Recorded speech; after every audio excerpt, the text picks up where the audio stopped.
Good morning, team. Hope you guys are well today. All right, guys, so we do have a squeeze on AMC. So AMC is up a little bit. I don't know if this is the main squeeze or whatever they say, but we're up to 37.20s for AMC, 37.20s. We'll see what happens. We're watching this for AMC. Let me know what you think it's going to do today. It's up to 37.20s. Let's see what happens to it.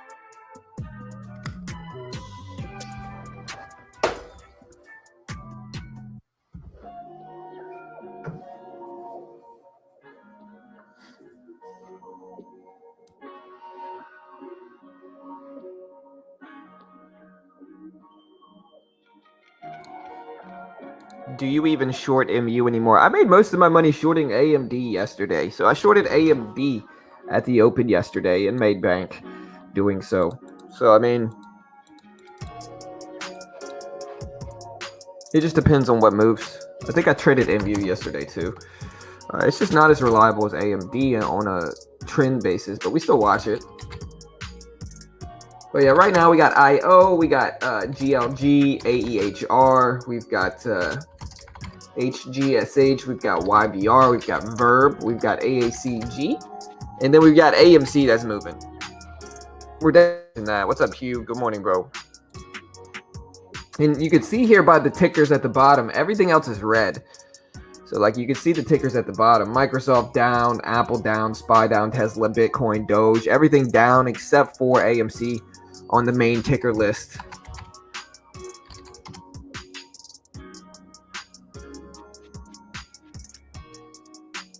The SPY's not actually down though. The SPY's at 450s.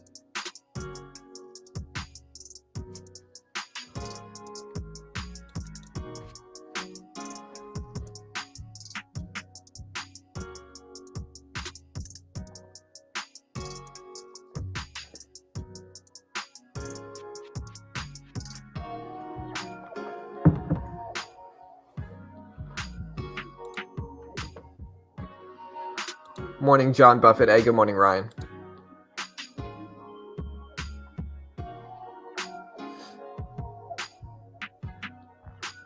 Hey, what's up, Reloading? Good to see you, bro. When you used to short years ago when it was like 40, I was loading. Yeah, I mean, I still short, bro. So if you haven't seen me lately, I mean, I've been shorting a lot more. So we made the biggest symbol we made money on yesterday was AMD. We made like $100 shorting AMD yesterday.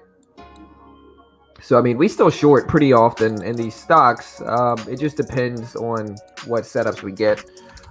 We don't really short penny stocks. We don't short AMC, of course. Like, we don't short AMC, guys, if you're listening. I don't even think I can short AMC, but I wouldn't want to. It's too much risk. But we do short, like, microchip stocks like AMD. And we have been shorting these every day, basically. Every day they've been downtrending. We've been attacking the downtrend on a short basis.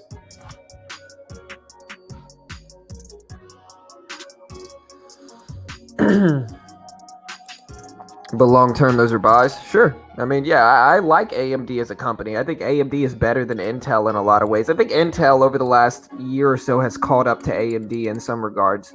But I think overall, I like AMD as a company. I don't dislike it as a company. I'm just shorting it because, I mean, if we look at it, AMD, I go long on AMD too. And like the reality is, what it really is here is AMD. The reason I like trading AMD so much is because it maintains reliable trends. So like, for instance, if we look at this and we look at the downtrend yesterday, I mean, let's be real here. This was a pretty reliable looking trend. I mean, if we look at this here, That's a pretty reliable trend here for AMD. I mean, every time it drops, it maintains in that downward trend. And so it's a pretty reliable trend here. You know, if we look at it the day before, same thing, pretty reliable trend. That is why we attack this one. It's just because it puts in reliable trends, more reliable than most. So with that reliable trend comes profits that we can take advantage of.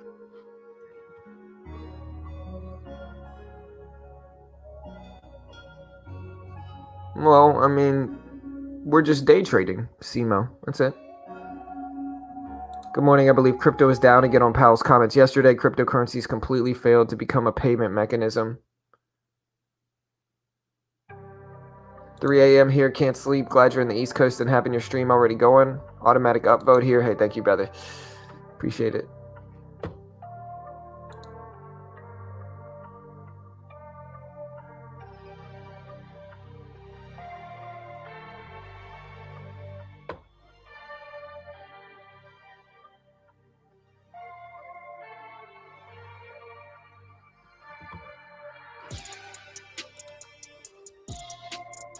Hello from San Antonio. What's up, SAP? Good morning, bro. What's up from Texas, man? We're here from Texas. So let's go ahead and put the watch list banner up that we do every day.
All right, this is my watch list so far, guys. I don't know what else we're watching right now, but this is my watch list so far. It's not that bad of a watch list. It looks okay. These are what we're really watching right now. You can see scrolling through the bottom here.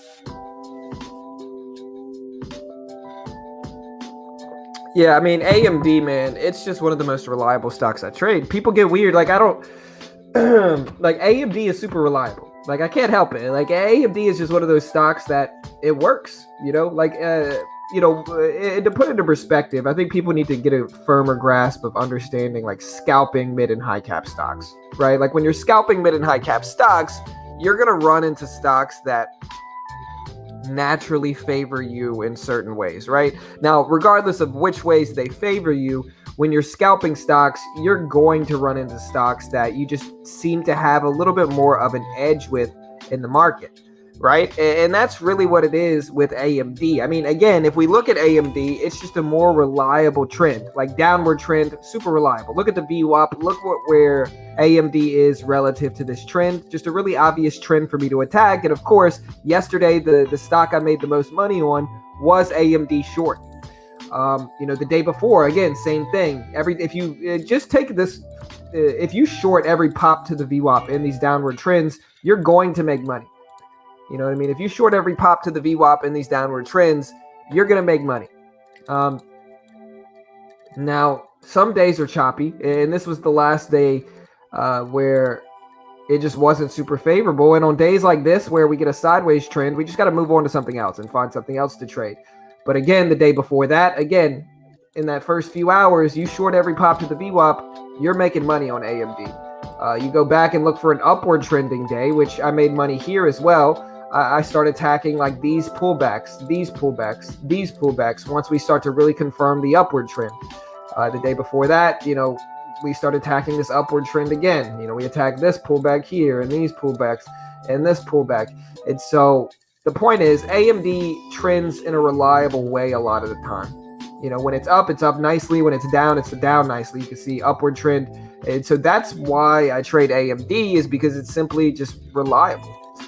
I don't care what I trade. I don't care what the stock is. If it gives me an edge, I'm going to trade it. And that's kind of how you have to look at it with mid and high caps. Mid and high caps is not a world where you can just trade the same stock every day. Usually, most of the time, you're going to have to find stocks that give you an edge. And lately, that's been AMD. We do have the SPY. The SPY is up today.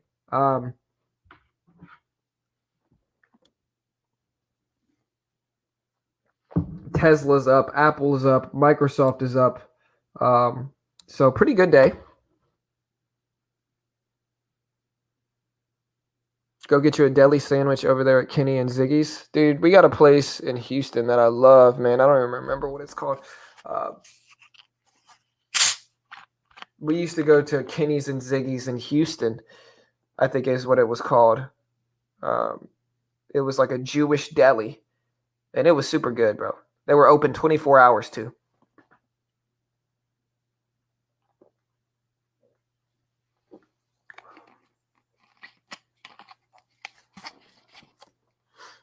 Good vibe morning from Mirabel, Canada. Hey, what's up? My mom's over there in Sault Ste. Marie, Ontario, Canada.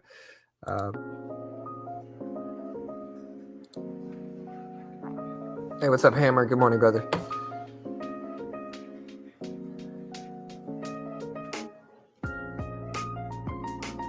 What's up, Jennifer?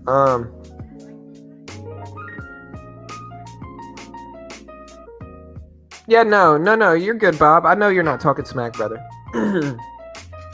All right, the dislike hater's back, guys. So just overpower him real quick.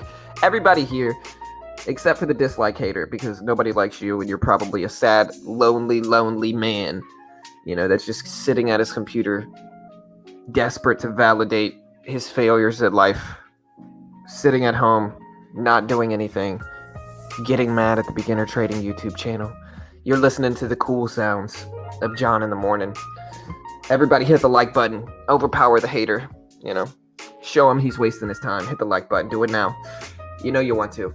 Just click the like button one time. See how it feels, guys. Just mosey your mouse over to the like button and click it one time. Also, if you haven't already, hit the subscribe button. We do this live every day for free, so hit the subscribe button. It's easy. It's free. Everybody's doing it. Just try it one time.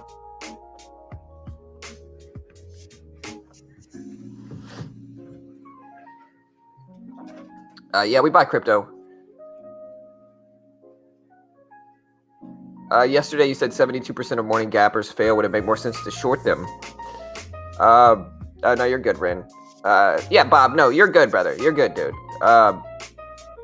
You can see him add bots. It's really weird. Like, look at the bot accounts. Just show up.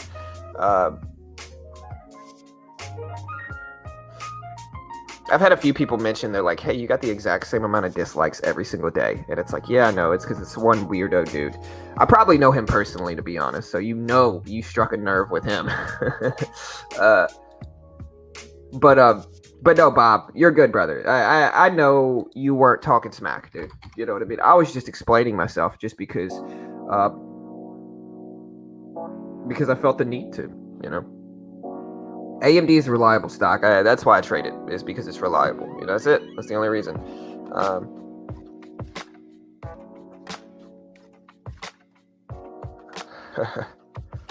and now I'm suing. Hey, that's all right. What coins? I can tell you what coins I have. I don't know. Kraken's being weird for me this morning. I'm trying to log in and look at prices. Okay, now it actually works. Okay, here, let me get in Kraken. I'll tell you what I've been holding. I've been holding all of these for at least a year. What? Email addresses aren't supported. Oh.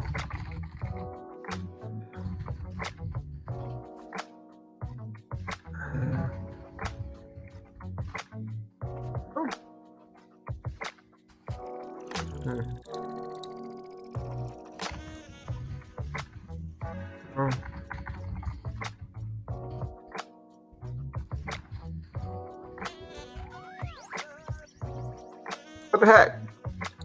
Locked out of Kraken. Oh, I know why. Here, I need to log on Chrome. My bad. Here, give me 1 second. I'll check it out. I'll tell you what I'm holding right now. All right, there we go. Rate limit exceeded. Please try again later. All right, give me a second, guys. All right, so I know I can basically by my memory tell you what I'm holding. I'll basically just lock myself out of Kraken. Anyways, what I'm holding right now in crypto, I'm holding a little bit of Doge, Bitcoin, and Bittrex. I'm holding.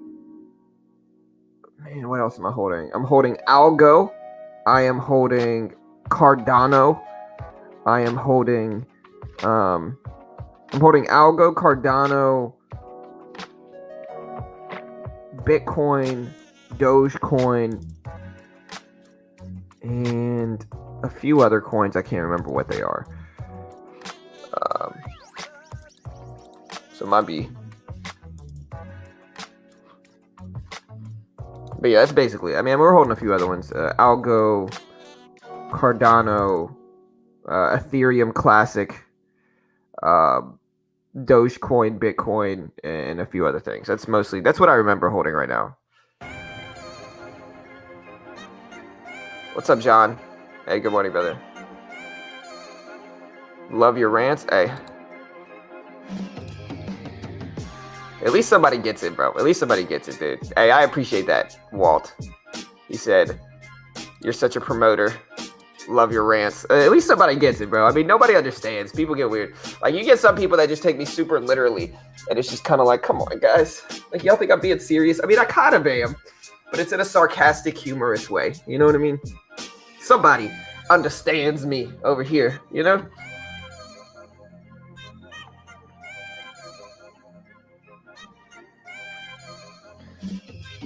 I don't know. I have a really unique way of speaking. My daughter. I'll tell this story. I'm going to try to tell the story 2 times so the whole stream can hear this today. But my daughter, I realized my daughter is going to start talking like me. And the reason I realized my daughter is kind of copying the way I talk, my daughter's 12, by the way, is because I was talking to her yesterday and she was having a conversation with both me and her mother and I should say proper English, you know. But she was having a conversation with her mother and I. And it was about somebody on the movie. We were watching a movie, and it was about somebody on the movie. It was about somebody. We were watching Austin Powers, I believe it was. And anyways, in the middle of the conversation with my daughter uses something that I use a lot. My daughter goes, "Yeah, that dude's about to get murked." And I look at my daughter and I'm like, "Man, you sound just like me." And I was like, I use the term murked all the time. That's all I ever use is the word murked. Like, that guy's about to get murked, you know. And I don't know if it's like a Louisiana. You can't really blame me. I mean, listen, I'm from Louisiana originally. You know what I mean? So it's like I have all this slang that we use. My daughter never really grew up in Louisiana, so she doesn't know any better. So she doesn't, you know. But yeah, I was proud of my daughter. She's using the word. She's copying me. I don't know if she should be. I don't know if murk's a good vocabulary term to use, but she's using it. You know, you love to see it.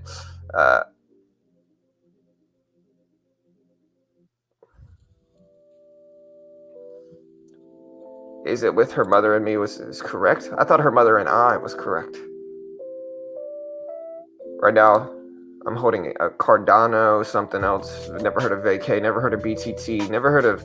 I've heard of SafeMoon and Doge. Can you buy some really obscure coins too, like rank 200? The only way I'm buying those super obscure coins is if they start to pop. Oh, dude, she definitely says, oh, I'm alive, bro. She told me, she was like, you know, Dad, I'm gonna grow up and be just like you. And I was like, please don't. You know, please don't. I was like, the reason I have some of this slang is because I grew up in Louisiana. You know what I mean? This is like Louisiana slang, if you've ever heard it. And again, if you listen to Theo Von talk, you ever heard Theo Von talk? He's from roughly the same area as me. And so you'll hear why. You'll hear the accent come out with him too, you know? But my daughter doesn't really have the accent. She has more of like a country accent, you know? Anyways, AMC, guys, where do you think AMC is going to go? I'm kind of losing my voice a little bit here. Yeah, but the only way I'm going to really... Can you buy some of the really obscure coins too, like rank 200? I don't. Not unless they start to pop. The only way I buy these, I have a very specific system in getting in early in some of these big, crazy, hyped up coins that are obscure. And the system usually waits for the coins to pop off first. And so my point is, I'm not really holding and investing long-term in a lot of these obscure coins. What I'm more so trying to do is just catch them right before they pop, if that makes sense.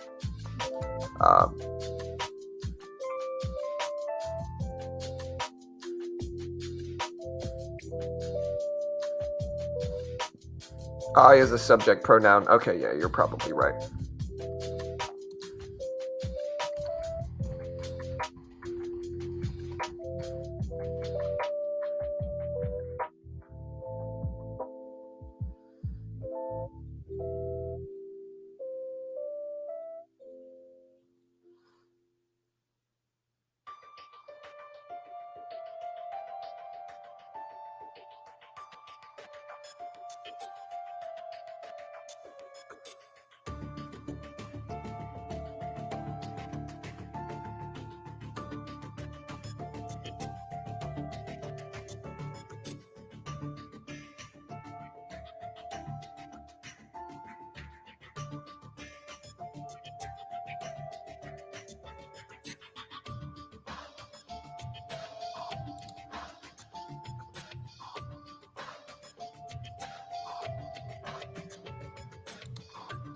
Yeah, I've seen several, and I'm like, that one's going to pop, and I've called a bunch of them, but I don't believe in crypto at all.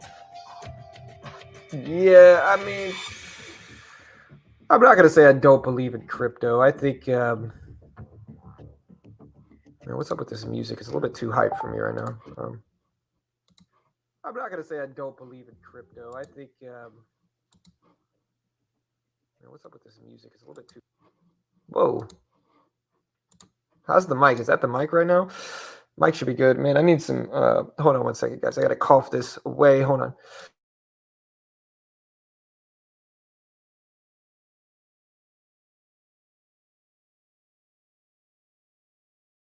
Man, I'm trying to catch my voice a little bit. Oh, man. I'm trying to drink this tea. Maybe this tea will help me. It's supposed to be chai tea.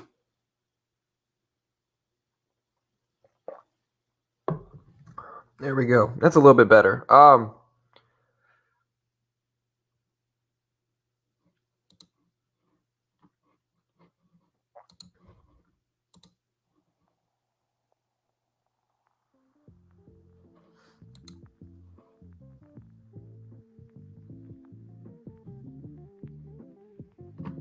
Yeah, I mean, I believe in crypto. I think crypto...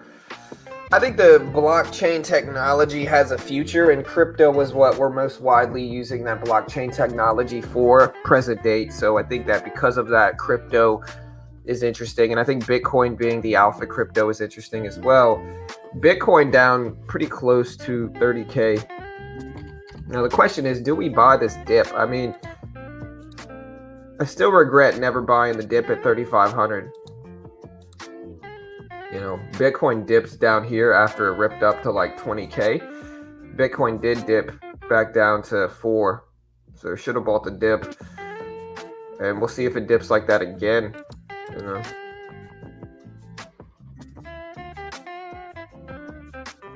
So we're watching Bitcoin, but we'll see what happens, you know.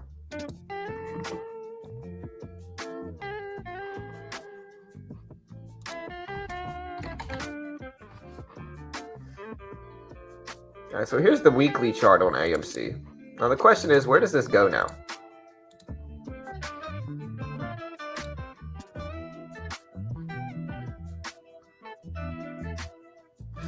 Also, remember, guys, everybody mosey your mouse over, hit that like button, hit that subscribe button. The goal is to get 100 likes in here. Do it now, guys. You know you want to. Everybody's doing it. Just do it one time. See how it feels. Hit the like button, hit the subscribe button, you know? What do you think about BB?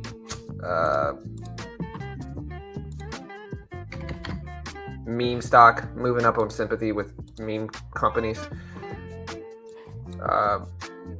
Pulling back to support. I think if AMC rips, BlackBerry will rip with it, and I think because of that, it's worth watching. Here's 10. You know, so I guess what we're really asking is, do you think AMC can rip more? And if you do, then you can consequently, you know, maybe trade BlackBerry here. But again, it depends, you know.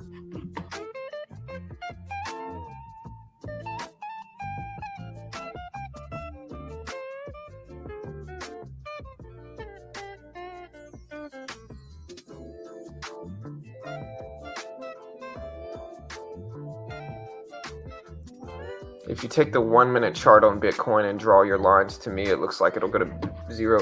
I know, but a 1 minute chart should never be used to determine the long-term direction of any security. 1 minute chart doesn't tell you anything. You know, 1 minute chart's too, yeah, it just doesn't look, it's not going to tell you much. What you instead want to use here is, a daily chart or a weekly chart for Bitcoin to see the bigger picture here. I think 30K is a major support level, and I want to see it hold 30K. You know, I might buy some Bitcoin at 30.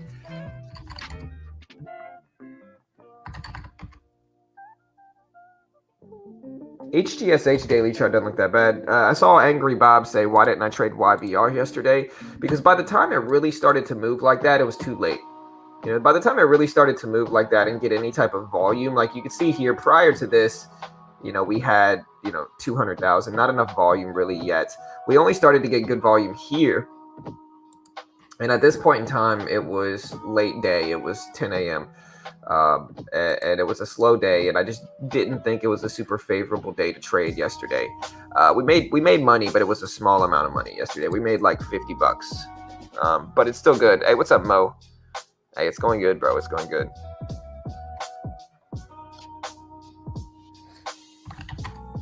There's AMC at 37.20s. Let's see what happens here. I mean, AMC is volatile. It's one of those days that AMC is getting some wings. Maybe.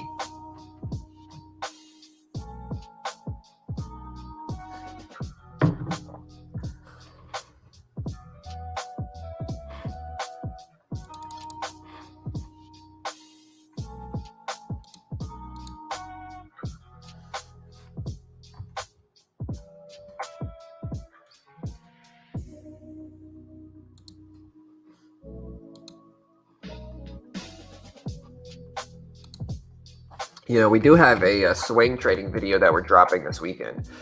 Y'all be on the lookout for that because the swing trading video is coming.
Might be a lame Friday. Yeah, possible.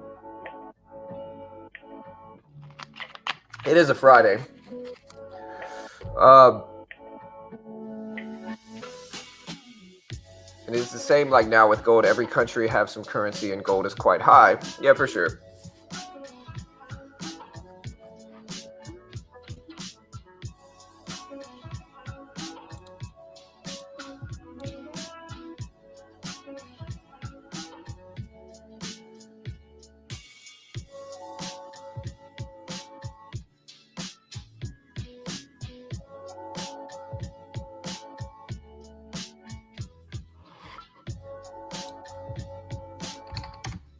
We also have IO gapping up here. We do have IO gapping up. We got HGCH. We got Verb.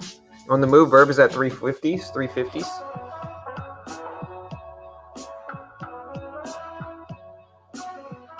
Might be a lame Friday. We'll see.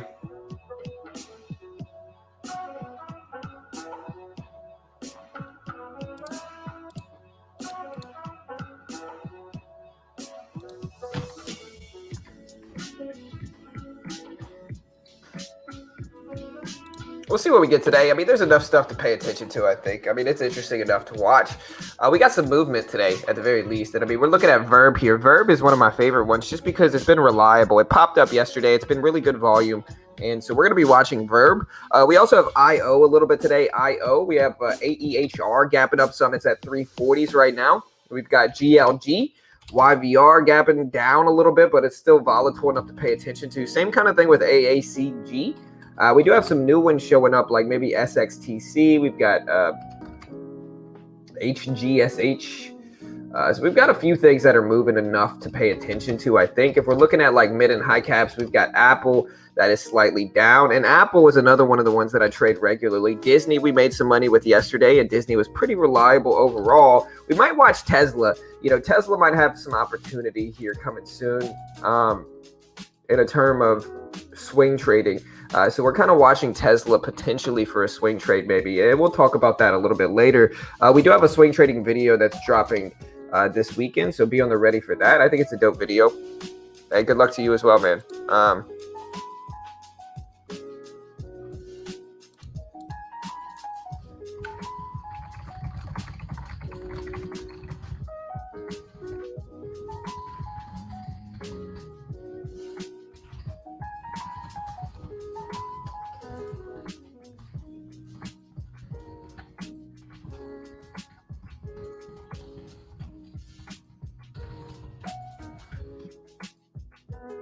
I wonder how many words per minute I can type. Dude, it's got to be up there. Should I or should I not do a typing test right now? Got to be a test here.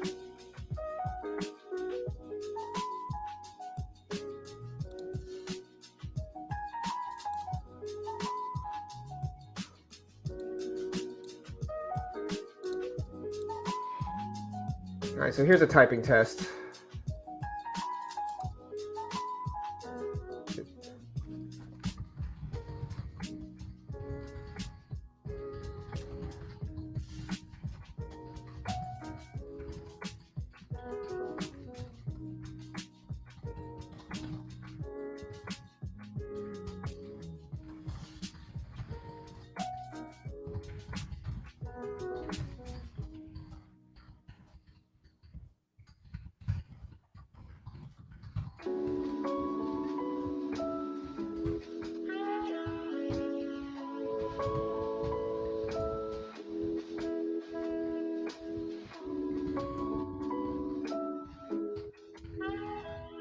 Dude, I'm messing up on the pressure.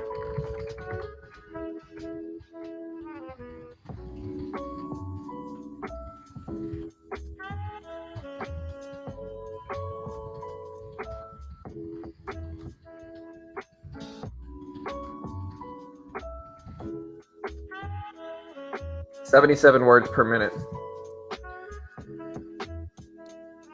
That's pretty good, right? Is that good? 77 words per minute? I could probably do it faster than that, man. I just kind of panicked a little bit. Is that good? What's average? There's IO. My ego needs the boost this morning. What? Here's Verb. We're watching that. Here's AMC. We'll see if AMC can hold at $37. I think $37 is the biggest support level that we have currently on this AMC chart. And we're going to ultimately wait and see if AMC can hold here.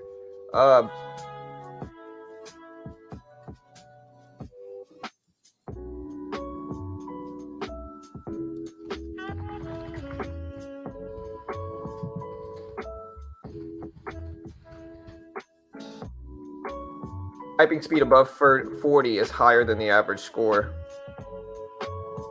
100 words per minute is usually considered a high speed, which is achieved with 0 errors. Oh, dude, I'm on that. I gotta do that.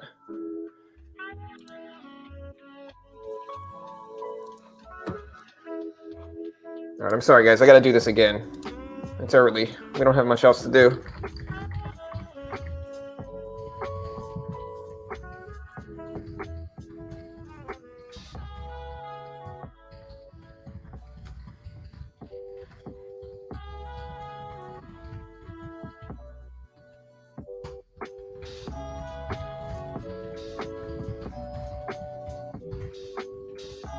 Dude, are you serious, bro?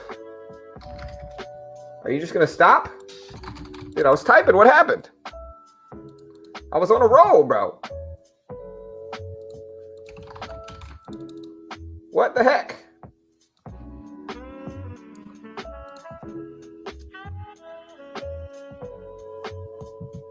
John typing class. Honestly, bro, I was on a roll and it just ruined it. Now I put my words per minute down to something small. Let's try it again without the pressure here. Dude, is my keyboard just out? What's going on here? Let me type something else somewhere else. Dude, my keyboard is dead all of a sudden, bro. What happened? Keyboard. You fail me now? Right when I need you?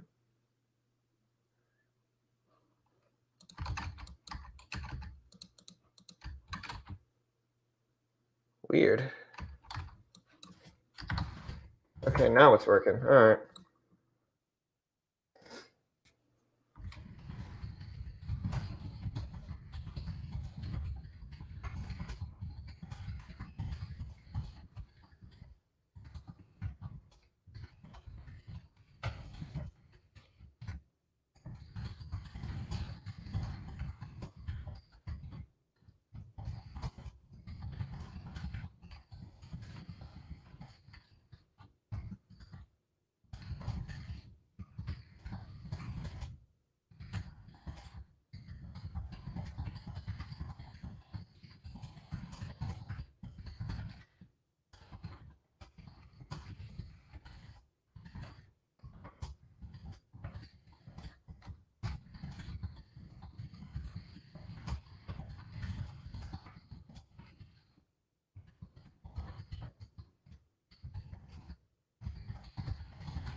Man, all right. Well, I got 85 that time with 3 typos, 96%. That's pretty good. I could probably get a high-speed run in there if I tried. All right, enough of that. I'm sorry. I just had to test myself. I've been curious about that for a while. All right, HGSH. We got YVR. We got AACG. We've got Verb. Verb is probably the best looking penny stock, maybe opposed to IO. These two could battle for the top spot, but I think Verb is probably the best looking one. It's the most reliable. It's a former runner, ran yesterday, has the propensity to possibly run again today. And so that's the reason why we're watching this right now. And so we'll see what happens. But Verb is probably the best looking stock.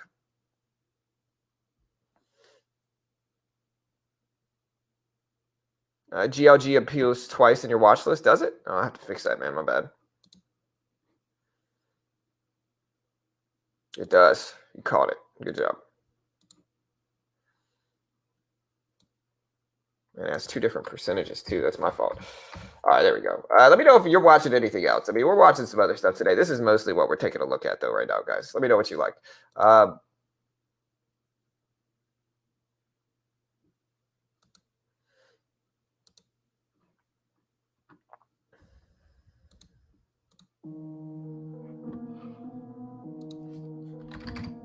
Huge didn't spike for me. It's up slightly, but not by much, to be honest here. Let's switch these scanners over to free market.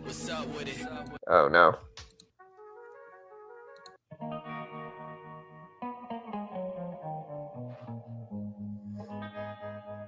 I see a Huddy. Huddy failed yesterday completely. QFIN. HGSH is trying. Verb. YVR. Here's the SPY, slightly green.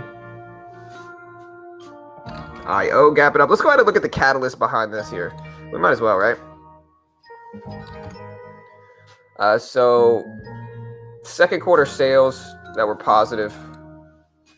Dude, I wish Thinkorswim let me copy the catalyst. That's what I like about Benzinga, is that it lets me copy the catalyst, you know?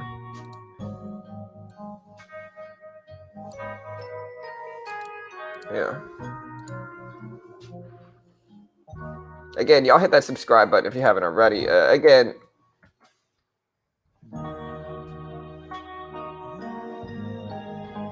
here's the catalyst for IO. And IO is up. It's up from 153s to 210. Looking into the actual data here behind IO, it has 20 million in the float. So it's a pretty small float, 28 million outstanding shares, and it's gapping up some. The volume's not incredible, though. It's still 1.7 million, so it is in the millions here for IO. It's just a little bit more dull, a little bit slower here. We do have AEHR gapping up some as well. And again, looking into AEHR here, we can find out what's going on with this too. 20 million float stock, so pretty small as well.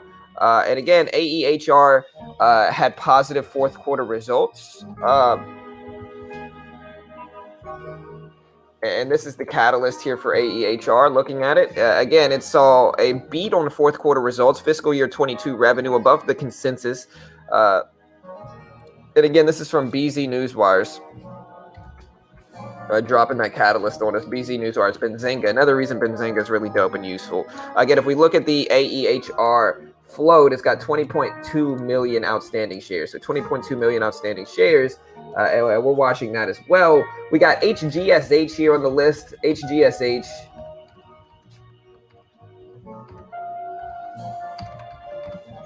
Gapping up some as well. Not a crazy good gap up here. Anything like that. 6 million in the float, so a pretty small float stock. Not a huge gap. We're going to see if we can figure out why this one's moving too.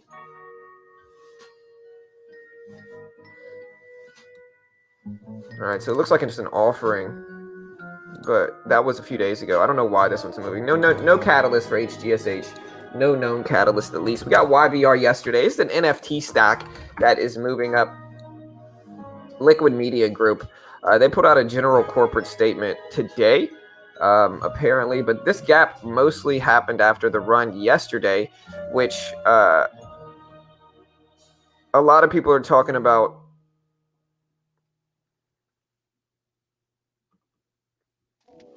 A lot of people are talking about this one, but there's no actual catalyst here. It's a YVR.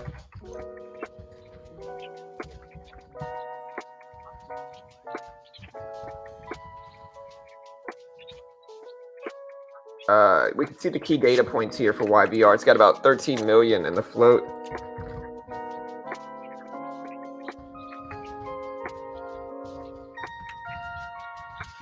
All right, so here's the data on YVR here. So we are looking into YVR. Here's YVR, and this is what I see for it right now. This one made big pops yesterday.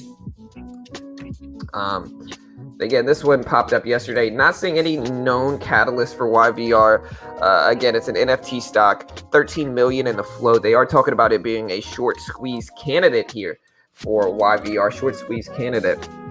So we're looking at that too. We'll see what we get with it, but we're watching YVR, and we'll see what happens. And that's about it. I mean, like I said, we do have Verb. Verb is popping up. 57 million in the float for Verb, so it's not necessarily a small float, but it is one of my favorite ones. Not really any known catalyst here for Verb.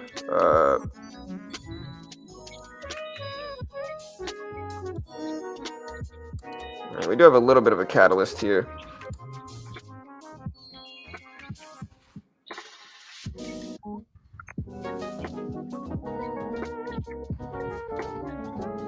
And here's the catalyst for Verb right here if you guys want to see it. Verb Tech is up on higher continued strength after the company and Shop.com Wednesday announced a partnership to launch Shop Live, a customized interactive live channel. So that's the catalyst for Verb. We're watching that. Again, a lot of people are watching AMC here. And I mean, AMC, we're seeing if it can hold at this $37 level. If we put the previous closing price up here, you know, we do have 36 underneath us that might act as support. The question I have for the chat here, we're going to run a poll in a second. But the question I have for the chat is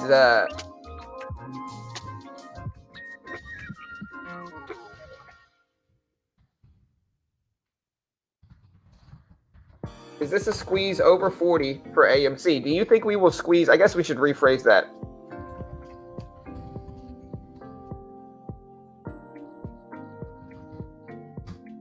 Do you think we will see a squeeze over 40 for AMC? That is the question. We're going to ask a poll in the chat. Let me know, guys. We're going to do a poll right now.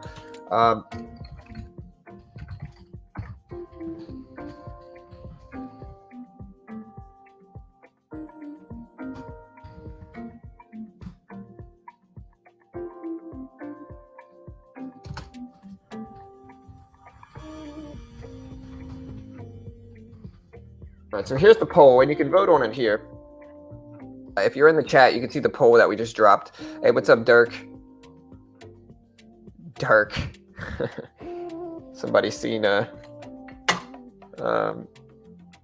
whatchamacallit, 90s movie. Or somebody seen never mind. Not even gonna say where that guy's from. Short squeeze was after hours yesterday.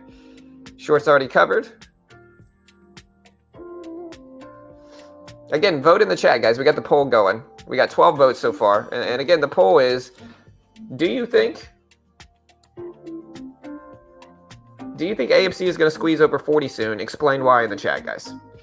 I mean, I think it's certainly possible today. I said it yesterday. If you guys remember what I was saying yesterday, what I was saying is that I think somebody disagrees. Somebody was like, no, I don't think AMC can pop that much. I don't think it's going to make big percentage moves or something like that. And I remember specifically being like, yo, I disagree.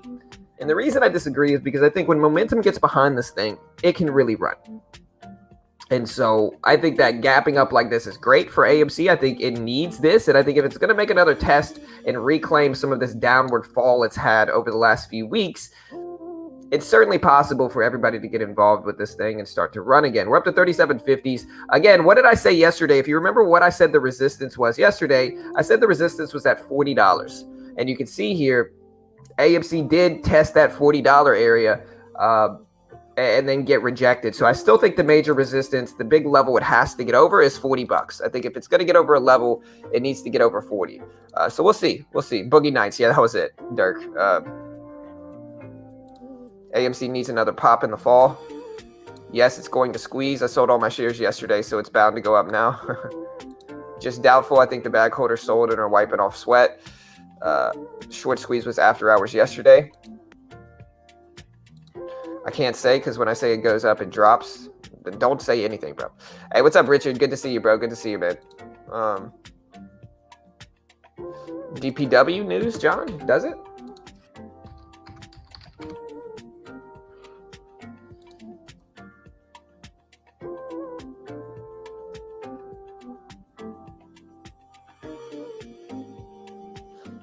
And again, guys, I want you guys to remember to hit that subscribe button. We got a lot of great guests coming on stream next week. We've got 2 guests specifically that we have locked in for next week. One's coming on the show on Monday. I'm not going to slip who it is. Another group of guests are coming on the show on Wednesday. And so next week will be a fun week.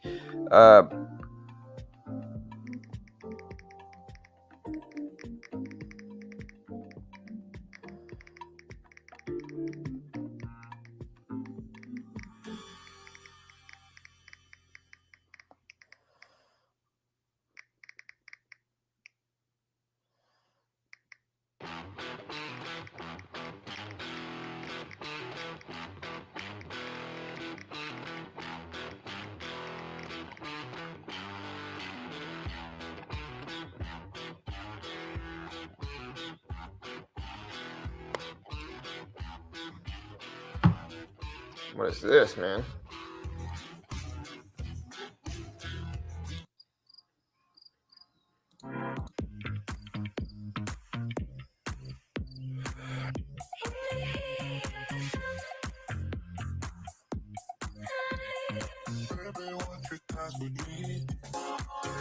No, I'm not, Natalie. I wish I could. They probably hate me, to be honest. So I'm not even going to ask them ever to come on the show. They might come on. I think it would be a good show to come on and debate AMC in a respectful way.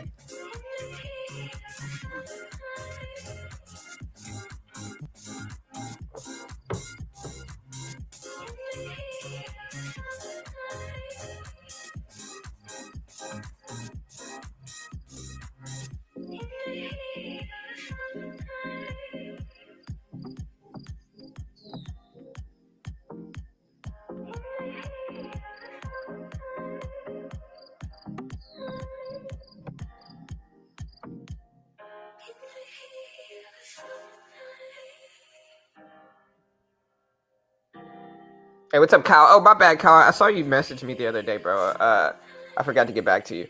I'll text you. I see you sent me your new number, brother, so I got you, bro.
Oh no.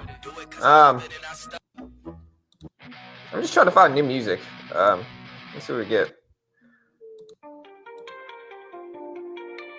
There we go. This works. All right. Yeah. We can hear the typing. Yeah. Today will be the day most stocks bounce back 1 to 2%, and I won't have a play to make it all. Yeah, we'll see what happens, brother. All right, so let's see what the vote did. Let's see what the show did. Let's see what we got in the vote.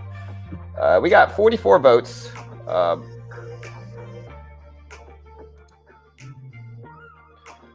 Apparently, I'm in the wrong account, but I'm voting my own poll. All right, so 64% of people said yes, AMC will squeeze over 40 soon. And that's out of 44 people. So interesting. Interesting conversation, for sure. And we'll see what happens here, guys. DPW, pop it a little bit, not super favorable. We do have IO. Again, a lot of people are watching AMC, and it's bouncing at 37, so we're going to see what happens.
But yeah, all right.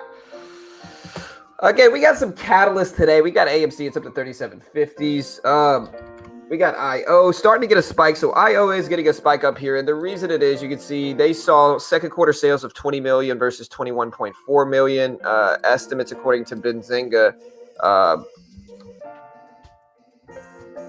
So we do have IO seeing sales of 20 versus 21.4 million estimates. So these are actually lower than estimated sales. Why is this up on that? So again, I mean, it had put in 20 million sales, which is good, but it was actually lower than their estimates. It was lower than they expected. So I wonder what the reason for this is on IO here. Like, I wonder what the cause of this is on IO. You know. So it's actually a little bit worse than expected sales results. We are popping up here. And again, if we look at the numbers behind this, it's at 20 million in the float.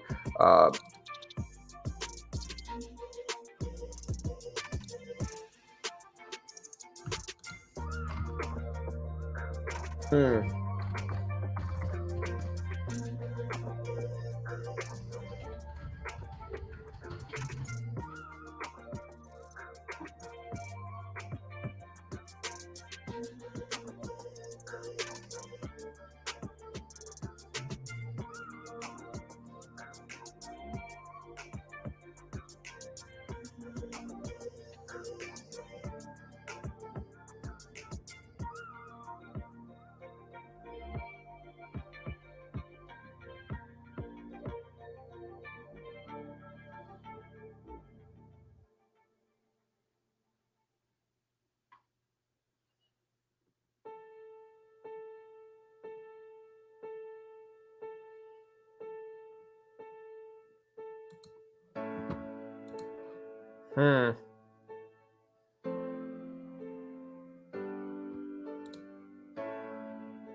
Yeah, earnings were lower than expected for IO. We're watching it. The volume's picking up a little bit, but it's still not super favorable. Again, AEHR, we're watching that. We got AMC up there.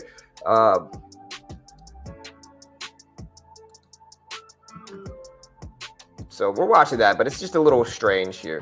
Hey, what's up?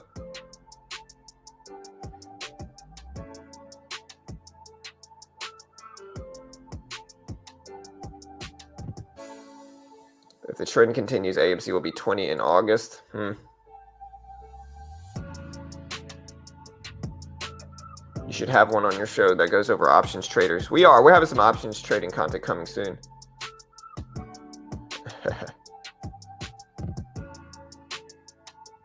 AMC will probably see 40 again, but I believe it'll see it at 25 by the end of the year. Maybe.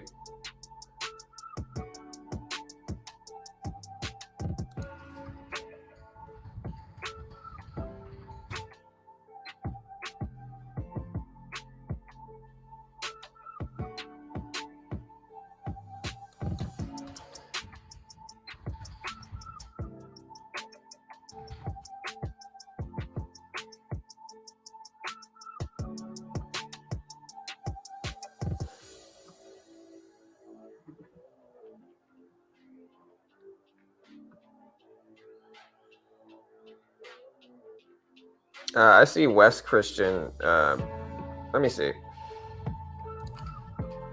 Looking up West Christian, the whole AMC thing with it.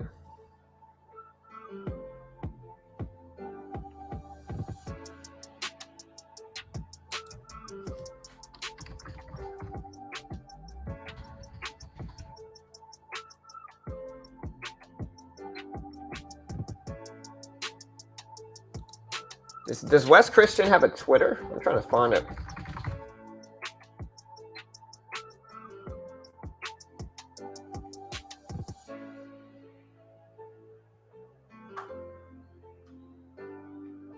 I don't know, man. I think that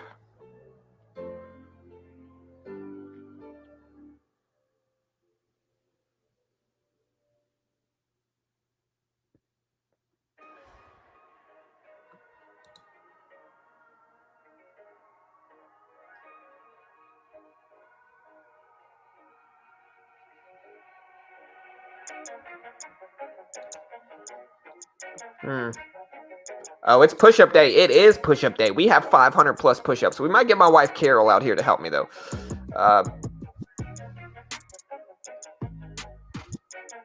Yeah, for sure. Maybe I should. Maybe I should. It is push-up day. Here's the push-up count today, guys.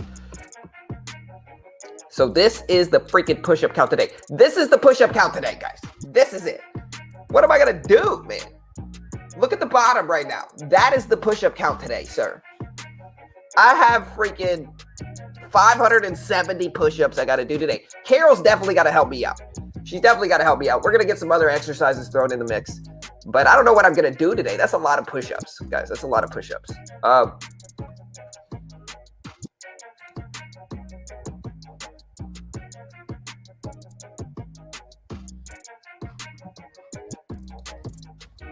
Here's IO. We got IO up to 216. We've got GBNY trying to. CETX trying to make a pop. We got YBR. We got HGSH.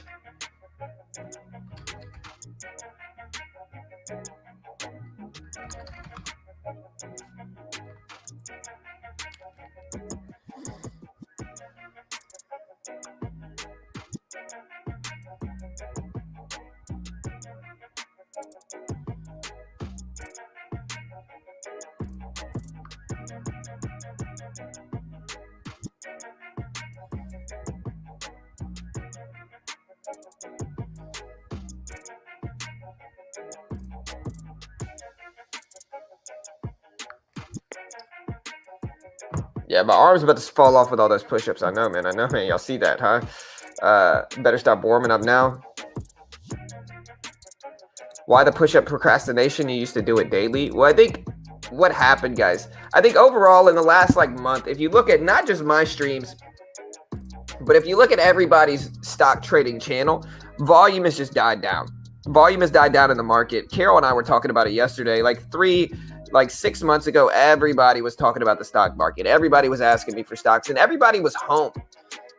Over the last 6 months, that's kind of died down a little bit. Less people are engaged in the stock market. Less people are worried about it. Less people are asking me about it. Less people are trading. More people return back to work. And so in turn, the volume is just lower in the stock market, in the stream, everywhere. And I mean, we still get great numbers. We get over 800 people here every single day, which is great. We get over 5,000 views, over 6,000 views a day just doing this live stream, excluding everything else. So, which is great. I'm very happy to get those numbers. It's just the volume's less out there. And so it felt like it was more sensical to just consolidate all the push-ups to one day instead of doing them every day, All right. I see TNXP trying to show up.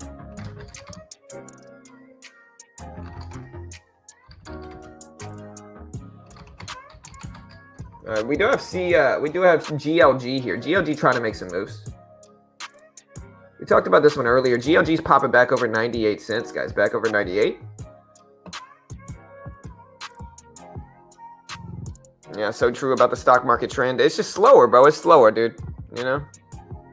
And now I pay for it. Right, I consolidated push-ups, and now I have to do the push-ups. Not really excited about it, to be honest. I might have to start. I'll probably start a little bit early. But we'll see. We'll see. Yeah, AC's got a little bit of pop today, which is why we started the stream early. We're up a little bit earlier today, trying to find something to do. But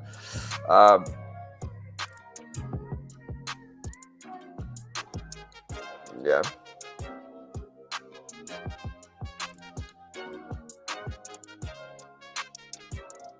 I know you use Webull. Have you seen how to purchase fractional shares?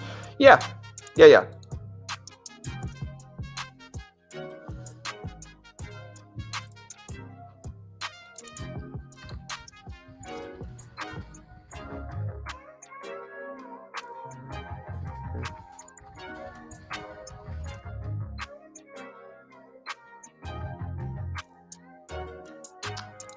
I mean, I got excited about the UFC card this weekend, but it's a little bit lacking, I think.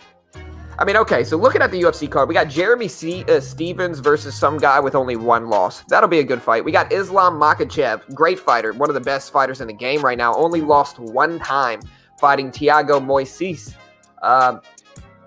Misha Tate returns, but let's be honest, all her fights are boring unless she gets finished. So, I mean, we got Billy Quarantillo. He's a dope fighter. I like him. But that's it. Those are the only people I really know. Let's see the prelims. Prelims, we got Daniel Rodriguez. He's pretty good. Pretty new, but decent. And that's about the only people that I know of here. We got Francisco Figueiredo, who's great, but, you know, a little bit lacking card, I think. A little bit dull card. We're going to watch it. I mean, we watch all of them, but a little bit lacking here. Hey, yes, sir.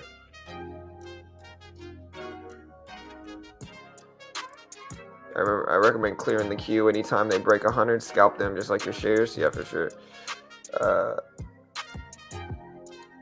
Thanks for all the great pointers and speaking the truth on like 90% of videos out on YouTube. Hey, thank you, Hammer. I appreciate the love, brother. I really do. I seriously appreciate it, you know? Yeah, a lot of new traders got burnt in the stock market over the last few months. 100%, man. It's been a weird time. Y'all hit that like button, guys. The goal is over 100. You know, again, we got this one guy that gives 16 dislikes. It's an exact number. It's literally 16 dislikes every time. Just, it's got to be a weird dude. Again, I'm pretty sure I know this guy personally.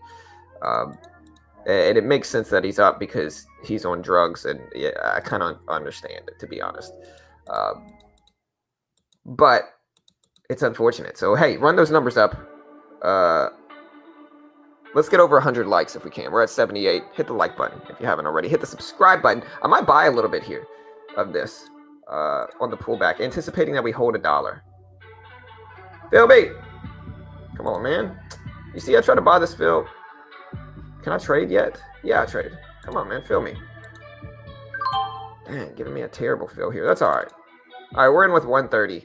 Maybe I should buy more here. I need to buy a little bit more. All right, we're in with 260 right now.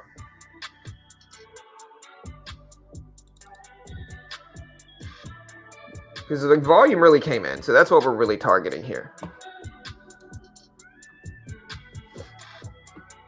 No, even if you ban him, he's still going to dislike it. Yeah, Jeremy Stevens, Lonnie. Hey, yes, sir.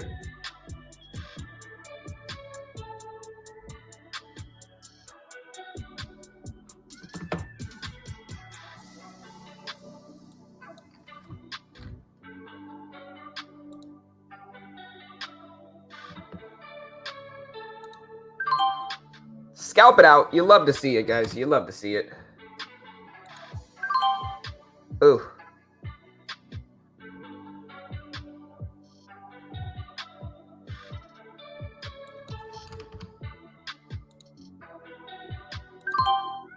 All right, so we're holding 25 shares left. We made 15 bucks really, really quick. Caught the VWAP reclaim and pullback. And again, that volume is what we were specifically targeting. You love to see it. So we just made some money on this. We'll get out now. So we're up about $14 real quick. Nice little easy trade to start the day. I do see one popping up right now, GBNY. GBNY, it says it's at 50%. It's not really that good. Don't worry about that one. GLG ripping though, guys. So we call GLG's VWAP reclaim. Looks good. Was able to capitalize on it. Thank you, John. Yeah, hey, we caught it right before it bounces. People ask me, you know, how you find stocks before they break out. This is how, you know. Hammer, he does speak the truth, and we all appreciate it. Hey, I appreciate you guys. Troy, thank you, brother.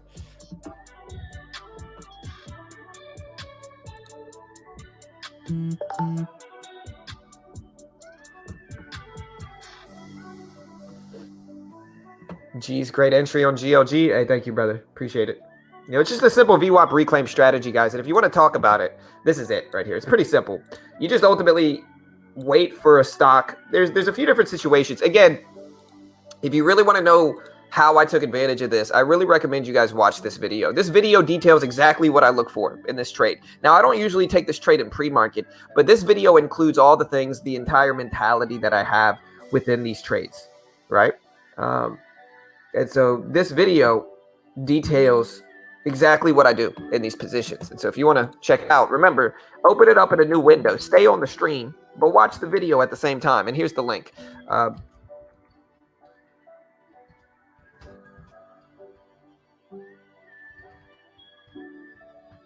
There's the video. Go watch it, guys. Stay on the stream. Make sure to open it up in a new window. But yeah, watch that video. That way you can come back and talk about it. Tell me how great it is. Some people say champagne rains from the sky when you watch that video. They say, you know, rainbows pop up everywhere. You know, they say you are blessed if you watch that video. You know, do it now.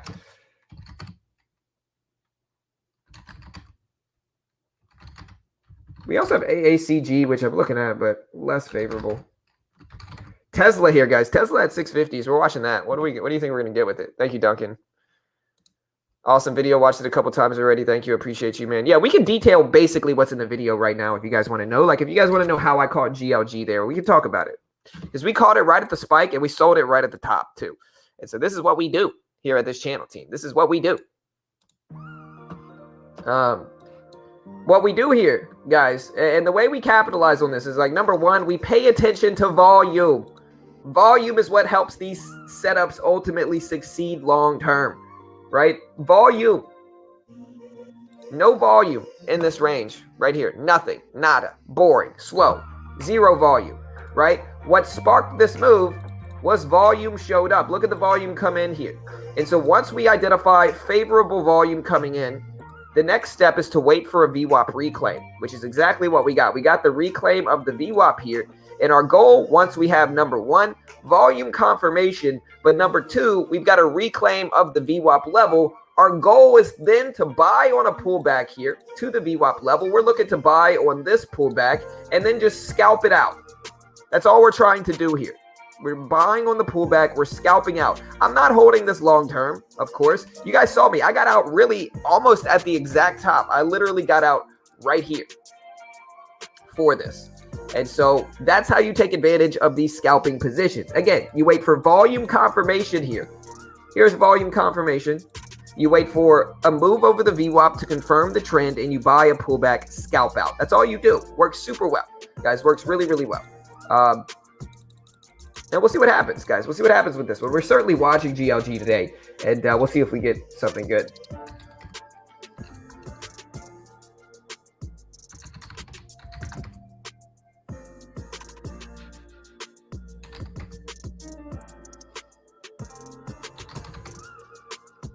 You know, we're moving soon in the next 2 weeks, and I'm hoping the next house I move to has fiber optic internet, fiber optic lining. We have XELA coming up to 330s. That would be dope if it did. Everybody in that video is worth 100,000. It's priceless. Thank you for sharing, man. Hey, thank you, Lonnie. Appreciate the love, brother. Appreciate the support.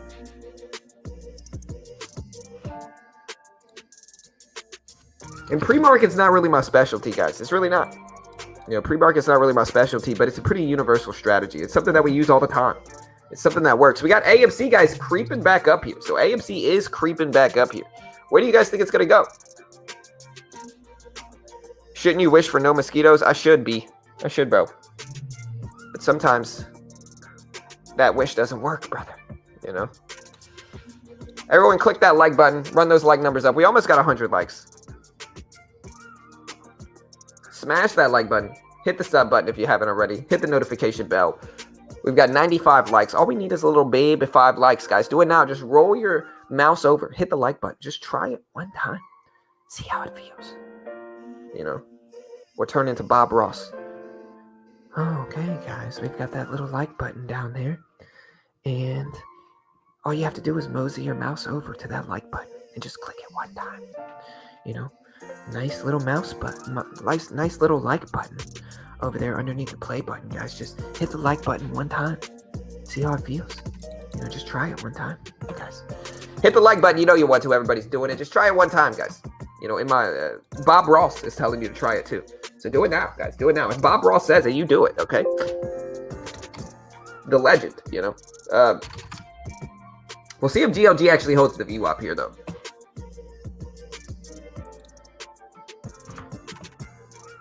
Hey, thank you, David, my man. Appreciate the love, bro. Hey.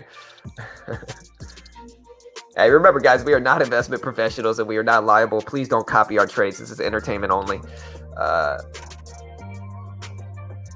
AMC, guys. What do you guys think AMC is going to do today, though? I mean, we'll see if GLG can hold the VWAP here and hold $1, but we'll see what AMC is going to do. Everybody's watching this one. The question is this going to break 40 today, guys? Is this going to break 40? And nobody knows, but we're going to wait and see. Hopefully it does.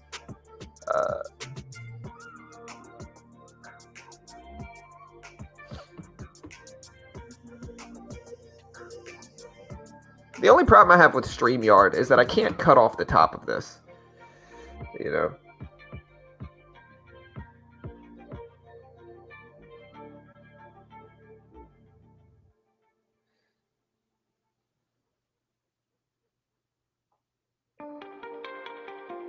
All right, so AMC rejected at the VWAP here. Let's see what's going to happen now. Zoom into what, Bob?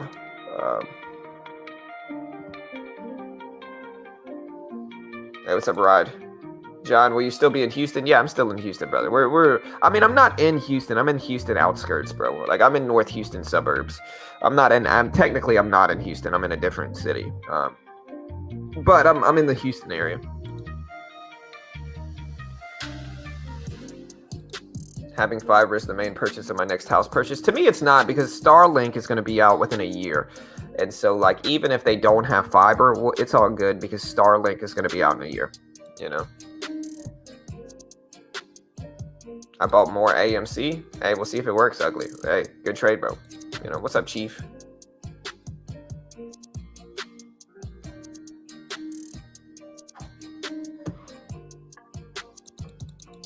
This isn't the daily chart. The daily chart's this. That's the daily chart.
All right, guys.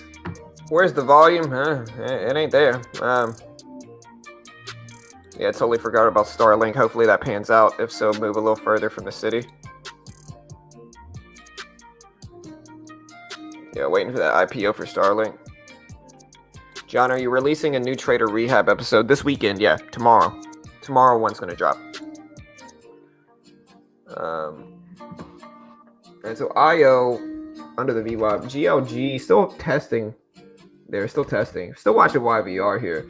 We got huge, but no volume to accompany it. AACG is trying to come back up. We do have CRVS, SQBG.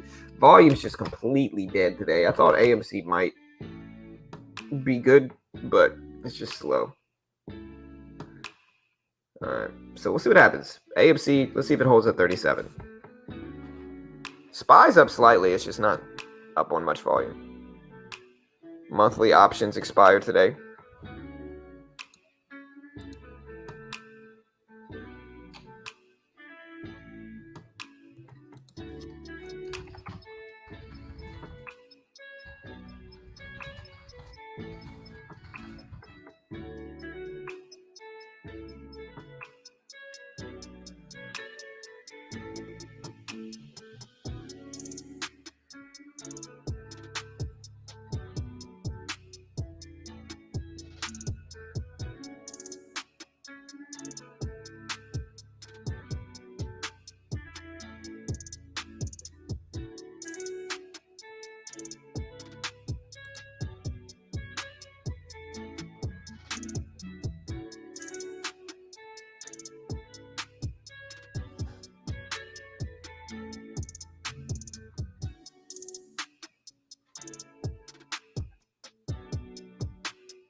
All right.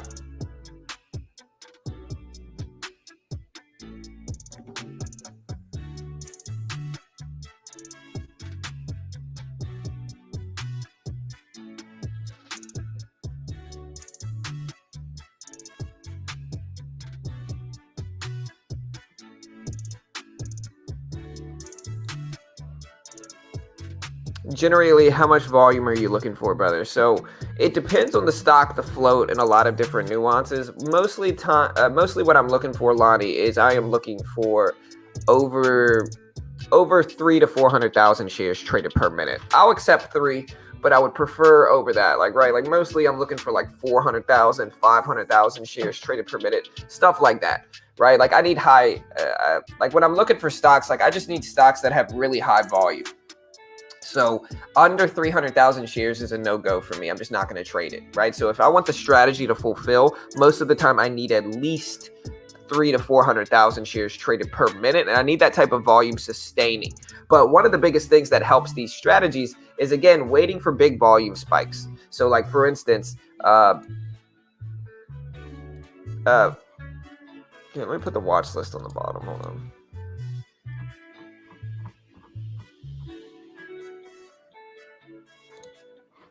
So for instance, like if we look at some of the stocks that we've made money on in the last few days, what are some pity stocks that ran, guys? I know Verb is one. Let's take a look at Verb. All right, so, we're trying to target stocks when they have the most favorable volume. All right, so if we look at Verb and we see within this range here, we have great volume on Verb. Look at the Verb range, incredible volume, maintaining over 1.2 million shares sometimes.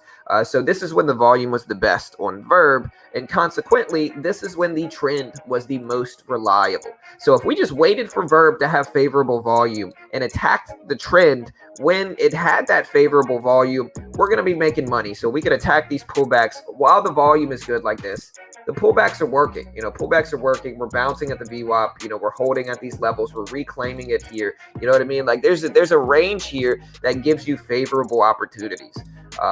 You know what I mean? And so that's the reason volume is king, is because it's going to give us favorable opportunities in these trades. Again, here's another example.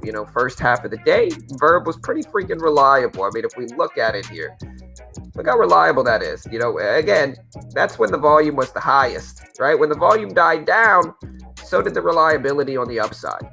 Low volume, worst trend to attack. And so that is why volume is king. That's why a lot of people should be paying more attention to volume here. It's because volume is ultimately what's going to help you find a bigger edge in the market with a lot of these stocks. And same thing with AMC. Like if you want AMC to work out, it needs volume too. Again, you saw when AMC was the most reliable was here within this window. Once the volume died down, AMC reliability died down as well. And so I hope all that makes sense. That's what we're really ideally targeting here.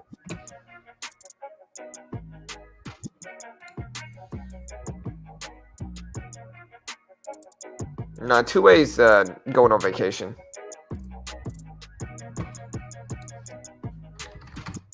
FGEN, yeah, it's back below the VWAP now.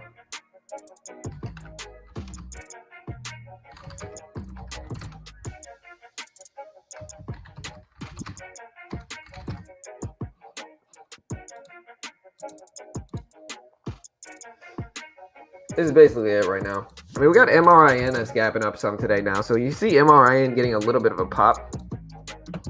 And so we could probably watch MRIN. And we can include it on our banner here. What is MRIN up? I just saw it, man. Where'd it go? Oh, there it is. 8%.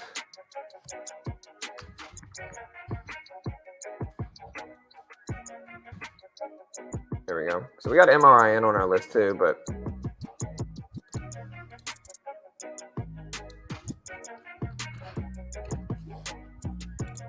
there we go.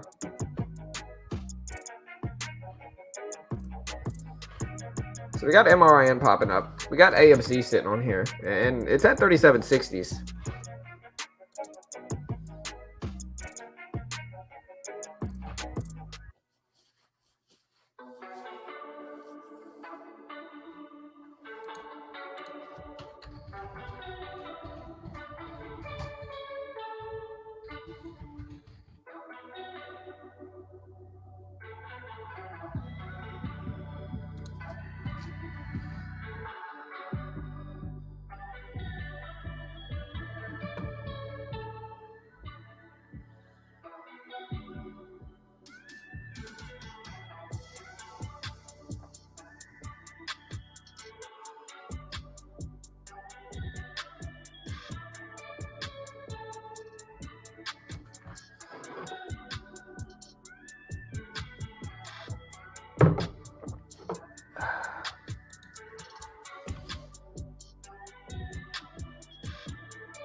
How obsessed with stocks were you when you first got into it? Oh, bro, I was super obsessed, bro. I was super obsessed with stocks, and I think you have to be. I think most people that end up being successful, not only on YouTube, but also in the stock game, is also people that are just really, really obsessed with it. I think you have to be extremely, extremely passionate. All right, so yeah, like if you want to be successful, let me fix this camera a little bit. You got to get my handsome face in all its glory. But no, if you want to be successful in stock trading, you got to be obsessed with it. Like it's got to be something that everybody's not going to be obsessed with it. It takes a certain type of person. Usually, like somebody like me, I love video games, right? So I've been playing video games for years, and the closest thing to playing grown-up video games is stock trading. Grown-up stock. The way I describe stock trading to my friends is that stock trading is like video games with actual money on the line, right? That's really what it is. Stock trading is like a video game with money on the line. And I love video games. And so that is what naturally gravitated me towards stock trading. And it's one of those things where you got to be obsessed with it. If you're not obsessed with it in the beginning, you're not going to succeed. It's just one of those things. You have to be absolutely obsessed with it, which I have ADD and ADHD really, really bad. And so I'm either completely obsessed with something or just indifferent towards it. Right, my son's the same way. My son's the exact same way. So, maybe it came from me, his ADD. But regardless, you have to be obsessed with it. You have to be passionate about it, I think is the best word. So, and in the beginning, you Google it, you see that there's a potential to make money, and that makes you really want to, get started and do it. The problem, though, is that you got to just take it slow. You got to take that passion and take that obsession, and you got to slow it down a little bit and trade safely, because a lot of that passion and that obsessiveness will bring you to trade irresponsibly in the beginning, lose money, and then you're not going to be passionate about it. Then you're just going to hate it, right? And so if you want to stay passionate about it, what you have to do is you have to slow it down. You have to ultimately trade small in the beginning and not let that excitement, not let that passion just destroy your trading account, because it did for me. Again, when I first got started in the beginning, I was freaking obsessed with it. I still am, obviously. I mean, I spend all my time doing this because, well, it makes me money, number one. But number two, because I love it and I'm passionate about it and I love the stock market. Even when I'm not trading, I'm watching stock market documentaries. I'm doing all that stuff because I freaking love the stock market.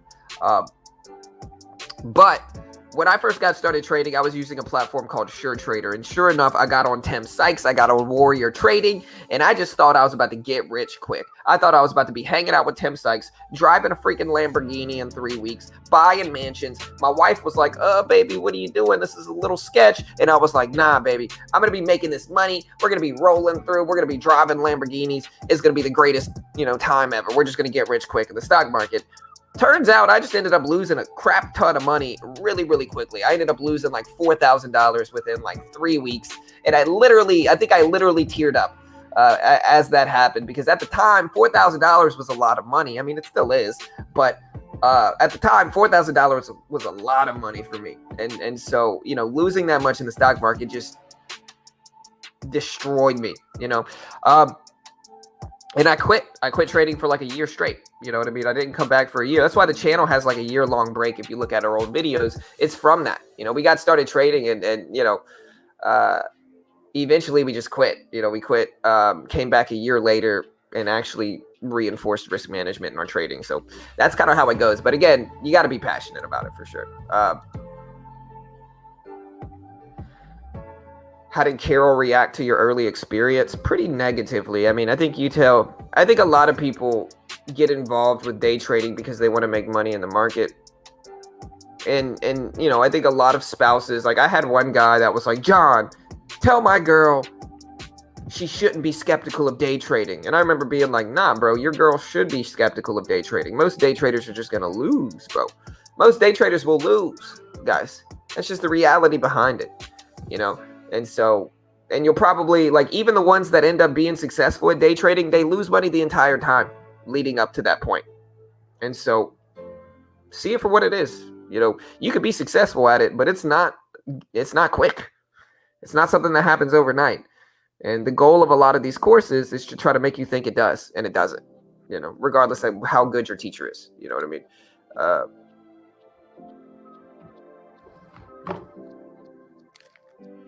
But yeah, Carol definitely reacted negatively. to that, of course. And eventually,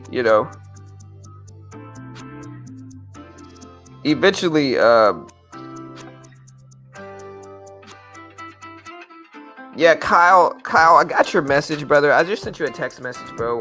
I hope you understand what I'm saying in that text message. It's all love here. It's nothing against you, but just understand, what I'm saying in that text message, brother. So I hope you get it.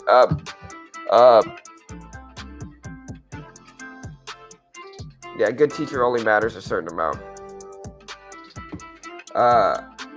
But yeah, it's one of those things where people just lose money in the beginning, man. People just lose, and nobody wants to. Nobody thinks they're going to be in that 95%, but everybody always is. We got Verb breaking down here, guys. Not looking good. Looking weak today. Verb under threes, or under 320s, under the previous closing price.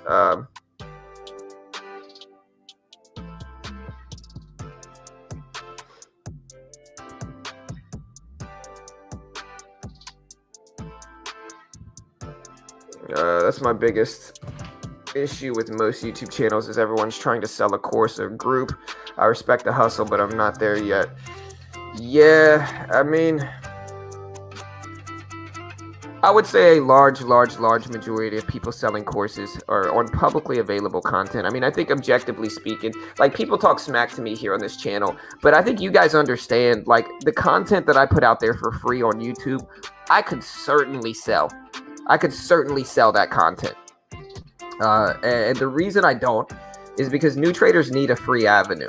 They need a free way to trade, because you got too many people, like, you got too many, like, little 17-year-olds with braces out here trying to sell you a course on how they've mastered the stock market. And they're just obvious scams. They're taking publicly available content and they're just hawking it off to unsuspecting traders. And it's just unfortunate. But the reality is, a course is only going to go so far. What really is going to help you get better as a trader is just experience. Hey, John, can you buy a stock like Blue Origin that has a space flight on Tuesday that isn't on the on the New York Stock Exchange yet? What's the symbol, brother? What's the symbol?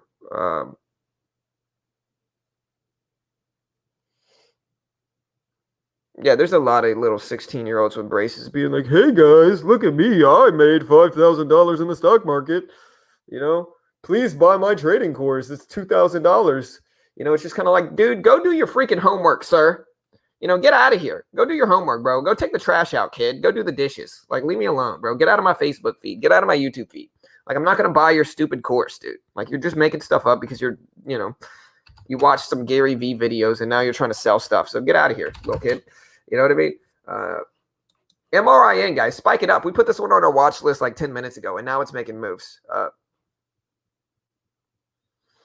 You are floating around out there throwing life preservers. 100%, bro. That's why we called our podcast Trader Rehab. BORGN. No, you can't trade it. If it's not, if it hasn't IPO'd yet, then you can't trade it. You had to wait until IPO day. And does anybody know about this one? I don't know enough about it to really say.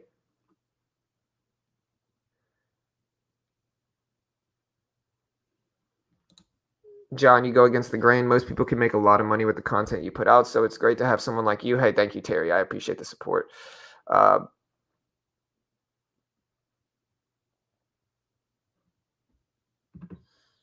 trade with my Blue Origin is a private company. Yeah, then you can't do anything with it. You just got to wait.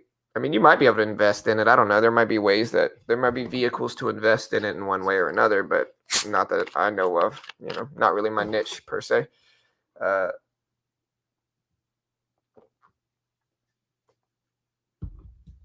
thank you, Armand. Good luck to you as well today, brother. Yeah, punk kids today. Hey, I appreciate the $5, bro. You're going to add to the push-up count today, guys, just to show you how many freaking push-ups I'm going to have to do today. This is going to be 579 push-ups. We're going to have to get Carol up here to help. She's got to help. I might die if not, Hey, at least it'll be good for views, right?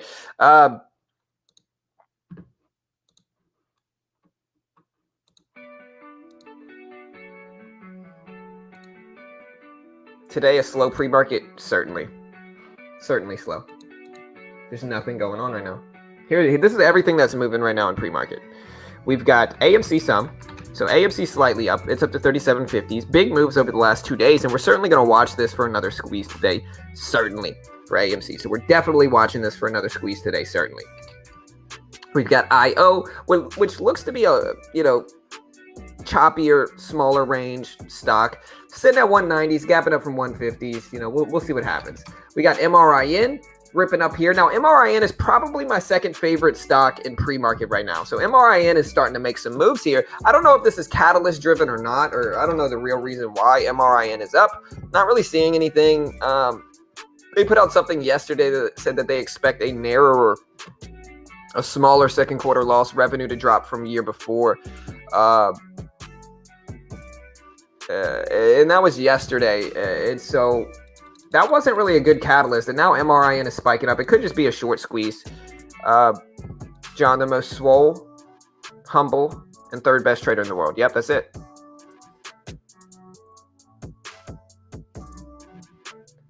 Invest with Mesa.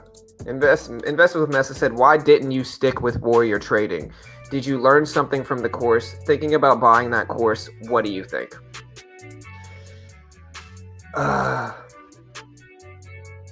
Okay, so I'm going to be honest with you. I wouldn't. And the reason I wouldn't is because, and listen, I'm going to say this, and you're going to probably have at least a few people in the stream that come out and they're like, nah, bro, I took Warrior Trading's course and it helped me so much. They're just trying to justify themselves paying for it, right? Like they're trying to convince themselves that it's worthwhile, right? And so a lot of times, when people spend a boatload of money on something, they desperately want to justify their reasoning behind doing so, right? And so it doesn't matter how good or bad the course is. Those people are always going to say the course is the greatest course ever, right? The reality is that most trading content is publicly available for free out there, brother.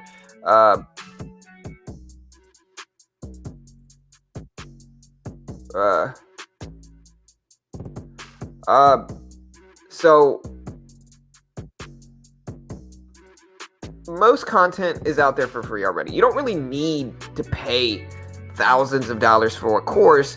That's kind of crazy. Those courses, no offense to anybody, their courses are not worth thousands of dollars. You know why? Is because that content is already out there on YouTube already somewhere.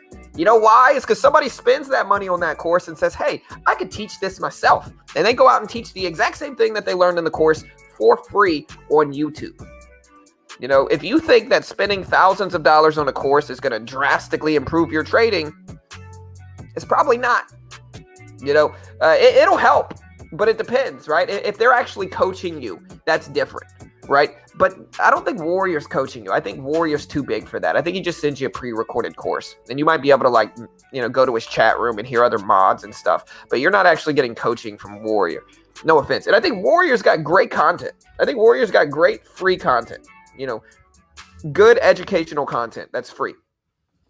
But would I pay thousands of dollars for his course? Absolutely not. And I don't think, I don't think it's a wise move. I think that, I think one of the reasons Warrior is so popular is because his following helps propel stocks he trades up as well, right? So if you call out a stock to your following and they push the price of the stock up, it's pretty easy to make some pretty big gains from that, right? It would be like if I found a low float stock like GLG, and then I was like, hey guys, I'm entering this, when I had 10,000 people watching me. GLG is going to move up because 10,000 people are watching me buy it and they're going to buy it too, right? And so if I take big sizing, it's really easy to put in really big gains doing so, right? So it's misleading, right? So you might look at Warrior and be like, oh, he's such a great trader, and he is a good trader. I'm not going to say he's not, but I'm saying that his following is certainly helping support his trades. And I would never spend thousands of dollars on any course with anybody, And again, you got a lot of fanboys for these gurus out there that are going to defend it. Whatever, that's fine. That's just my reality. And it's all love here. If you disagree, that's cool. You can let me know why, and we can talk about it in a respectful, mature way. But that's how I see it. And, yeah. And the reality is, and the thing that you have to accept is that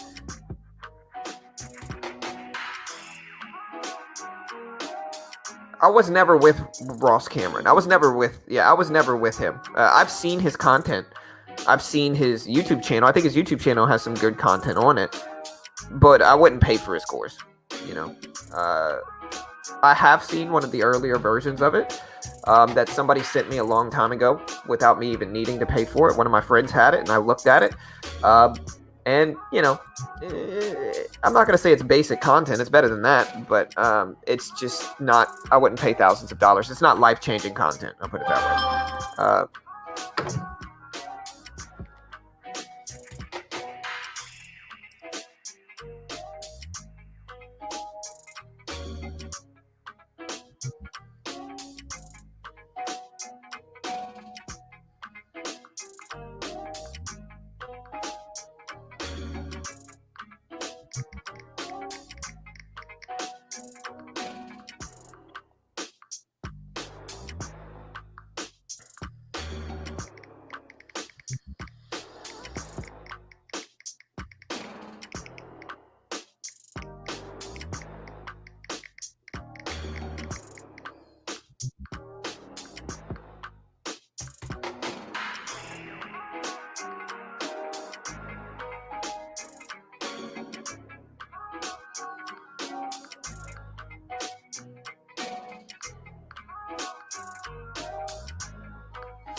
All right, guys. So, pay-per-view Saturday night, stock SmackDown. Yeah. I love the music. Hey, thank you, brother. I guess my point is that I don't have anything against Warrior Trading. I think Warrior Trading has got great free content, and I think if you're a new trader, you know, you should check out his free content. But at the same time, just be careful. Don't get tricked into buying a super expensive course that, again, you think the course is going to be worth $2,000. You have buyer's confirmation. You have confirmation bias is really what it is. And it's content that you can find out there for free. You know what I mean? Of course, you ask any students, they're going to say, nah, this course changed my life. Again, they're just justifying spending that much money on it. I see LIZI pop up. It's at 620s. LIZI pop up. And I'm sure some of his students are going to go run over there and be like, John over there, beginner trading's talking bad about you. I'm not. I'm really not. I'm literally just giving my own subjective opinion on it. Maybe I'm wrong. I don't know. But I like his content. I think it's got good free content. I think if you're new, you should watch it. Just, I wouldn't pay for the course. You know, no offense. Not unless you're like rich. You know, if you're rich, go ahead and do it. I don't care. But I'm not, you know. Anyways, MRIN popping up. It's at 1170s. We're watching that.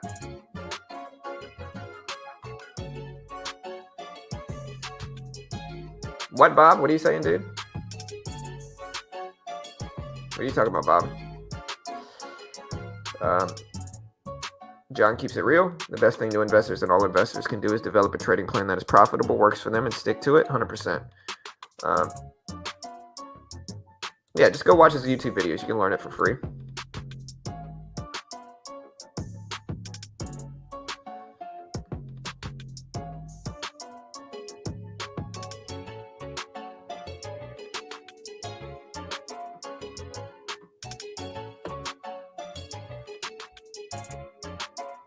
Benzinga YouTube channel has great content. Platform is amazing, but every show is a sales pitch. It just gets old.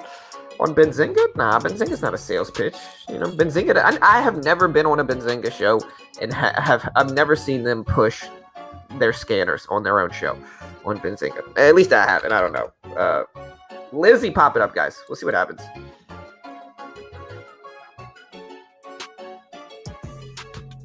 Yeah, they could send that money to me, you know, if they really want to take it seriously. Never used it, Sharif. Never used it, brother. XCLA? Yeah, we got option videos coming, Alyssa. I'm not sure when. Yeah, we got XCLA popping up here. And again, we can look at XCLA here and see what's going on.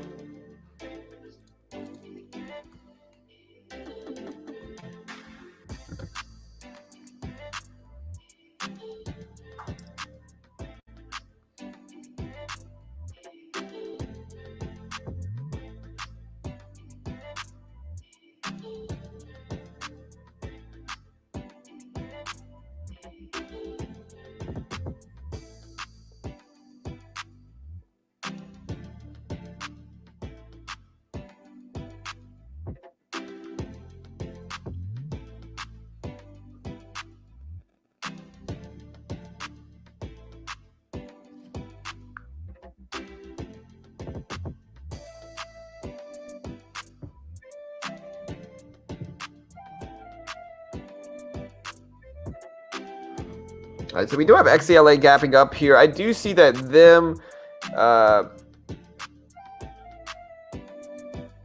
Let me see. I'll drop the catalyst on XCLA. It does have a catalyst here. So here's the catalyst from XCLA. Again, this is Exela Tech. 35 million float for Exela. Pop it up. One of my favorite stocks lately, to be honest here. But Exela Tech, this is the catalyst right now.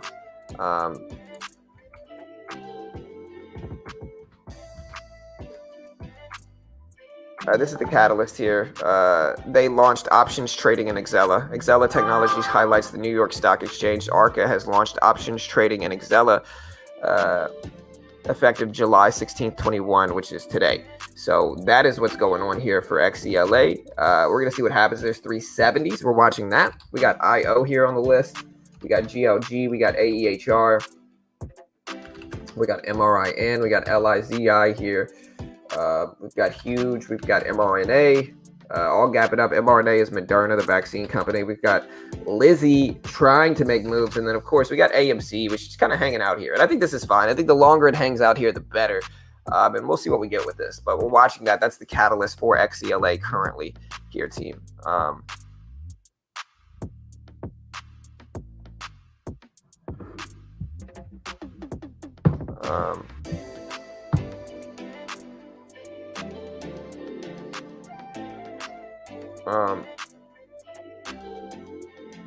Yeah, I mean, I certainly do elevate. You know what I mean? Like, no offense. I mean, and I don't think there's necessarily anything wrong with it. Like, I certainly make more money from this YouTube channel than I do from trading. And rightfully so. I mean, I give everything away for free. We've been growing this YouTube channel for years, and you know, we provide a service to the trading community. It's kind of like if somebody owned. It's kind of like if somebody founded a forum about mechanics, right? If somebody founded a mechanics forum that eventually took off and got a lot of views and started making money just from the forum itself, making more money than the person that started it made as a mechanic. You know, it's understandable. You can't really hate on them as long as they're not being sleazy with it. It's fine. I understand that. And yeah, we certainly make more money from this YouTube channel than we do from trading. You know, depending on the month, this channel makes great income from YouTube. I mean, we make certainly like at a minimum 5K every month from this YouTube channel.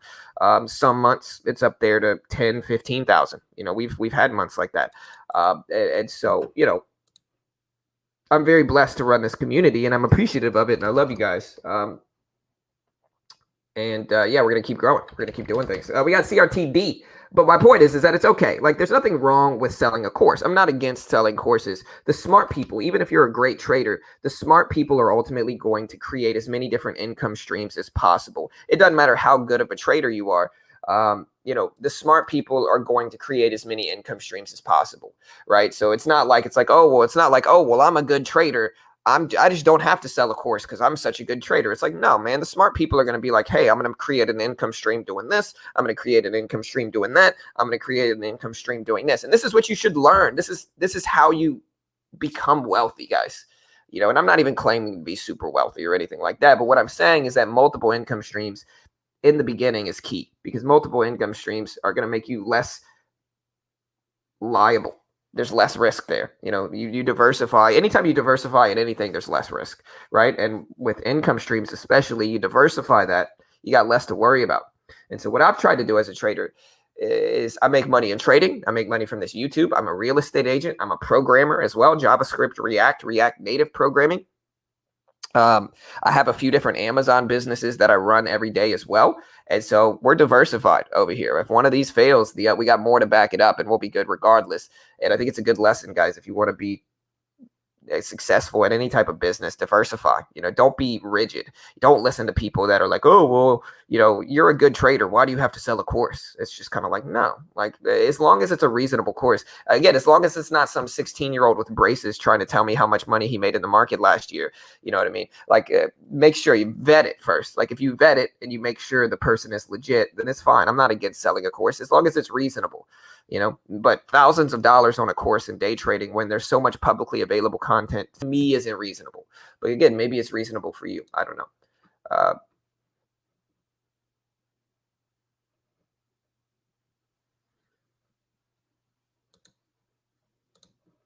Yeah, good day, sir. JFJ. Have a good day. We're not a clickbaiter. If I'm a clickbaiter, then everybody on freaking YouTube's a clickbaiter, bro. If I'm a clickbaiter, then everybody is a freaking clickbaiter. PewDiePie, freaking everybody then. You know what I mean? Like, get out of here, bro. You're just desperate to criticize. Have a good day, sir. My man probably mad because he's down a bunch in AMC or something. Good day, sir. Anyways, we got IO at 190s. We got YBR here. We're looking at that. We got CRTD that's popping up a little bit. We got MRIN. That's sitting at 1130s, but it's not really that good. We got huge, no volume here. We got AEHR sitting at 320s, and that's about it, guys. I mean, we got AMC. We're watching AMC here, and we're going to see what happens.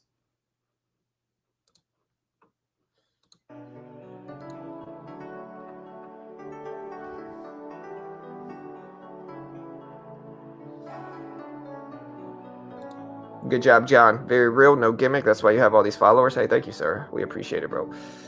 What jobs have you had in the past, if you don't mind me asking? Name them all if you don't mind. Yeah.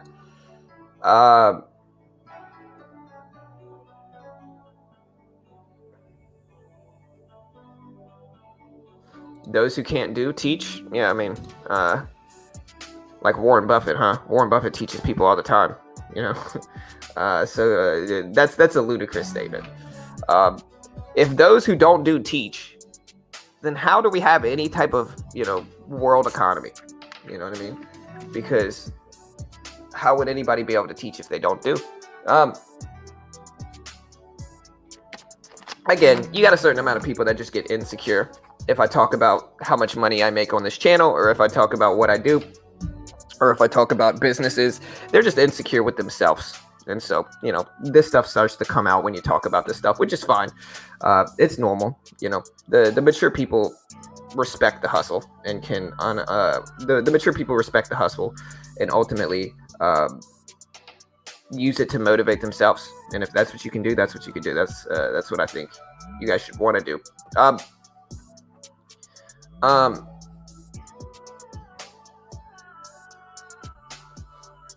You got great content. Hey, thank you. Yeah, so all of my old jobs here, man. My old jobs, man, I did a lot of stuff, brother. So my first jobs, I started out as a, you know, cook in restaurants. Like, I was a cook, waiter in restaurants. Did that for a long time. Eventually, this is the story of how I got here. If you guys haven't heard this story, this is a story of how I got here on YouTube. All right, so okay, so, you know, I started off, I was a teenager, you know, running a bunch of crap jobs, just nothing really good. I worked at a car dealership for a long time, you know, and so I worked at a car dealership as kind of like an assistant slash detailer slash driver.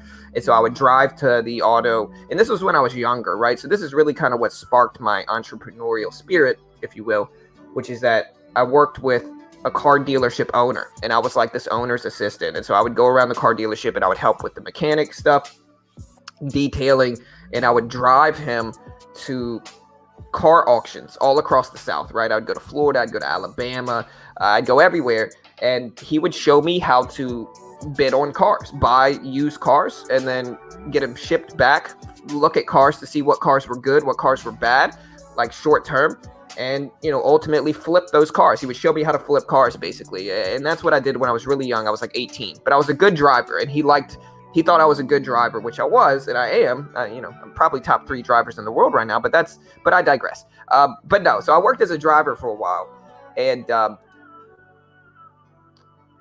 you know, learned a little bit about business that way. Eventually, you know, we moved out to Houston, you know, and I was in school for a while, and I was working kind of side jobs while I was in school. Like, I remember I worked as a bartender at a bunch of different places, and I did a bartending job for a long time. And as I was a bartender, you know, we started having kids as a bartender, and I kind of figured, you know, we had to start making it work. When my wife became pregnant with my son, my wife had a double mastectomy when she was 22. My wife was like 22, 24. She had a bilateral double mastectomy because she has the BRCA2 gene. And so at the time, she was actually pregnant with my son. She had this double mastectomy. Okay, it's a long story. So my wife at the time, Carol, well, she's still my wife, but Carol was having this bilateral double mastectomy, right? She's got the BRCA2 gene, which means she's got like a 90% chance of having breast cancer in her early 30s, right? So she had this surgery, this double mastectomy surgery, when she was like early in her 20s. And, you know, I was kind of taking care of her at the time, and we found out that she was pregnant with my son, like in the middle of that mastectomy, right? So she literally had expanders in her chest, and we found out she was pregnant with my son.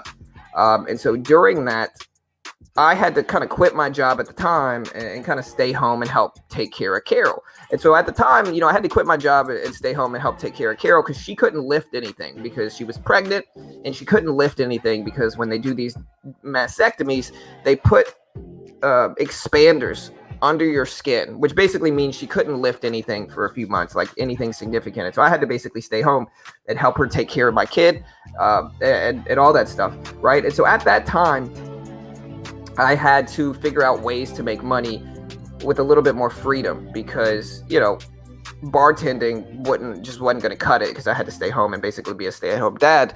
And so anyways,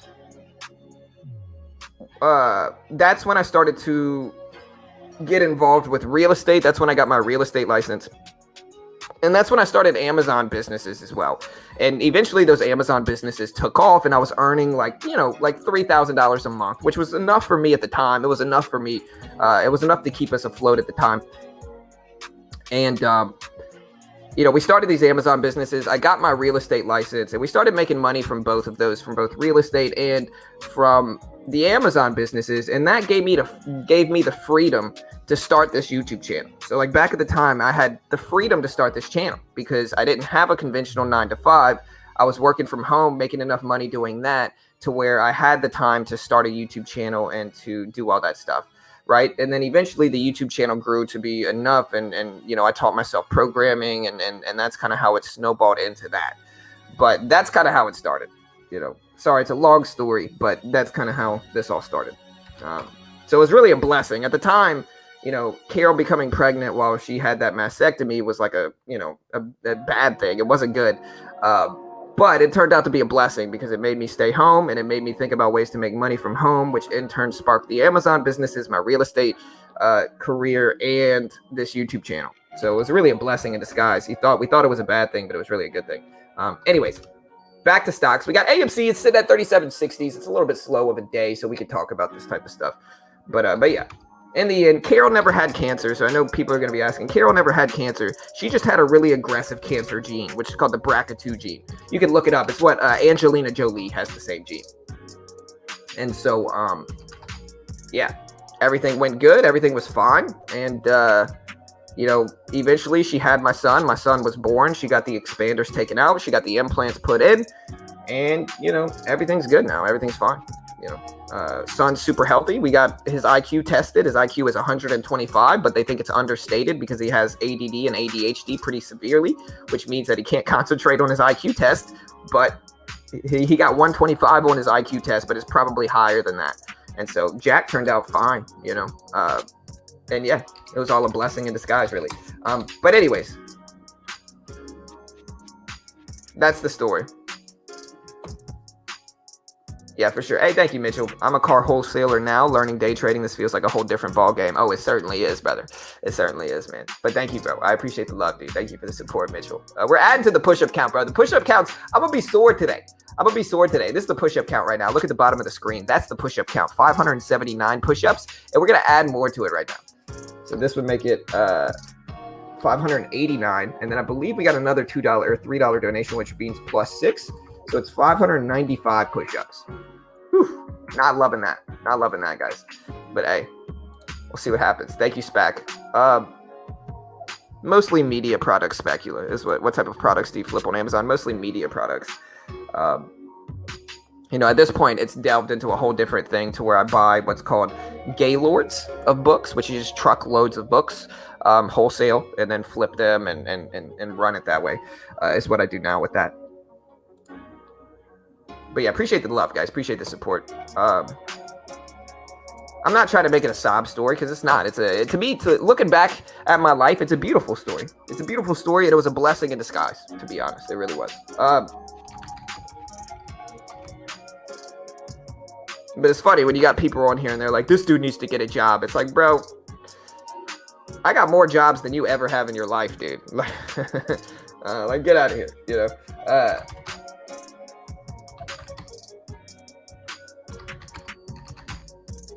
GLG still sitting there. We're watching that. We got IO. We got MGI. We got GRIN.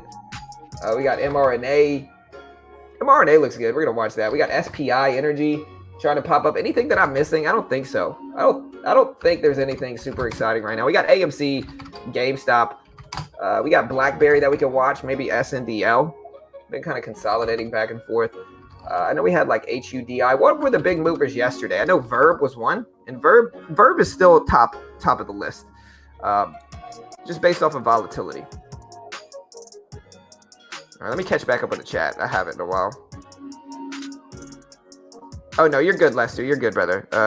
You're good, bro. No, I think I might be a little bit reactive, brother. So it's probably my fault, Lester. You're good, bro.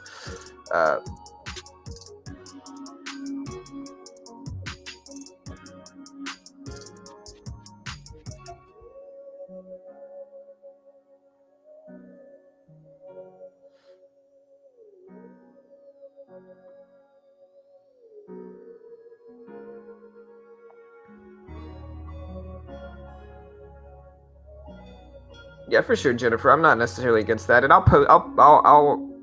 push this comment up there. Ross offers a good product. It's up to each individual to decide if it's worth it to them to pay the price that is asked for it. Just like when you decide to buy anything, yeah, it's all market value. Market value is only what somebody's willing to pay for it. So if he gets sales, he gets sales. I ain't mad at him for it. We have that gene also, John. My sister just died from ovarian cancer. All my aunt and nieces have that too. Double mastectomy.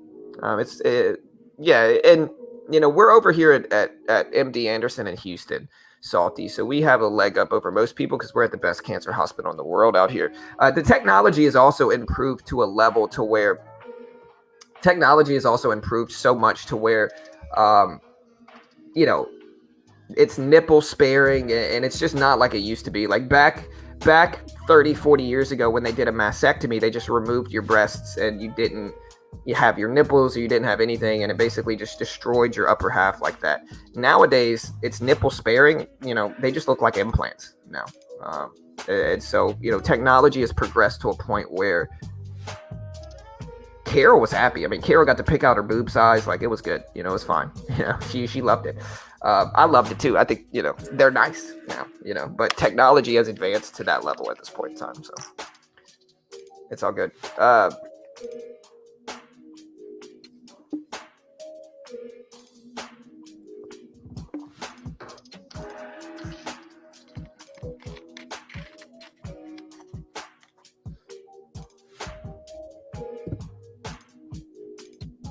Hey, what's up, Phoenix? Hey, good to see you, bro. I saw that text from you yesterday. I don't know if I need the Wii, though, brother. I don't know if I need the Switch. I mean, my son really wants it, but I don't know if we need that one now, bro.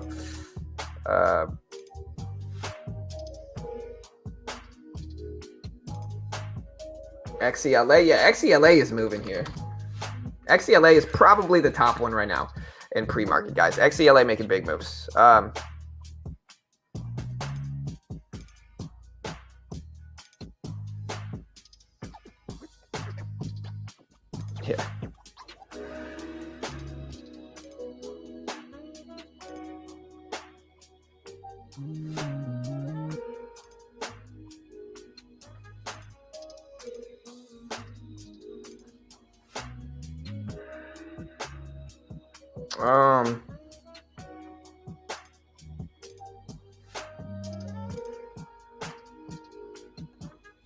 But yeah, that's the story.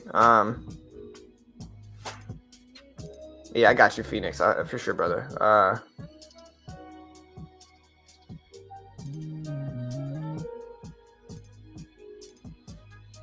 Yeah, so XCLA is popping back up. We're watching it for sure. Verb, XCLA.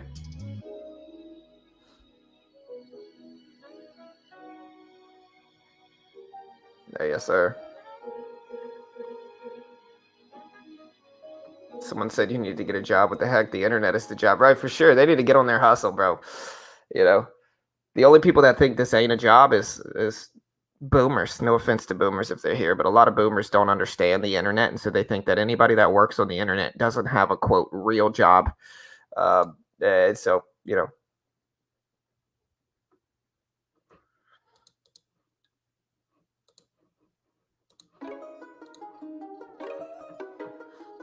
BBIG. Hey, what's up, Mike? Hope you're doing good, bro. Hey, thank you, brother. There's 380s.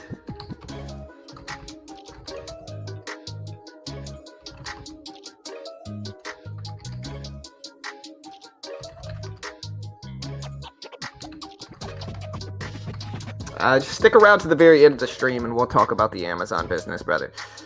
So yeah, if you guys want to know my Amazon business, just stick around to the end of the stream. We'll start going over that. We'll plan to go over it at 11 o'clock market time, at 11 a.m. market time. So stick around. We'll talk about it. XCLA is trending really nicely here, guys, up to 380s.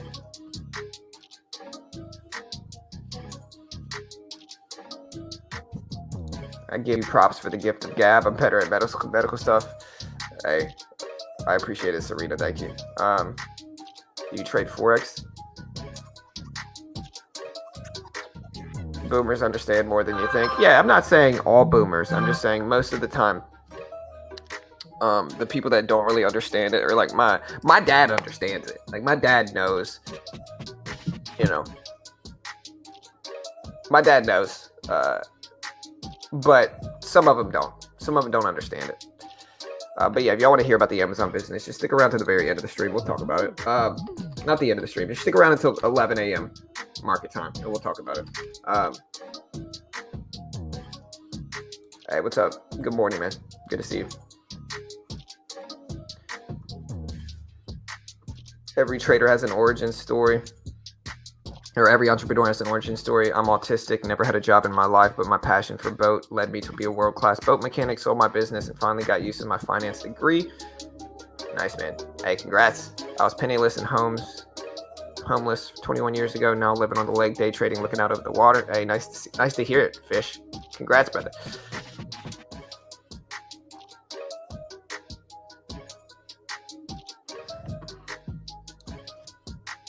Yeah, I mean, the reality is, guys, here's the reality, right? People look at business the wrong way, right? They really do. Like, people look at businesses the wrong way. Dare's trying to pop up. We still got GLG, but XCLA is definitely the main one moving right now. And pre, it's up to 380s. But people look at business the wrong way.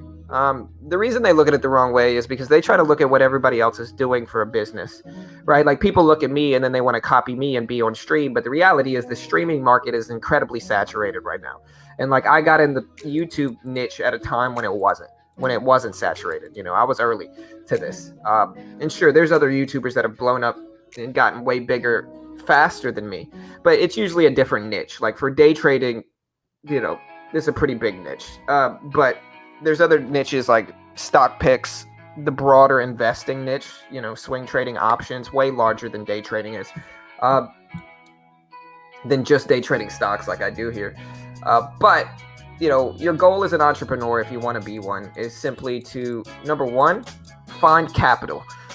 Capital is defined as money that you use to make other money. That's all capital is money you use to make other money in whatever form that is, right? And so what you really want to do as an entrepreneur is you want to earn capital, build capital, and then you want to sit on that capital until you see an opportunity to get involved with. And you need to be patient. You can't just jump on what everybody else is doing. It's not going to work. You need to wait, and you'll know when you see one. You'll know when you see one. Like when I first started day trading and doing this stuff, I started the YouTube channel back in 2016 because that was when I could see the future of this niche, and it was something I enjoyed doing. But you got to sit on the money until you find one of those opportunities, like CBD was 3-4 years ago, like Delta 8 is now. There's different niches like that you just got to sit on your capital and wait. And you can't, you go on the internet, everybody's going to be trying to tell you what to do. Most of those niches are saturated at this point in time. So you just got to build capital and then sit and wait for a self-evident opportunity that's plausibly profitable. You know what I mean? And a lot of people don't have that patience.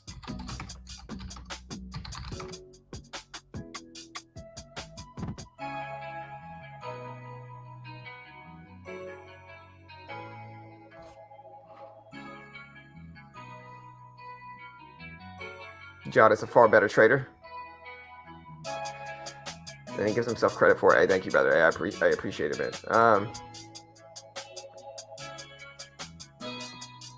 Yeah. One of my top long strategies is the VWAP reclaim from John, and honestly, it's a profitable strategy, brother. We might try it with Lizzie here if we can get a good pullback to 350 or to 650. I mean, we might try it with like 100 shares on Lizzie here if we can get a good pullback.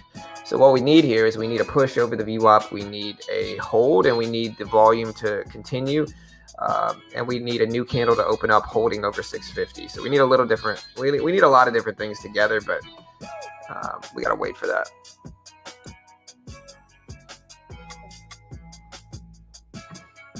Nice, man. Hey, thank you, Richard. Appreciate the love, brother. Appreciate the support.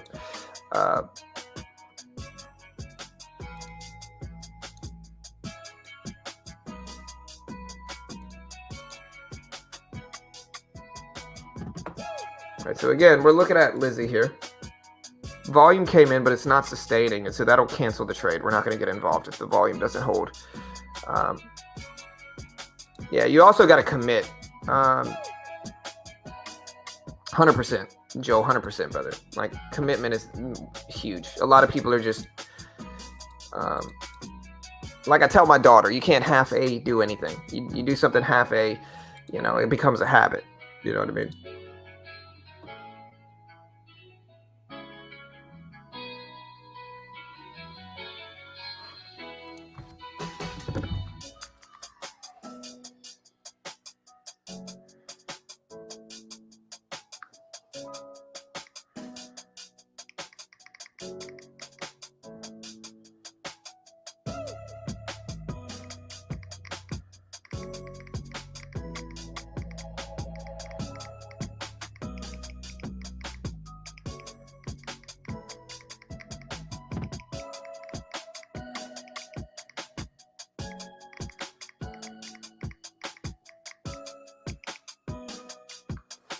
All right, so yeah, we're not going to do this on Lizzie. We're going to wait. Just didn't line up with what exactly we're looking for here. MRIN was looking better earlier too. It's kind of faded. XCLA is the only other good one that looks maybe possible to trade.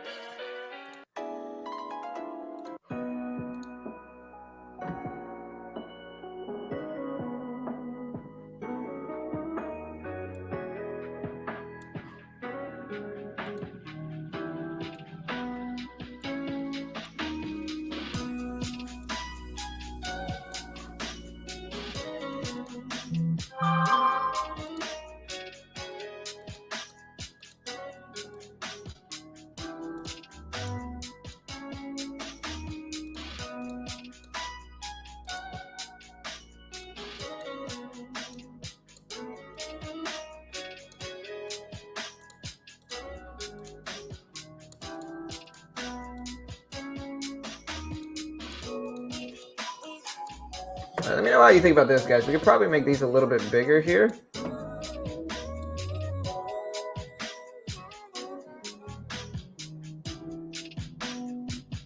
This might actually be cooler.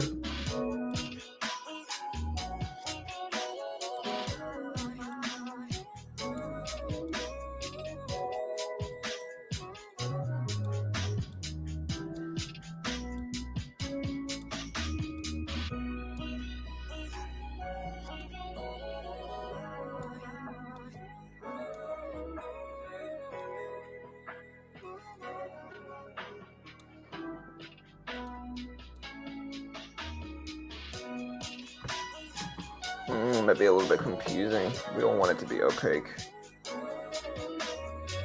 Oh no, that makes it just...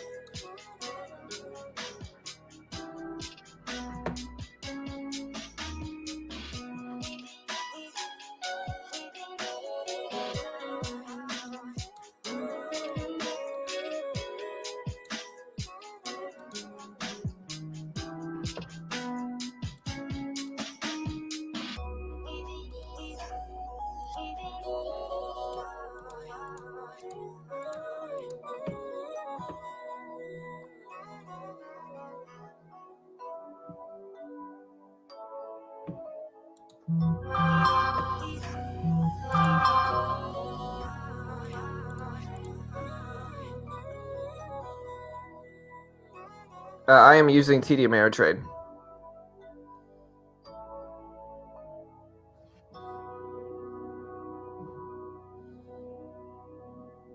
What about IO? IO is okay here. But I don't know.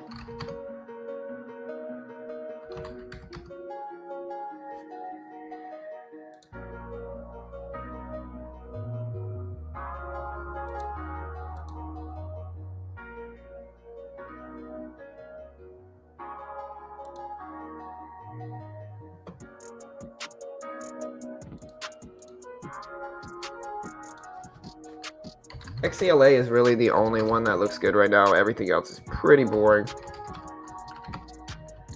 It's a Friday, guys. It's a slow Friday at that. It's not even a good Friday. I thought we might get something with AMC. I thought we might get a run. I might get a squeeze. I think AMC is very volatile today, but that's it. You know, everything else is pretty dull and slow and just not really super favorable.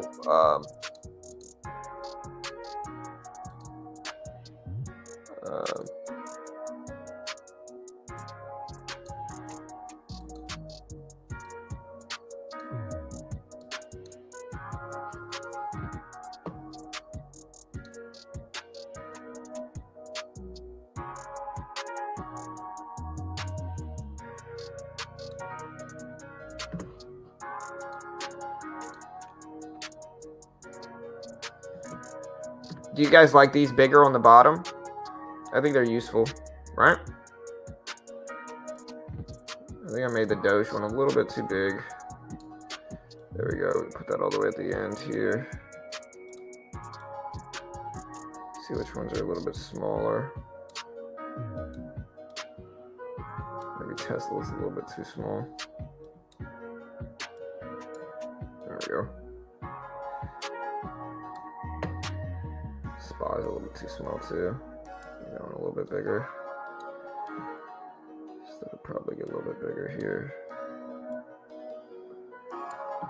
There we go. All right, so AMC at 37.50s. That's the big level. We just want to see it hold. XCLA is the only other good one that we like here this morning. Maybe if we pull back to the VWAP, we'll look for a continuation in the trend. But at this point in time, the trend has been confirmed so much that it might be a little bit too much, if that makes sense. Like, we're still just waiting here. Everything else is very slow. Unfortunate, man. I got kind of excited thinking today might be a good day, but it just has not been. It's just been slow.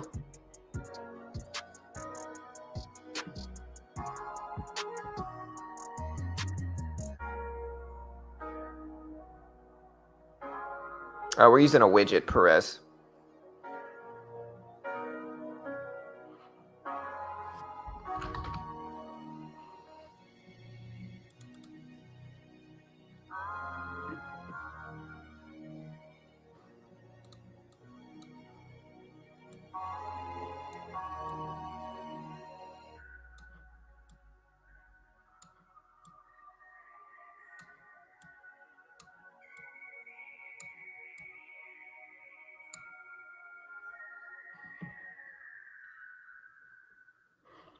Yeah, Lizzie's interesting. We just need the volume to come back. Yeah, for sure. That's all we really want. I mean, we just needed to get over the view up and hold, and we'll watch for that. Lizzie's not bad. Lizzie's probably the second best one.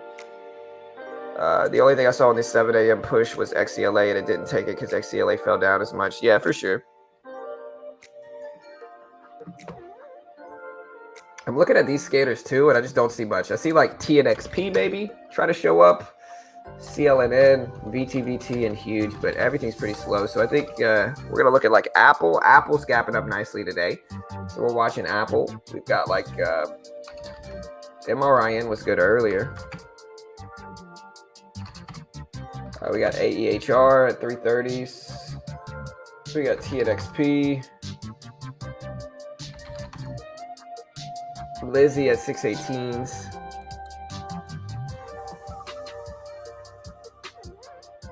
YVR.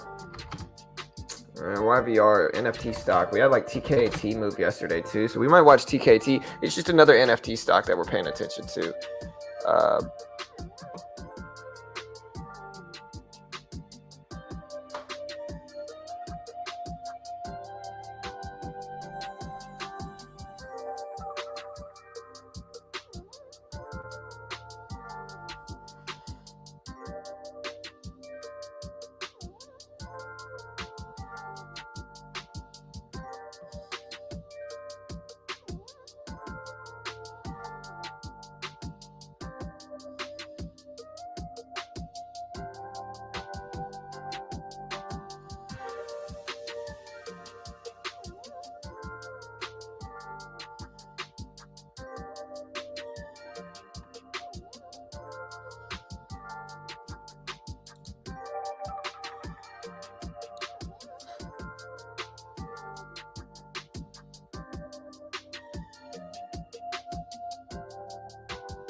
Let's see what happens in 8 minutes if something gets news or starts moving. Yeah, at the 8:30 scrum.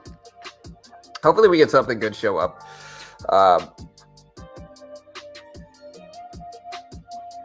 Hopefully we get something good showing up.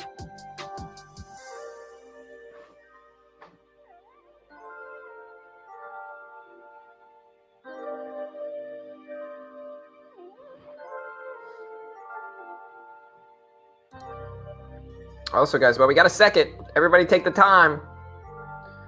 Click the like button. Do it now, guys. Hit that like button. If you want to see me do 600 push-ups today.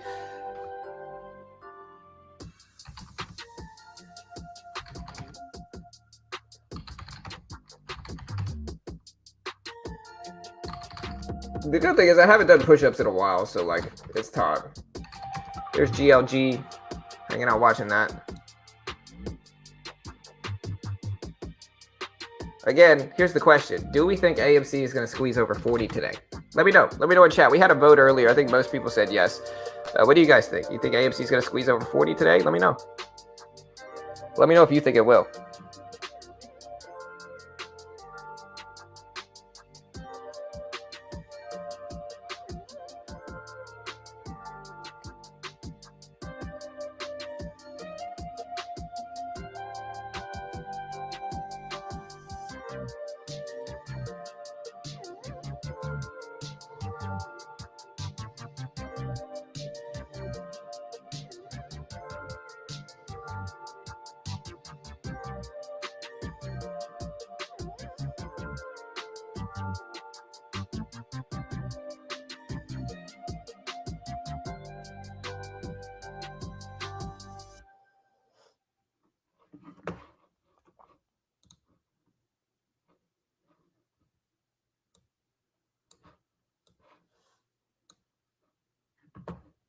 $45 call strike for AMC expiring today. Let's go. Hey, good luck, brother.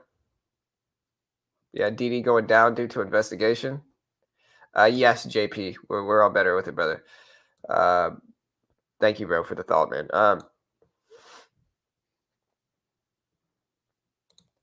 It's a payday, and I'm sure some will try to average down in AMC. Yeah, it is Friday. We'll see what happens. We'll see what happens. Interesting thing, you know, to pay attention to today. We have AMC. It's at 37.40s. We're still waiting for the 8:30 scrum to see what shows up there. We got 4 minutes until that.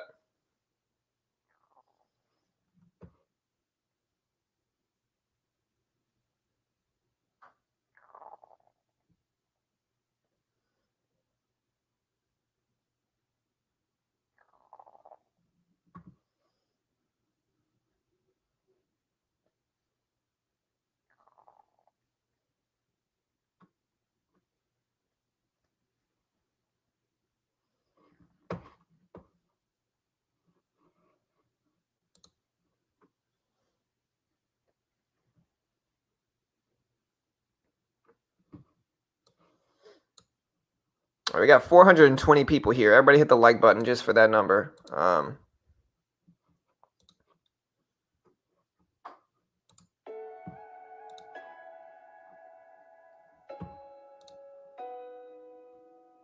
Any chance of a gamma squeeze today if the price action goes up? I mean, gamma squeeze is what, based off of options expiring? I don't know. Possibly, I don't know. But I think the word gamma squeeze is getting thrown out a lot more than it should be. And I think that, again, I think these are all kind of trigger words that people use to try to spark bullish sentiment. In the end, we'll see. But I don't know if I'd label it a gamma squeeze if we get a push up today, you know. Hey, yes, sir, Moon.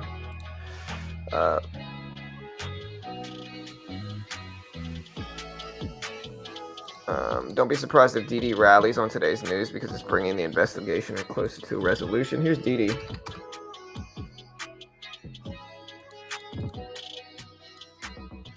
DD new IPO. I don't know why. I just don't know why China conducted it like this. Yeah, they have a delay on every broadcast, Mike. There's a 6-second delay, 5-second delay here. It's very minimal.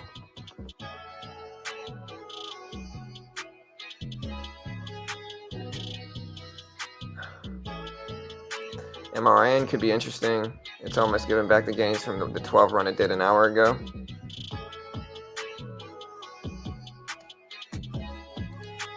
AMC is just as many $30 put options as $40 calls. Max Paint would have it closed right now where it is around 35. AEHR looks interesting, but it's at 330s here. We'll see what we get. XCLA is probably the favorite right now, but not saying nothing else is going to show up. The 8:30 scrum is about to happen, so we'll see what happens there. We got IO. IO's gapping up. It is going to be a watch. GLG, AEHR, XCLA, and Lizzie. Basically, this entire bottom scanner right here, the stocks that I like the best. These are the biggest ones that look good since the close. This is what we've been using for these scans.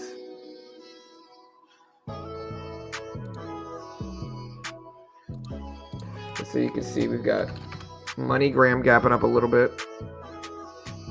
IO, GLG, AEHR, XCLA, Lizzie, MRIN. You know, those are the biggest gaps today.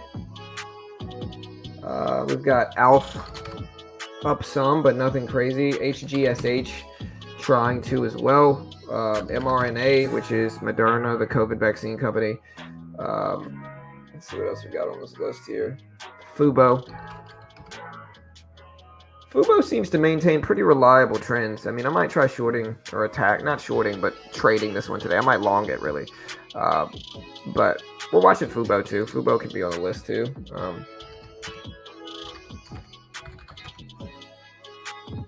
GameStop's also on the list. GameStop's at 173 here.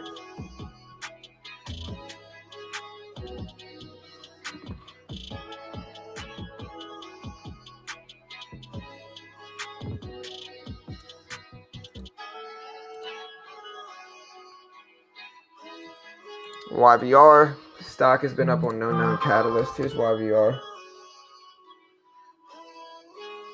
Watching this, we got AMC up there at 37.20s, dipping down a little bit.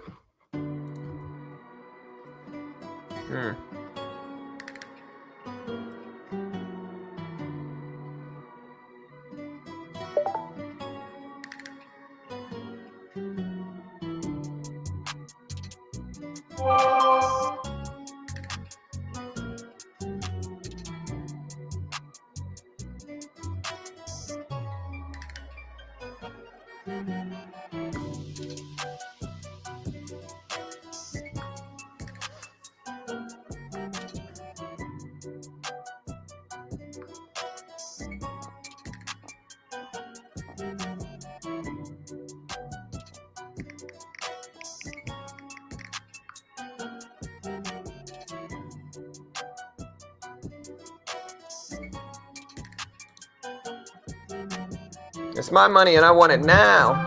Good day, sir. You know, don't be stealing my Willy Wonka quotes.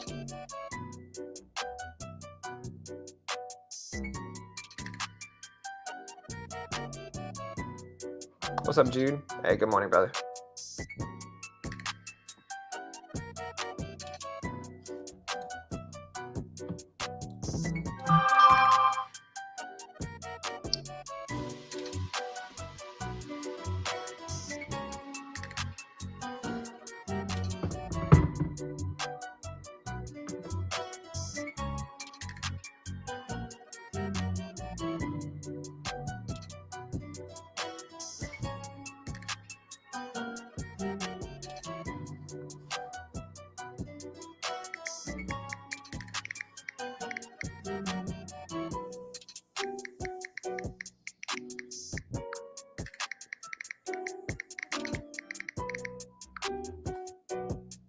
All right, so we're back up to 3740s here.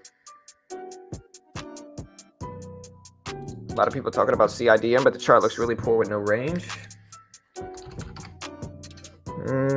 Yeah, I don't like CIDM. Looks to be a larger float stock too with a very small range.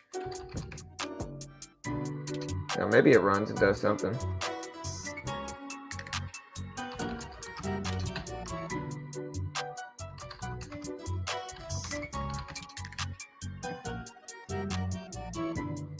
I don't know why GLG is showing up at the top of my list. Oh, GLG looks good. My bad. GLG back over the VWAP here. Do I want to buy this pullback again is the question. Hey, thank you, Altuve. Appreciate it.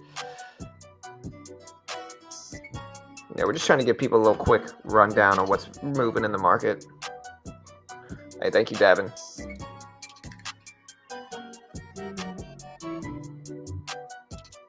Hey, what's up, Harry? Good morning, brother. Good to see you. Good to see you.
Ford.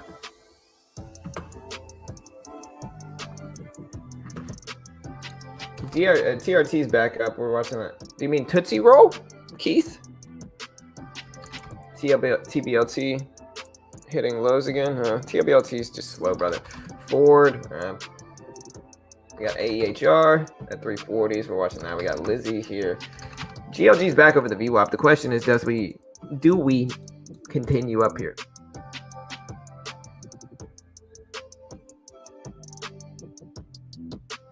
Volume's coming in, but it's not as good as it was earlier, so I think I'm gonna wait.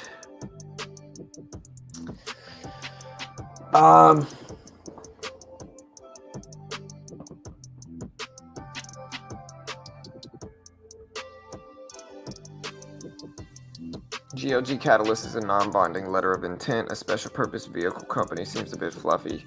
Yeah. Yeah, the first spike was the only play. That's what I'm thinking too. I don't like it now. Still looking at AMC, and AMC's trying to fight its way back up here.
All right, so we're back over the VWAP for AMC, and this is usually a pretty good sign. I mean, we're over the VWAP. We're over 3750. We're at 3770 right now for AMC. Let's see if this continues here. The SPY is actually pushing up some as well. Here's the SPY. So the SPY is ripping up here. So we might have some volatility here as well from that.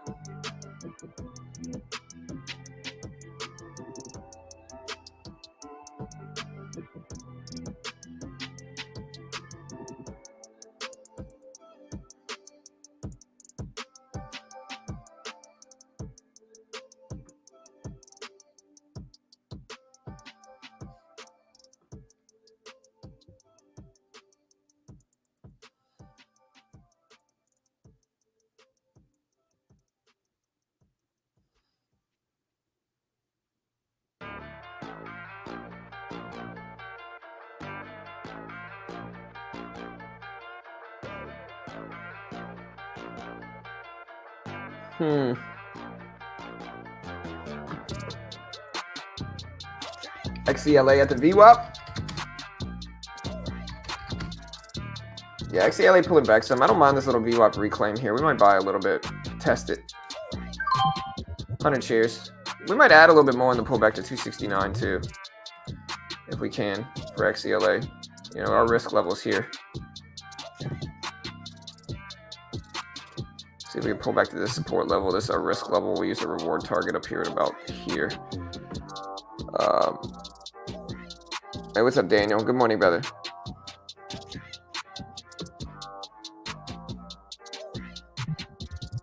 we can get on the bid price. Nothing. Okay, we did. Nice. Okay, we got filled on the bid. All right, we're with 200 shares.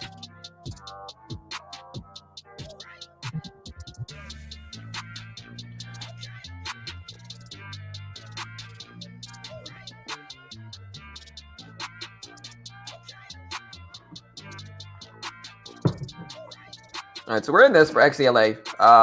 Small position.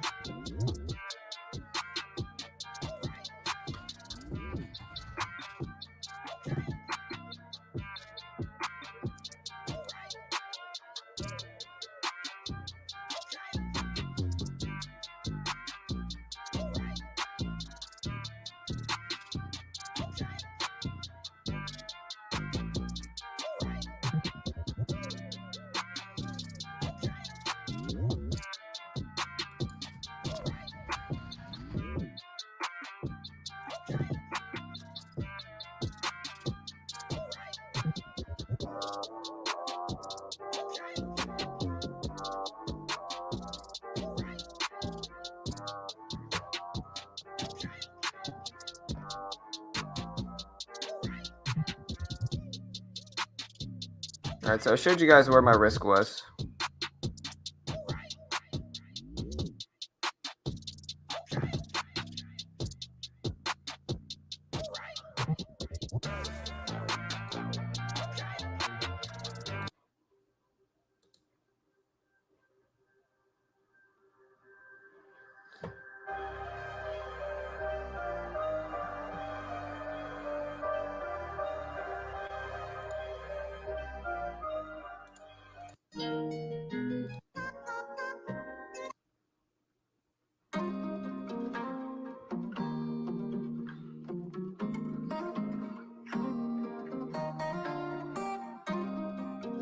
All right, so we do have a little bit of level here that we really want to break over.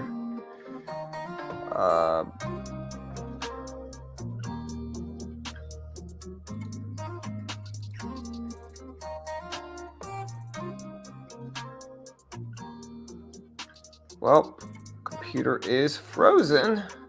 Probably almost certainly Thinkorswim.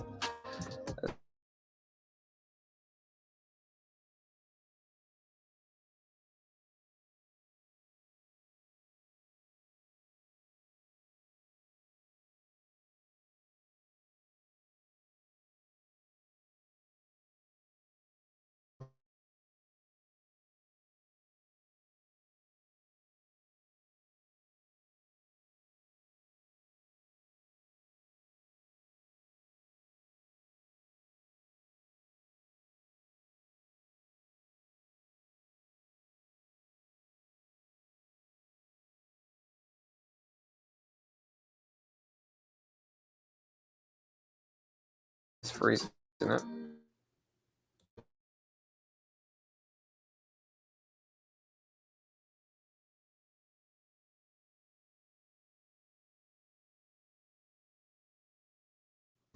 Alright, we're gonna have to get... Alright, it happens while I'm in the trade, dude.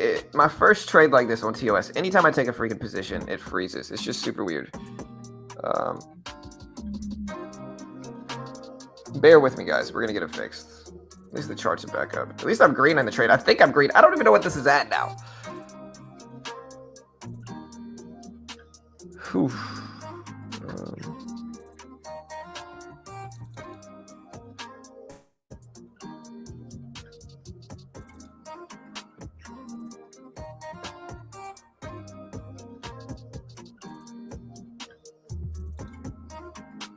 Sorry, guys. We gotta pull Task Manager up and delete some of this stuff. Stupid.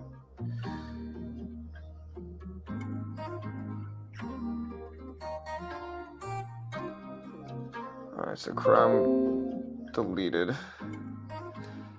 That's good. We got Chrome off. No, we probably get rid of this too. Yeah, I apologize, guys. Stick around. We're good.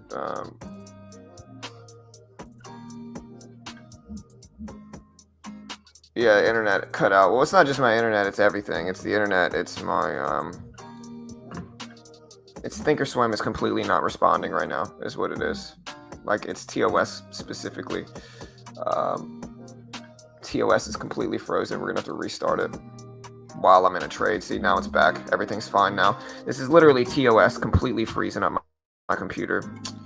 Dude, I have 32 gigs of freaking RAM, so TOS shouldn't do this. It's stupid.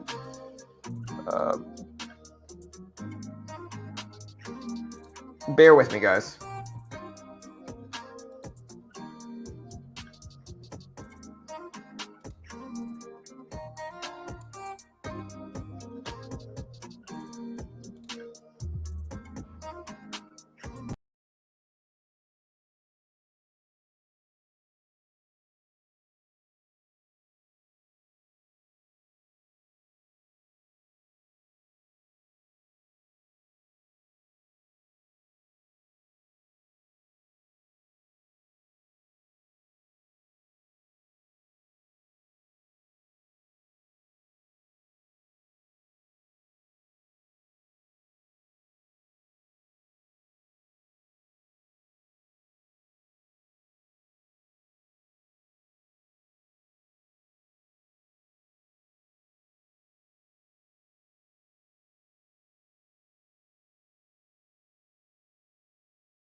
Sorry, guys. My stream is acting up. Unbelievable, bro. Honestly, it's so frustrating. Dude, at least the stream is still here. Are y'all good? Can y'all see me? Y'all hear me? Does this still work? It's good. If it didn't close it down, man. So stupid, bro. Just dumb, you know? At least we got the stream working. Okay, cool. All right, at least we're back, guys. At least we're back. Let me get TOS up. Dude, didn't think it was one, man. All right, we got to get these scanners all back up too. We're gonna exit out of these. Bear with me, team.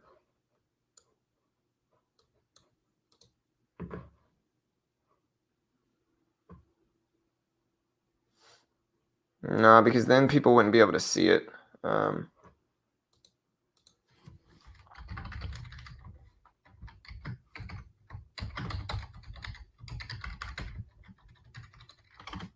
It's all good. At least y'all can hear me and see me. I'm just happy for that, guys. So we're getting TOS up. Honestly, hopefully when I move, we'll have a little bit better internet. Let me see if this works. See, I forgot to even check my positions here. What am I on? What was I in? Guys, what was the trade I was in? Was it, what was it? Somebody help me out. Oh, here, let me look at my monitor tab. I'm probably down big for all I know now. Yep. See, it's so stupid, bro. I went from being up in this trade and about to take profit to being, oh, no, that's a little bit better. Just so dumb, bro. TOS has gotten on my last nerve.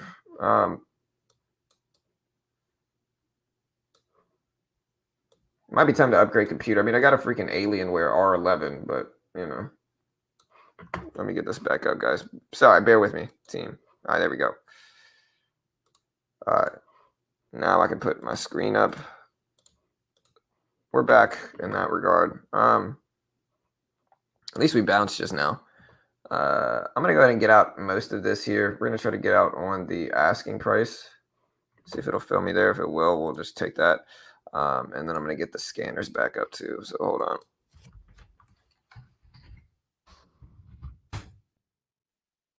And then we'll get the music back up.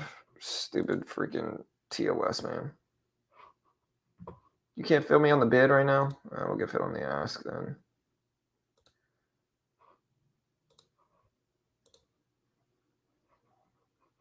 Oh.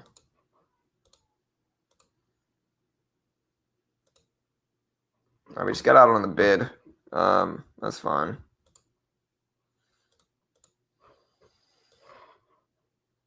All right, so we got the movers back up here. Again, we're checking pre-market over the entire session for the first one. We're going to customize this to only show us these things here.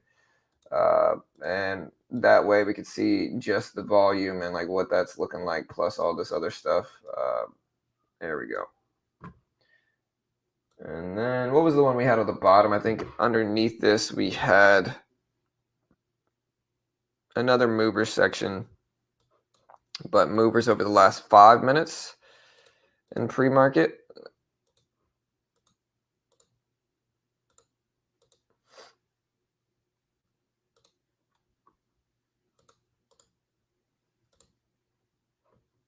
There we go. So we'll put this up here. That should work fine. And then let's put this up a little bit so you can see. And then we had, I believe, real-time scanners underneath this, correct? So we had the new scanners here underneath it, basically showing me the top movers over the last 1 minute. So this is like really recent scans here. These are the top movers over the last minute in real-time scans.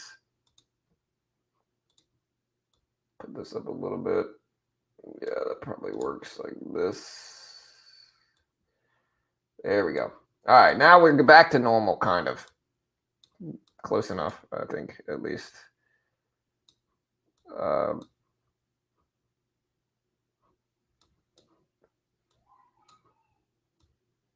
There we go.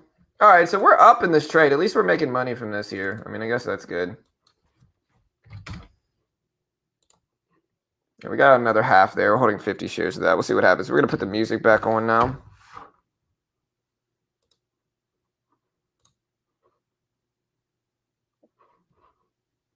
Seem to be running better now with less issues.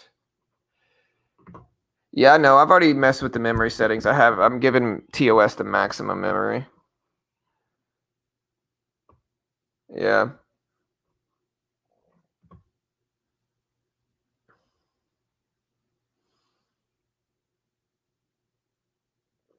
You should get a separate computer for streaming so your trading computer doesn't get bogged down. That is how most Twitch streamers stream their games. Yeah, for sure. But the problem, though, with that, think about it like this, right? How am I going to stream my trades if I have a separate computer? I'm sure there's probably a way to do that. And I do have a pretty powerful laptop that I could probably stream with. But at the same time, you're probably right. I could probably manage my stream and everything else from a laptop. That's a good idea. So like I could stream on one, trade on one, and then manage everything from the other. That makes sense. We're just gonna get out there. We're up 20 bucks on the day in pre-market. That's about as good as I can really ask for here, I think. I have a stream deck. I think your TOS RAM setting is probably too high. I was having the same issues. I'll try that. I'll mess with it afterwards to see if it helps. Appreciate the advice. Hey, what's up, Noel?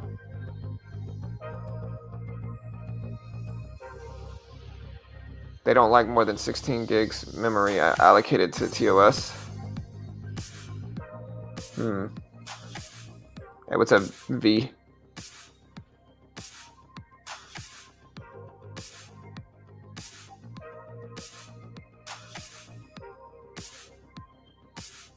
Yeah, hey, I'll check them out, Chase, for sure, brother.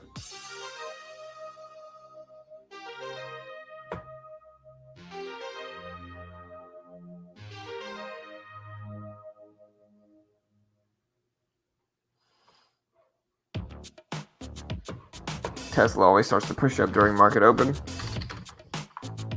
I mean, honestly, I'm happy. I mean, we're up. I mean, that kind of helped me. I mean, we're up 20 bucks on the day to start the day. Got a little bit of a cushion here.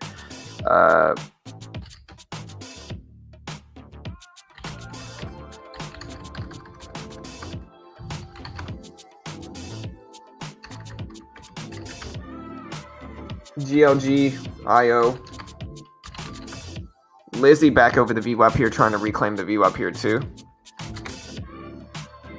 AMC up to almost 38 bucks.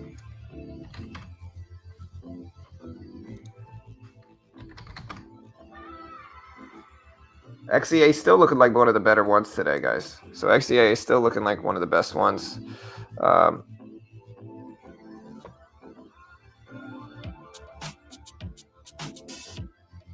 Lucas says, good morning, third day tuning in. I'm learning a lot, including how to brag modestly.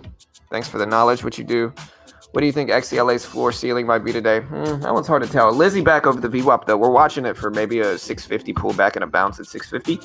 Maybe not. It might not do that. We are not investment professionals. Please don't sue me. Also, XCLA, as for the ceiling, all we can really do is look at major support and resistance, right? So if we're currently sitting at 370s, we are right up here. Let's look at 390 is a support level or a resistance level in the chart. Look at $4. $4 is a big resistance level too. And so if we get over those, then we might be talking, you know, $4 up here. Looks interesting. I hope you guys see how I drew out my risk reward and followed it. You know, we drew out these risk reward levels. We gave ourselves a reward target of 375. We really got a little bit better than that. We gave ourselves a risk level of 364. So, you know, it ended up holding here for XCLA. And that's how you draw out risk reward levels in a profitable and consistent way, if that makes sense. What's up, James? Yeah, we're looking at Lizzie for sure. Lizzie popping up 660s right now. Looks good.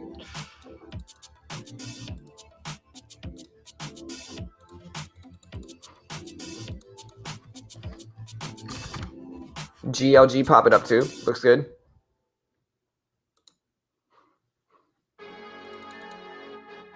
Lizzie up to 660s. Again, I'm going to look at 650, see if we bounce there. Check on IO, Geophysical Corporation. Yeah, we looked at this one earlier. Here's the catalyst for it.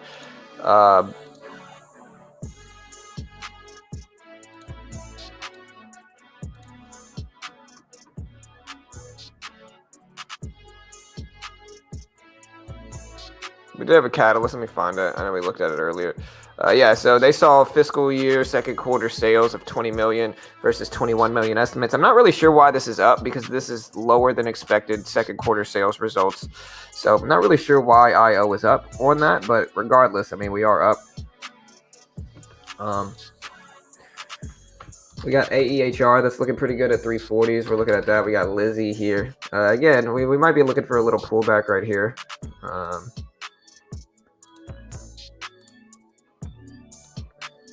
You're just not going to fill me, TOS? Thank you. Sheesh, man. I wanted 55. You gave me 59. All right, so Lizzie. Bitcoin spiking up a little bit. It's at 31.6. Bitcoin getting a little bit of a surge right now.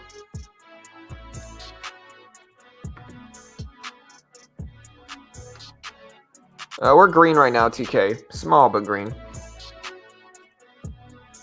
I was going to add there, and we didn't.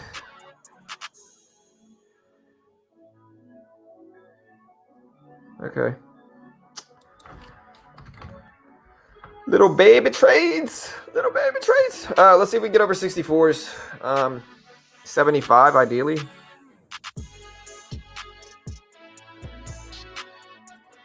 Y'all are missing me over here like dancing.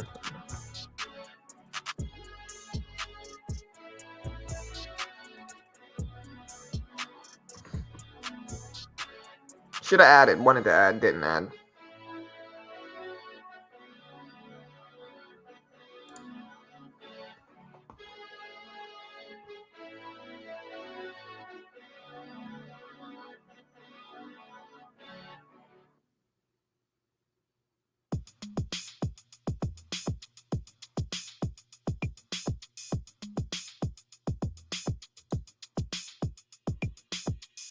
Fill me! Fill me!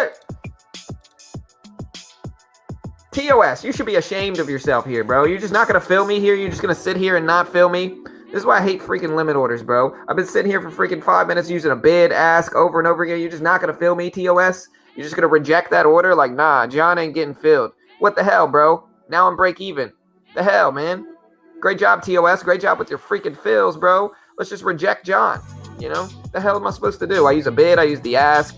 Liquidity's fine. The freak, TOS. Great job with the fills.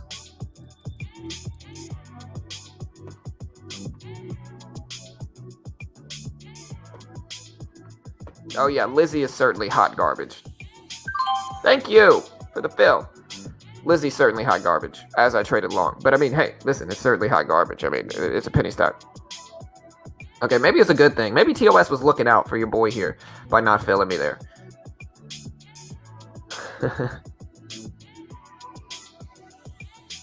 It's mad about the RAM? That's possible, plausible, you know.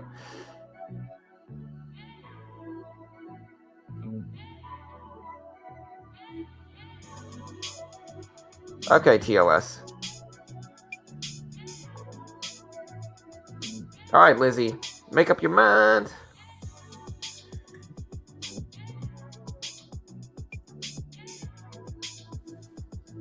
If you love me, let's go up, Lizzie. Do it now. You want to go up. Everybody visualize Lizzie going up right now. At least we took profit. I mean, that's good, I guess. Honestly, I'm just disappointed in the fills. All right. Get me out of this thing now. Look at that. Completely break even. I guess that's better than nothing. I mean, I could have been up, but, you know, it is what it is. And right back there.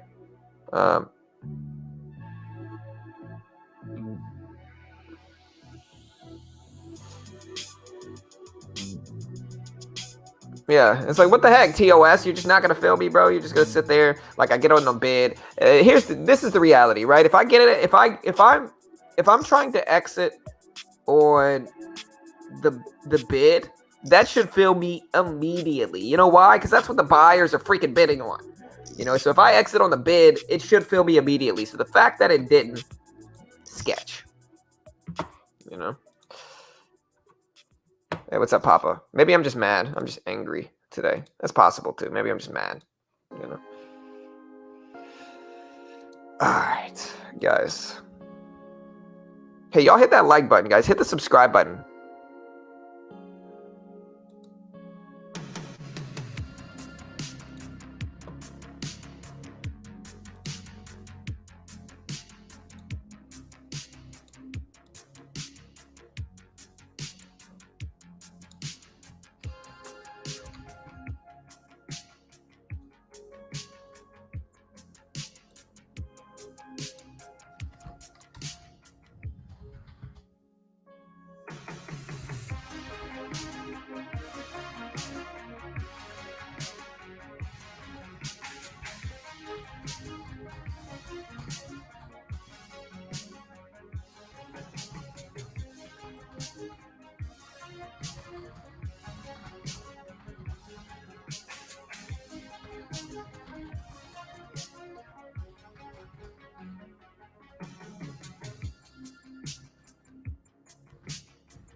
All right, guys. So maybe it was a good thing. I don't know. We're watching Lizzie. We also have GLG popping up. XCLA is just on another planet right now. It's just ripping up, holding there. Look at the support we drew at 370s, and look at that thing holding. So Lizzie's ripping up. We also have Bitcoin that's kind of popping up right now too. So we're watching that here. We'll see what we're gonna get with that too.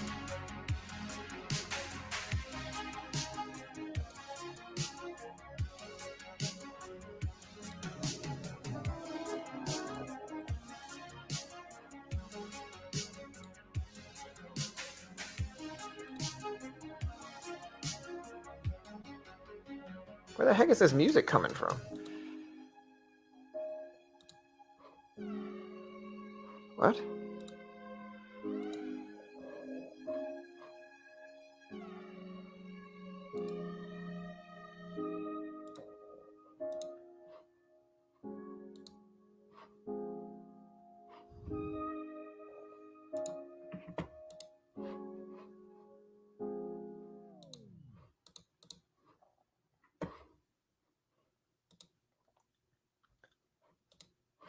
There's the music. I was like, where the freak is this coming from? All right, there we go.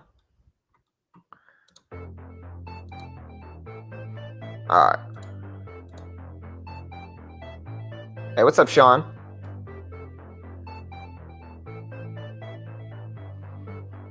Bitcoin popping up, though. We see Bitcoin. We got GLG here. It's making moves. Champagne's raining from the sky on XCLA. It's up to 380s. We're watching that. We got CMMB pushing up a little bit. GBS here is trying.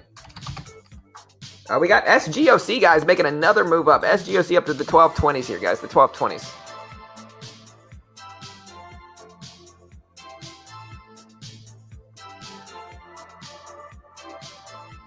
Man, do we have a beef in the chat?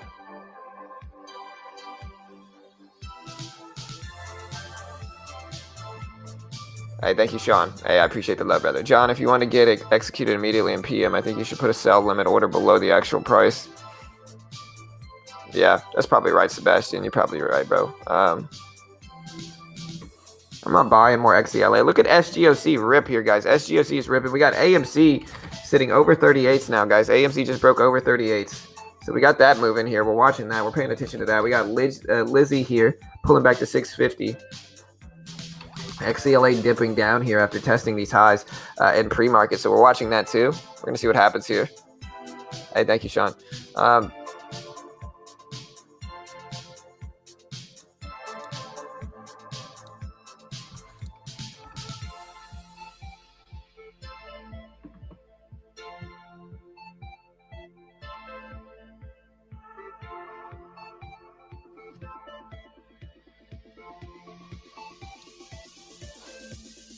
What do you think about SNDL? I mean, SNDL, I don't know, man. SNDL could do a lot of different things. It's one of those stocks that have been talked about a ton over the last 6 months, but hasn't really gone anywhere since it made its latest push back in February. So back in February, it made a rip. It hasn't really done anything since then. It's had a lot of hype from traders trying to, trade it, but aside from that, it's been pretty slow. Hey, what's up, Try? So let's see. We do have AMC, guys. AMC over the VWAP, over the $38 level. These are usually pretty good signs of strength. Is it going to rip today? Are we going to break $40 today? Let us know. Let us know.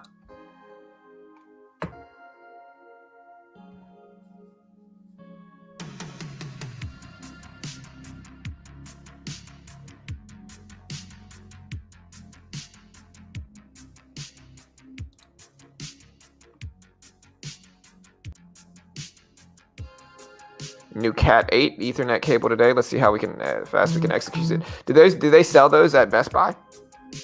I need something, man. SGOC, guys. SGOC recent pop, huge move. Over 1280s right now.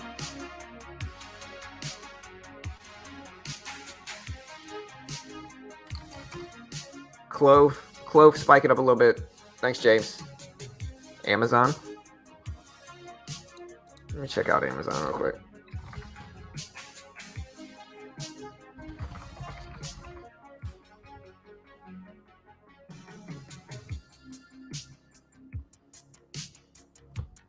I need like a really, really long one though. Cat 7.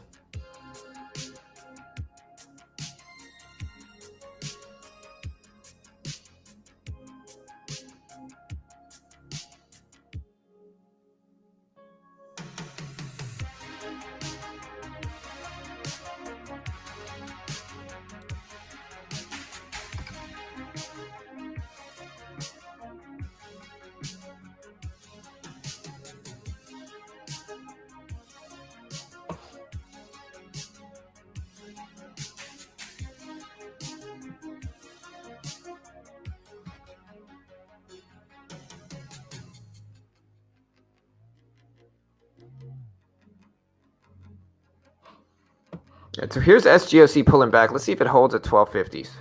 Let's see if it holds there. Guys, that's what we're waiting on. Let's see if we actually hold. What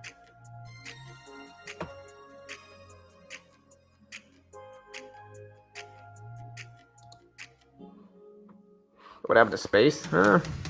It hit an offering and basically just kind of cracked down from that offering.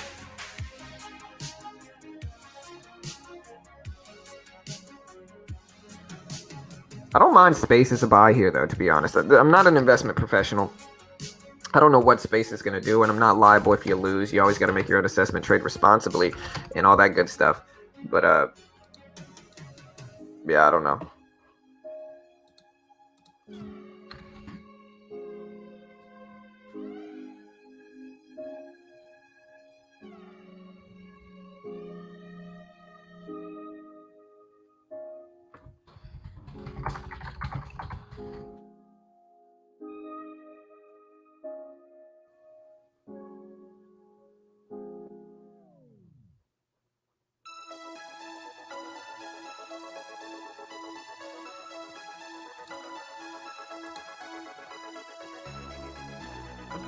Came back down to earth, yeah. So AMC, guys, AMC's over to almost 38 here. We got SGOC trying to make a move. It's at 1270, so we're watching that. Let's see what happens here. We got 20 minutes until the stock market opens, guys. 20 minutes. AMC up to 38, basically. SGOC bouncing at the VWAP here. We're getting ready to trade. We got XCLA on the move, too. So we're looking at XCLA. It's up there to 380s. This is too much. This song is too much. I got to change this. This is way too much. It needs to chill out. There we go. Yeah, that song needs to chill out. Hey, Candy, happy Friday to you as well. Thank you. Hey, what's up? What's up, Juan? Good to see you, bro.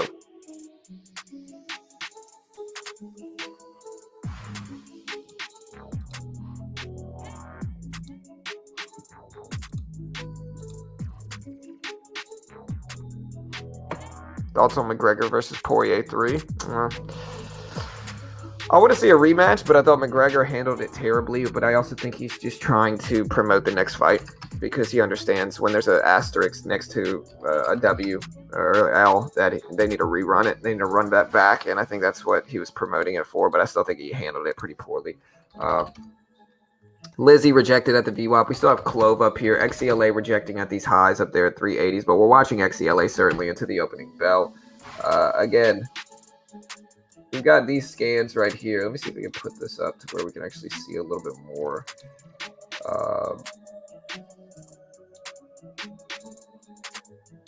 I guess that'll have to slide. All right, so here's the bottom scanner here.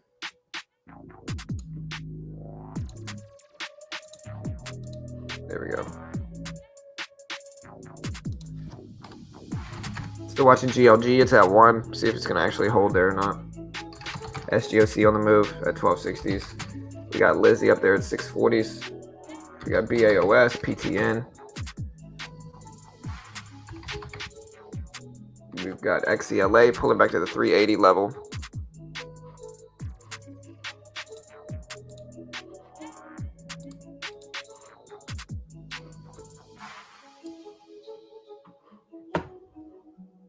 No, I'm not sure. Crypto Rick. Hey, what's up at Adelina? Hey. Sometimes all we do is twin. Just depends. Verb. Yeah, we're watching Verb. It's just underneath the previous close at this point in time. Looking weaker. I was hoping we get some type of volatility today with AMC's rise, but, you know, not enough to really get excitement on the list, I don't think. There's just not enough people ultimately watching for this stuff here.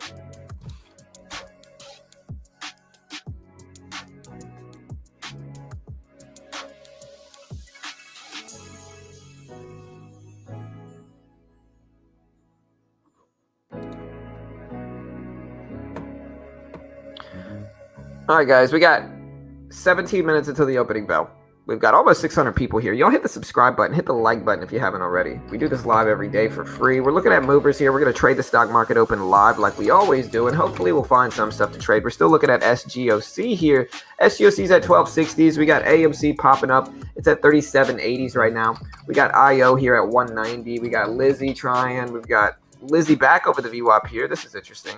Now that we are back over the VWAP, maybe I'll get a second chance to try this one before the opening bell. Here's the dip. See, this should fill me immediately, guys. If I jump in on the asking price, that should fill me freaking immediately here. Okay. Oh, wait, the day is set. Okay, that's my fault. Okay, I'm dumb. Yeah, just the worst possible entry ever. Those spreads gnarly. See if we can get filled at 50s.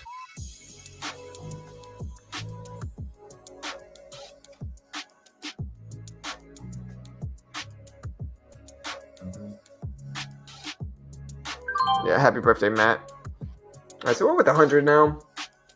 61 is our entry here. We'll see what happens. Just a little feeler trade. Yeah, happy B-Day, Maddie. 53 years young today. Hey, happy birthday, brother. They're just little widgets telling you what's the biggest movers in some of the main markets like Microsoft, AMC, Apple, SPY, Tesla, Bitcoin, Doge, all that good stuff. Just looking at. All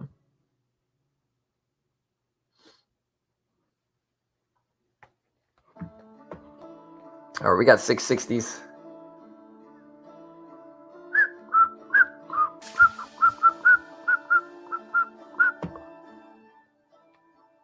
Hey, happy B-Day, Jude.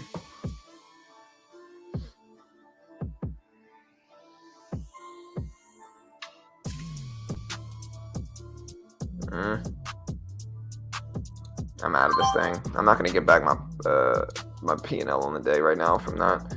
Maybe it's just too risky. We'll wait for the opening trades to get involved with. We're still green in pre-market. Probably getting a little bit bored. Yeah, happy B-Day, team. Maddie, Jude.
All right, so we got AMC here.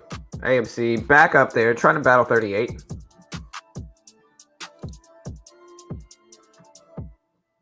Hey, thank you, Candy. Hey, I appreciate it. Yeah, it's a slow day. It's all good. But I appreciate it. Yeah. Listen to Candy. Smash the like, share, subscribe. Hey, what's up, Austin? Good morning, brother. Hey, what's up, Set?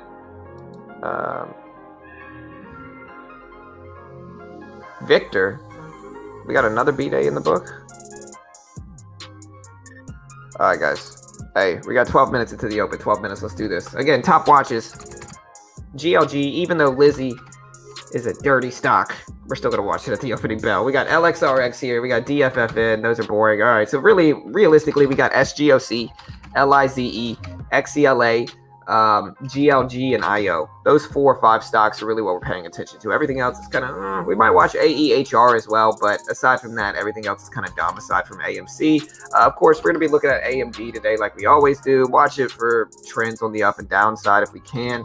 MU maybe a little bit as well. Apple, Disney, all that good stuff. We're going to be watching into the opening bell, and hopefully it works out. We're going to see what we get from it, but yeah, these are all stocks that we're going to be paying attention to at the opening bell, and wish us luck, guys. Hopefully we can make some money doing this today, and if not, it's all good. Let's have a good weekend, guys.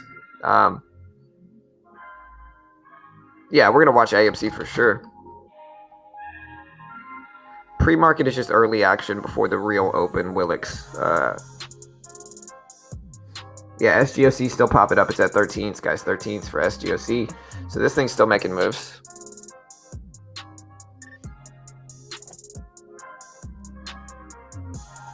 Is ALF dead? I don't think so. SGOC is definitely not dead, though. SGOC is ripping up big here. Up to 1340s for SGOC. 1350s now, so SGOC is making moves. ALF is just hype and die. You know how it goes, man. I've been around the stock market for years and years and years, to be honest here, and I've seen this happen constantly. Where what usually happens, stocks get hyped up, people get talked into buying them, stocks crash, people wonder why.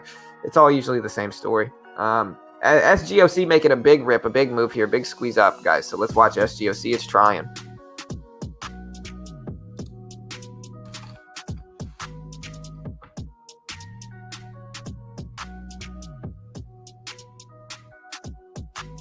All right, so here's a pullback here for SGOC.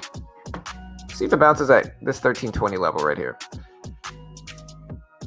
Let's see if we bounce right around here. I think we might. All right, so got a little bit of a bounce there. Let's see if we continue living life. All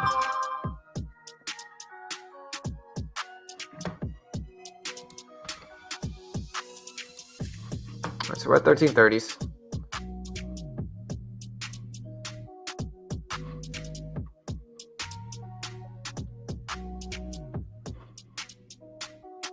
There's 1320s, 1314s. Maybe I was wrong. I could easily be wrong here, guys. But I think we might bounce at 1320. We'll see. We got 9 minutes until the opening bell, guys. 9 minutes. Looking at AMC. Looking at GLG. Looking at SGOC. Looking at AMD. Looking at XELA. Looking at Lizzie. So we got some stuff for a Friday. We got enough things to watch today. Now, are we going to have favorable action? Nobody really knows. We got CLOV that we're paying attention to. So maybe I was wrong about SGOC. It could also bounce at 13, I guess. But yeah, I guess I was wrong here. My average for AMC or for NIO is 41. It sounds like you're in a profitable trade, bro. NIO is currently almost to 44 right now, so you're up like $3 a share. It doesn't seem that bad to me, but I don't know. Maybe there's some details I'm missing there. What's up, Paul? What's up, Pawn? Paul? Austin? Kinsey? Try? Yeah, market's been super boring the last 2 weeks, bro.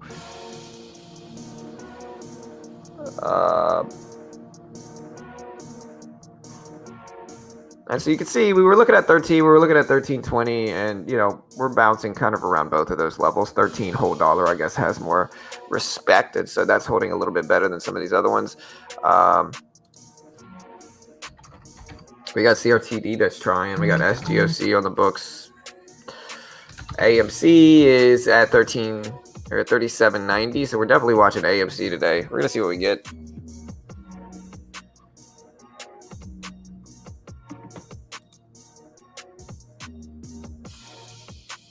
Big vacation weeks, yeah, for sure. And that's one of the things, like, you know, we get a lot of people that are like, hey, bro, your views are down. And it's like, dude, everybody's views are down, man. The stock market is incredibly slow right now. You know, everybody's on vacation, man. Everybody's on vacation. Think about it. It's in the middle of July. This is historically the slowest time for the stock market altogether. And so if you're just now entering the stock market over the last few weeks, this is the slowest part of the year. You know what I mean? So, you know, it's one of those things where it's like, yeah, the market's very slow. Volume will come back in everything. You know, usually the stock market starts to heat back up in late September, early October, November, December, January is when it's hot. You know, sometimes that bleeds into February. Once March and April start to hit, usually we get some action, but it slows down by summer. And so summertime, historically the slowest months. Again, mostly because everybody's out on vacation. You know, there's just less stuff going on in the stock market during these months. XELA pulling back to the VWAP here. We're at 375. We're going to see what happens. We got Lizzie here at 640s. We're going to watch that one too. We've got SGOC, IO. Still bad. SGOC, I want to see if it bounces again at $13. It bounced there once already. Let's see if it bounces there again.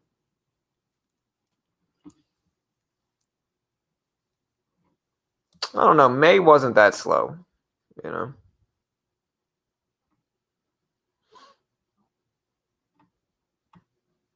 Yeah, super slow week, Caitlin. 100%.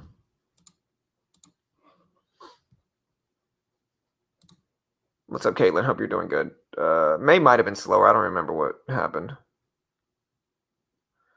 Selling May, go away. Summer vacay. Here to stay. I'm going to go eat some hay, sit by the bay. What do you say? You know? Sorry, it's a Happy Gilmore reference if you didn't understand. All right. We got Lizzie here. We've got AMC sitting almost at 38. We got SGOC sitting at 13.15s now. We got IO. We got GLG. DOGZ. HGSH. CMMB. GXGX.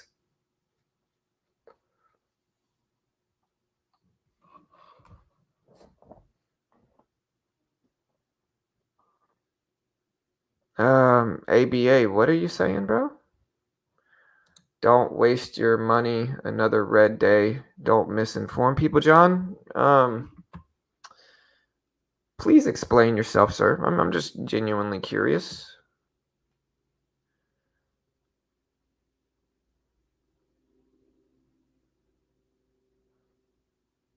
I mean, I'm not really pumping AMC. The title of my video, just like almost everybody right now, is AMC squeeze now ? And I think considering the volatility that we've had over the last 2 days, it's justifiable. You know, now you could disagree with that. That's cool, but I'm pretty sure it's justifiable. Yeah. No, I'm not gonna scalp AMC like that. People are really mad I got AMC in my title when AMC is up big percentages over the last 2 days. Are y'all really mad about that? Because if y'all are, you know, seems a little desperate to criticize, you know. Again, I've been very critical on AMC and the entire culture surrounding AMC about people telling people that AMC is going to hit 100K at 100 and all this craziness. I've been very critical about that because I think that's irresponsible. Right. But I don't think me saying AMC over 40 cents today, ? Is a bad thing. And I think that's just a question.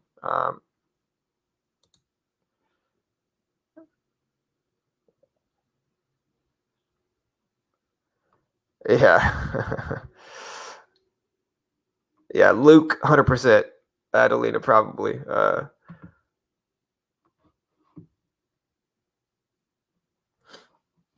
And I mean, are people really gonna say I have a red day? I mean, look. Number one, I mean, I show my P&L every day. This is my P&L yesterday. I made $50, a whopping $50. You love it, balling out of control. As I say, if you want to see my P&L today, we are up a whopping $8.70, killing it. You know, killing it in the market right now, guys. Just doing big things. You love to see it. You know, you love to see it. The opening bell's in 3 minutes, guys. We're gonna see what happens. Yeah.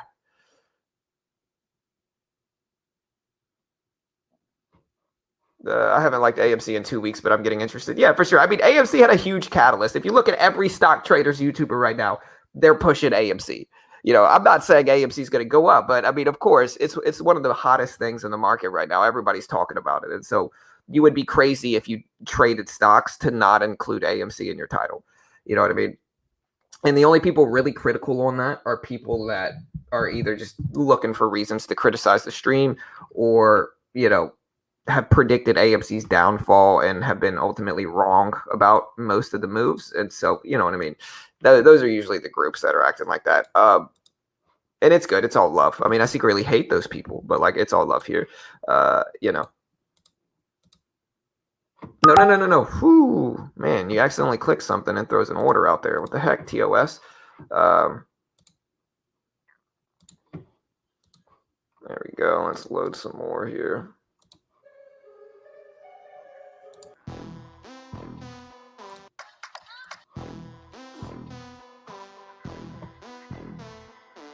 Hey, Perez, thank you, brother. You know what I mean?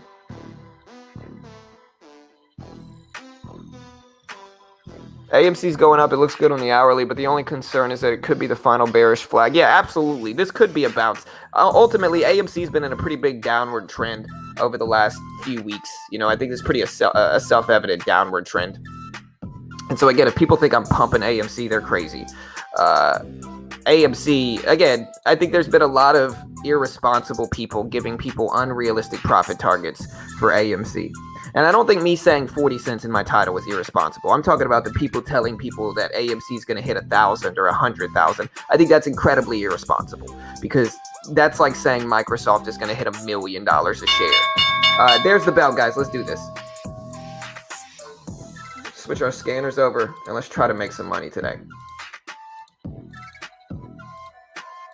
But with AMC's volatility in the last 2 days, we're going to be watching this at the opening bell. There's 38s.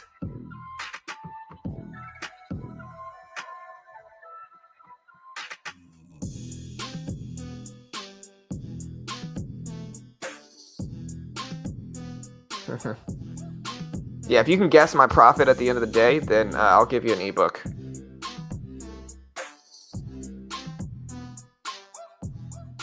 Do you still have the strange neighbor? Absolutely, Jay. You know, he's still there, bro. He's still there. All right, so we got AMC. It's up to 37.90. He's trying to break 38.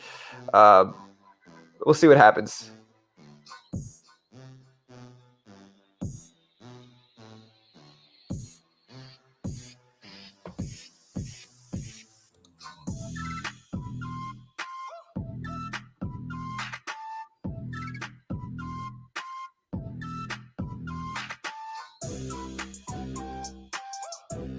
All right, so AMC just tanked at the opening bell. We did a poll whether AMC could hit $40 today. We'll see if we're right. YVR trying a little bit at the opening bell. The only other ones that look okay here, Verb seems to be trying. We got Lizzie here dropping, XCLA dropping too. So most stocks are dropping right now. We're still looking at GLG, that's dropping as well. Verb and AACG, maybe MRIN we could watch. AACG's trying to go up a little bit, so it's trying to move up. AEHR, yeah, AEHR is popping up, guys. It's at 330s right now. AMC's down to 37.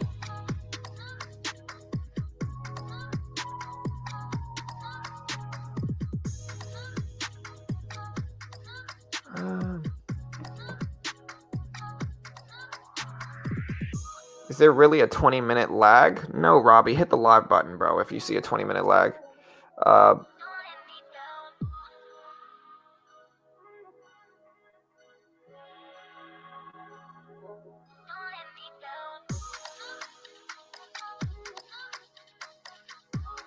All right, so we got AEHR moving up.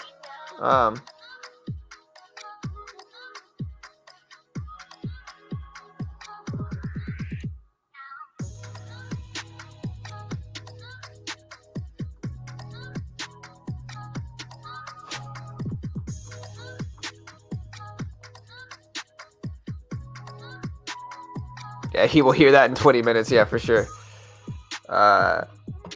MVIS, CRTD. All right, we're taking a look.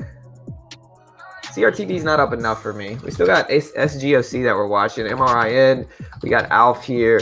AMC's trying to fight back. AMC's at 37.60s.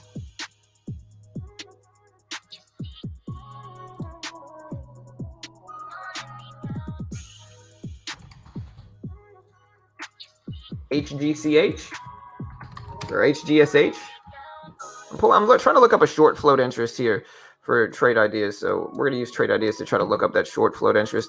We do have this at 240s we're watching for HGCH, but it hasn't done enough to justify watching it for me too much. We got GLG up here. It's at 140. DD. Yeah, DD's moving up a little bit.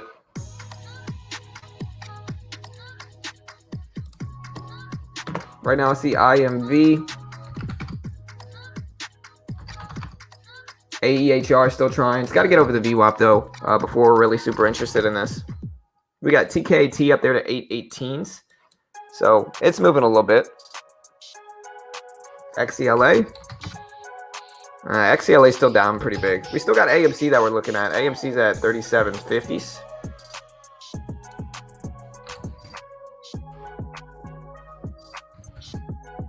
IMV's popping up, but there's still pretty low volume here for this. Everything's slow right now, unfortunately. Clove, XELA down.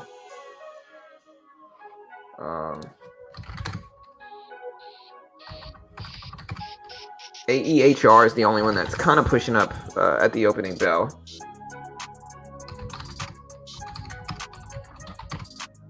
SXTC maybe? SXTC moving up. Not even close to good enough volume really for it, but we're watching it. And we still have HGSH that is showing up. That's starting to run a little bit here. So we do have this one. It's starting to move a little bit.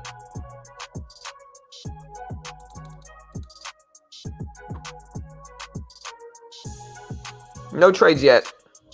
We'll find something to get involved with.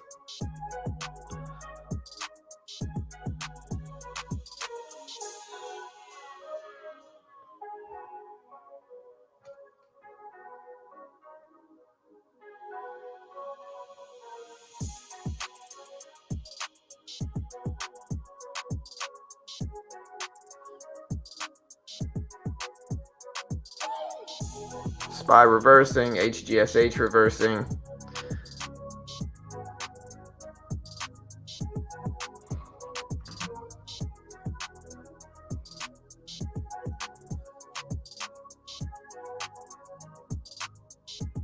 SPY breaking lows. That might influence some of these negatively here too.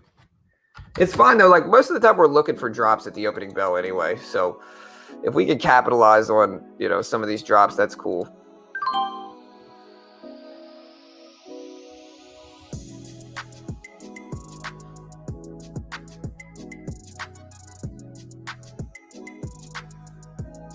Oof.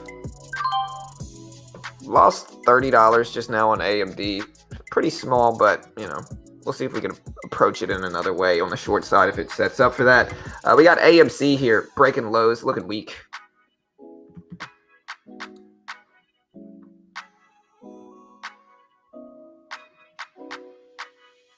Market's down, AMC's down. What about like Tesla and Apple? Yeah, these are down too. Tesla's down.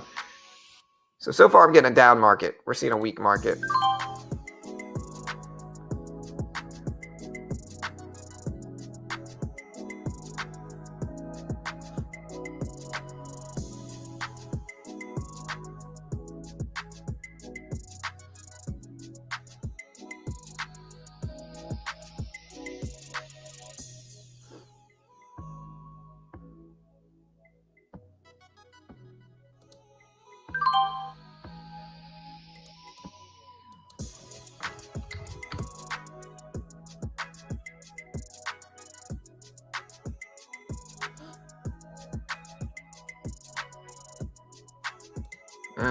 We lost a little bit on AMD just now. We're down like 60 bucks on the day. It's pretty small. It's super choppy. Like if we look at AMD here, not getting any favorable action. So like when we get this, we just got to wait for favorable action. And maybe we'll get it, maybe we won't. SXTC though, guys, this thing has been absolutely ripping up. Still not incredible volume though, unfortunately.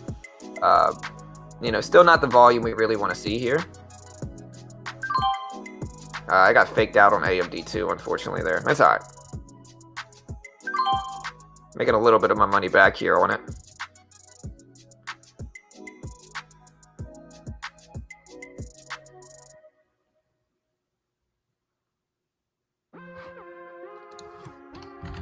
So making a little bit of money back on AMD. 100 shares now. Look at AEHR. We're going to get out of this. No, we can't. Well, we tried to get out before it turned around on us. Look at AEHR, guys, AEHR.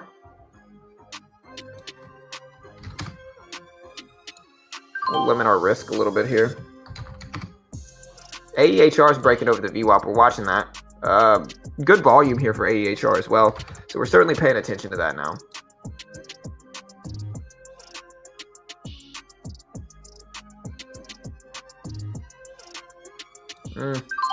Made a little bit on that trade. Pretty small, though. I'm looking at AEHR.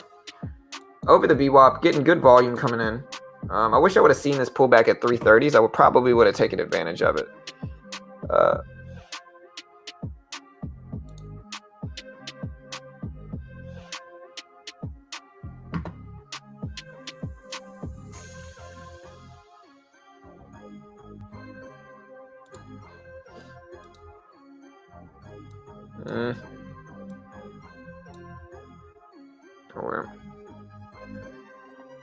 Market popping back up. AEHR looks good. I also see SXTC and ASPU up here.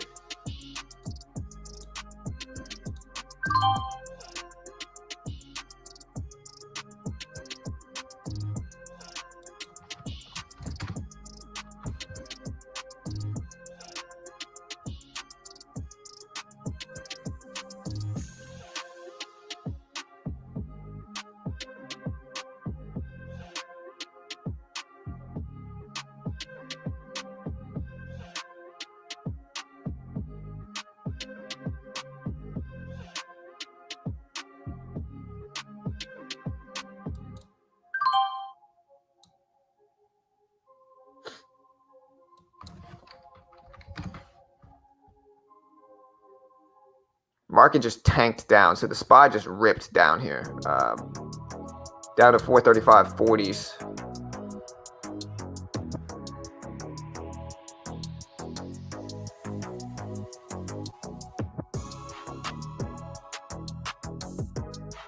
Trying to capitalize on it. I don't see AMD following suit too closely here. Here's a little dip we might want to get involved with here. See if we can get this trend to continue.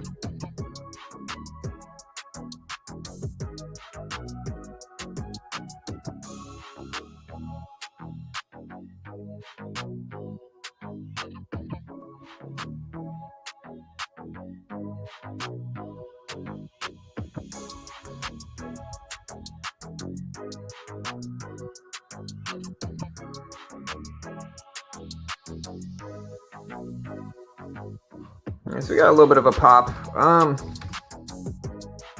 Nothing enough for me to really want to get super involved with here.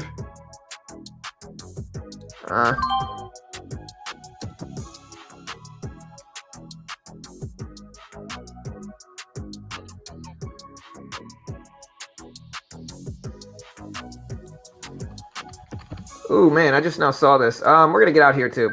Y'all be careful. It's a slow Friday and it's choppy.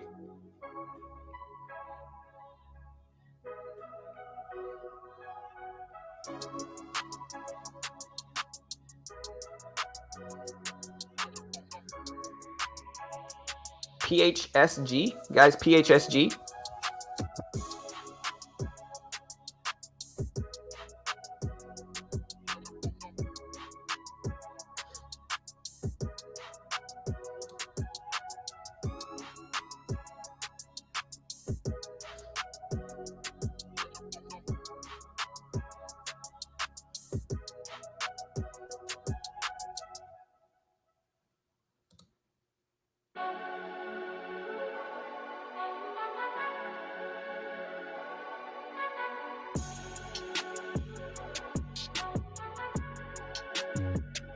All right, so we just got faked out. We lost about $100 on AMD. Just faked out here, and it's not following the market. So we're gonna have to wait and just regroup and attack something else.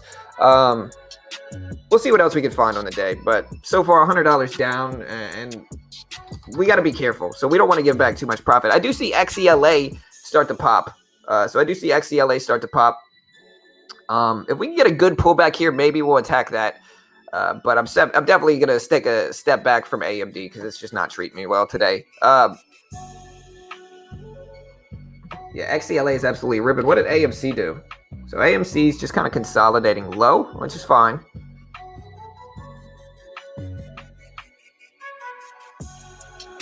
Too much chop in AMD. Yeah, no real follow through on stocks today for sure, 100%.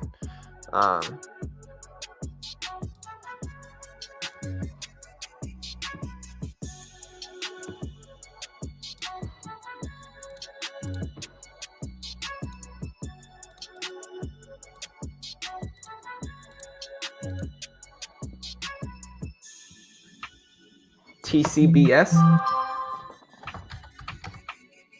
Yeah, I mean, I could trade it, but I don't want to, you know. This is just kind of weird movement.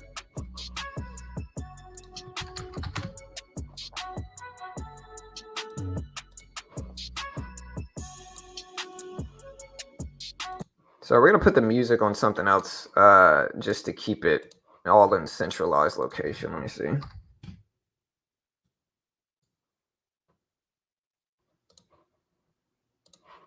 Here's AMC, guys. Sorry, we got a few people asking about that. There's AMC. Starting to rebound here a little bit. We'll see if it does.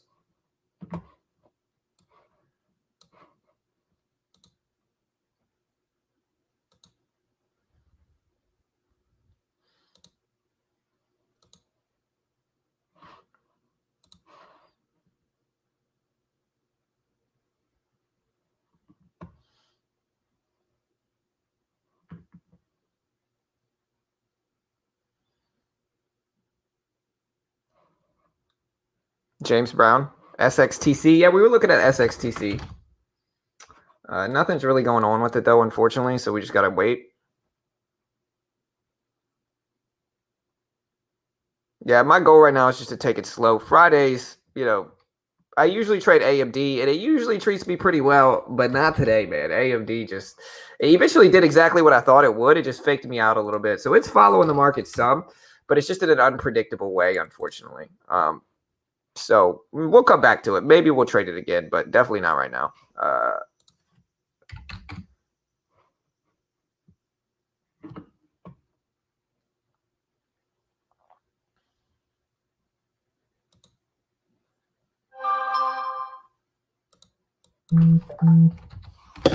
Ouch, man. Whacking my throat with my microphone. All right.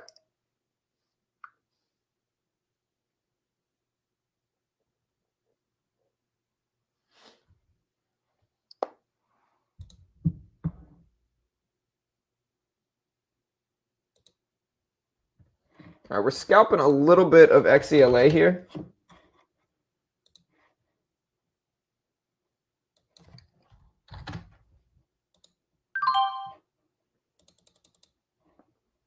Huge sell. So somebody just unloaded big sizing into this for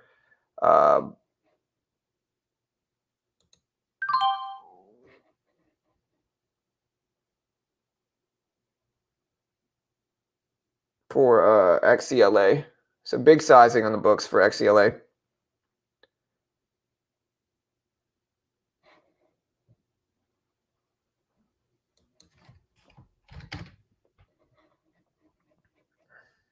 All right, so we're just going to get out here. So we made a little bit on that trade, but not as much as we could have, I guess.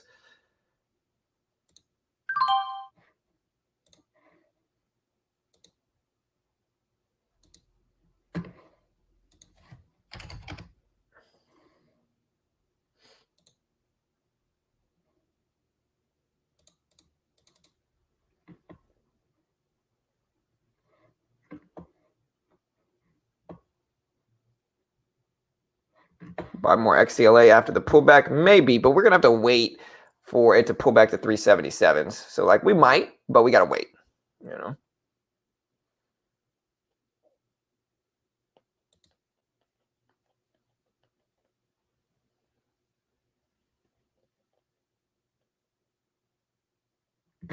Watching the SPY, waiting for some type of favorable action to happen here. And so bear with me.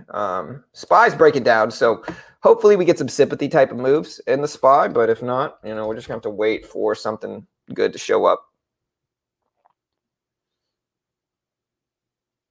Trying to find a stock that's actually following the market a little bit here. A lot of these are not. So we got like Disney following it pretty close enough. You know, Disney's following it close enough to be interested in it.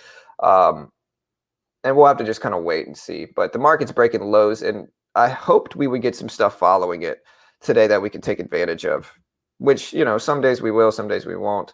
But just patiently waiting, see if we get some breakdowns.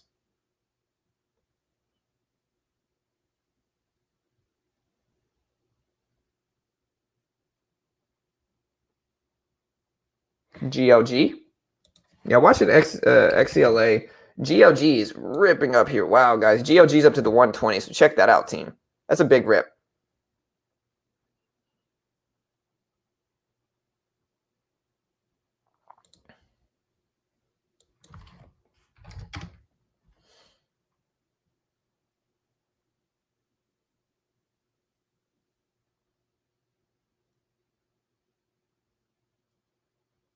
SPY still testing these lows.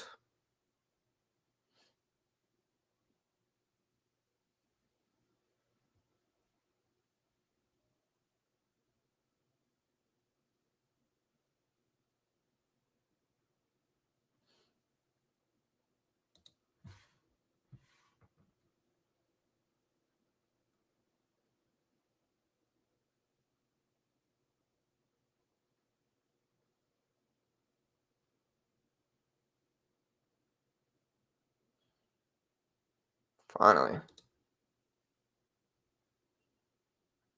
All right, so we're scalping a little bit off of AMD. Was waiting for that breakdown for a while. We're only down 60 bucks today, pretty small. We're just trying to come back and catching the weakness here. Trying to be patient, not get super emotional about the day. It's just a slower day. There we go.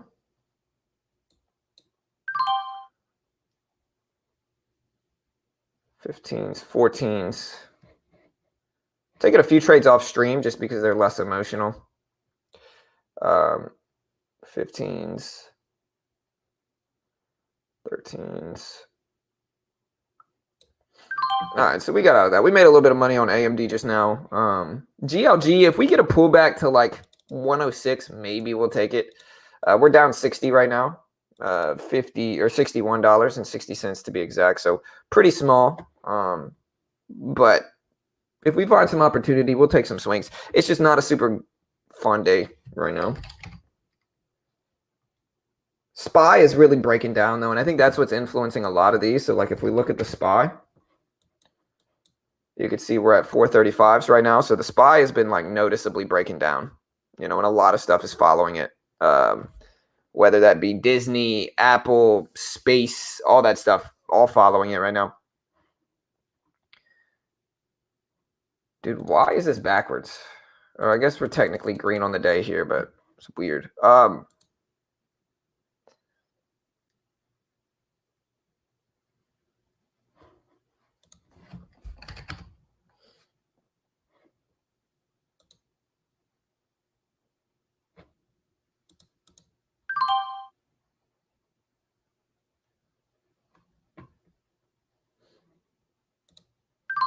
We're poking at GLG. We just bought 50 shares of it here.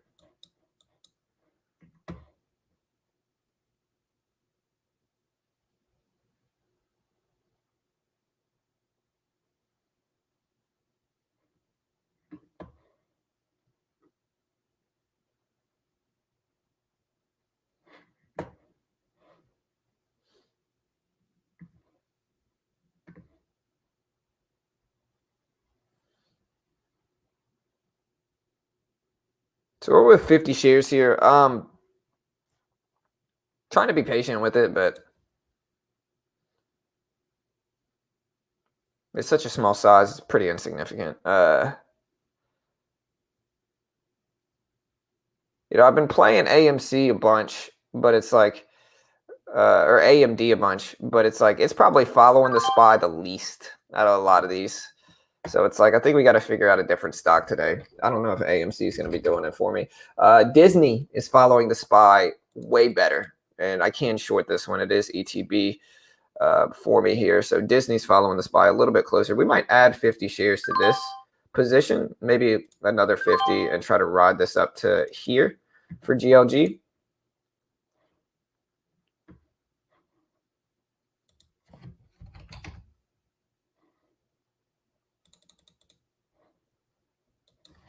I'm going to take a little feeler position in this here.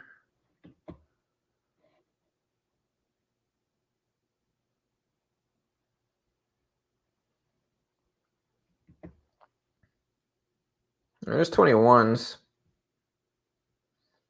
22s.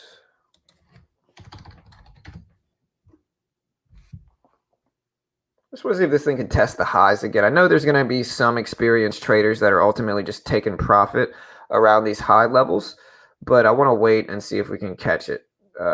Yeah, so we're going to take half off here. There we go. So this is a little bit better.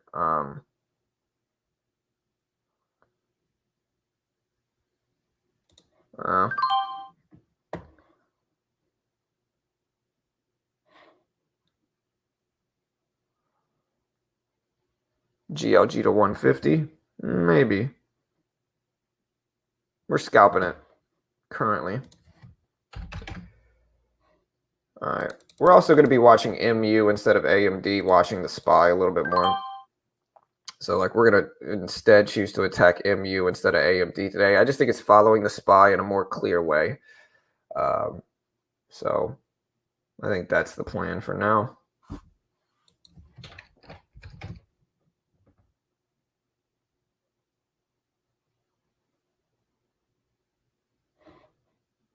Might add back some size here as well and take a larger swing just in case volume starts to get rolled in here for GLG. All right, so we just added another 75. Gonna take it right back off, protect the trade.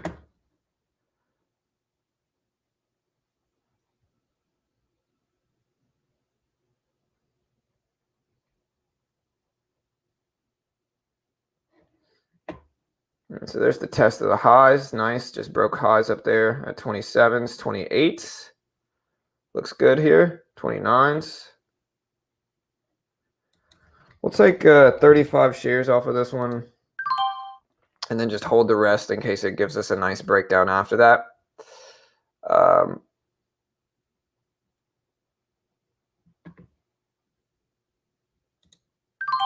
Scalping a little bit of MU.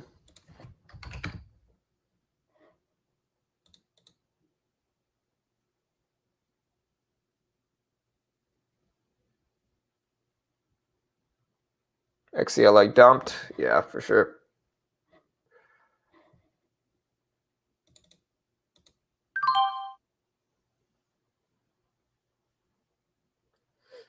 All right, so we do have this pop in GLG.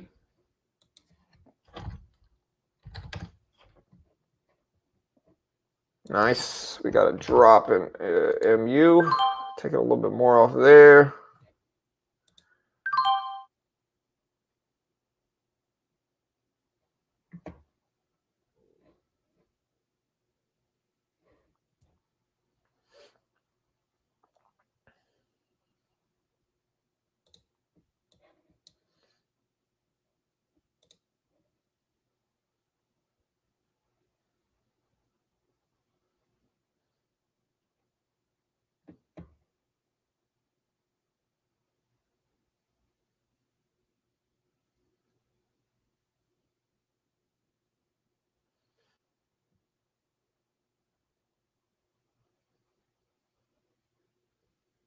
Got a little bit of a pullback here. Maybe we could have added into that, I guess, but We're just gonna wait. Watching the SPY here is really what we're watching. See the weakness come in on the SPY and trying to take advantage of that weakness.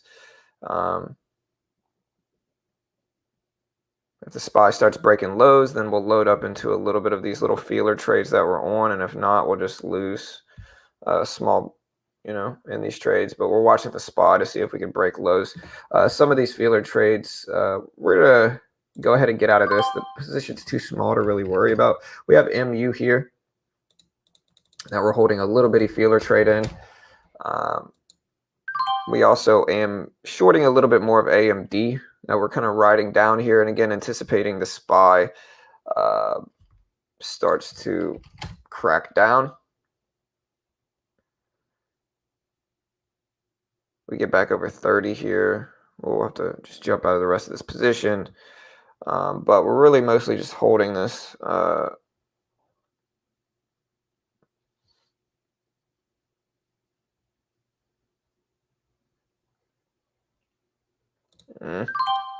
out the rest of AMD break even. We're still in this. We'll probably get out of this and look for a re-entry there. But GLG, been a really nice rip today. We're watching that one pretty closely. Hey, later, Try. Have a good weekend, brother. Hey, congrats, Terry. Hey, the strategy works. The strategy works really well. I think I just haven't been as patient enough to take it lately, but it certainly works. And happy for you, Terry, for sure. Congrats. That's great. Really happy for you. Seems like you're doing good. We got AEHR, guys. AEHR starting to make moves. So we're watching this for AEHR. Still watching GLG here too, popping back up. We got SXTC that's just kind of consolidating, not really doing too much there. We got MOHO. YBR is kind of breaking down here. We've got Disney bouncing. And again, we're watching the SPY really closely here. That's what we're doing here is we're watching the SPY trying to attack that downward pressure momentum. We're down like 50 bucks on the day. So it's a pretty small day. We are down though, but it's a pretty small day. And, it's kind of been like this every day, and we've kind of regrouped, found some edge, and then attacked it. So we've been able to capitalize on it for the most part.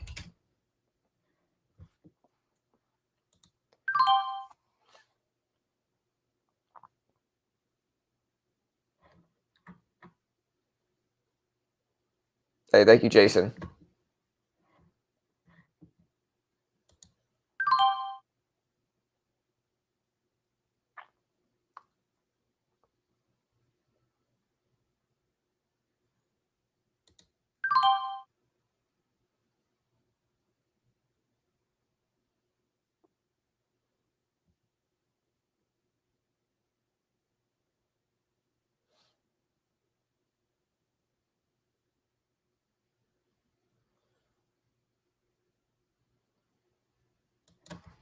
Just watching the SPY right now, guys.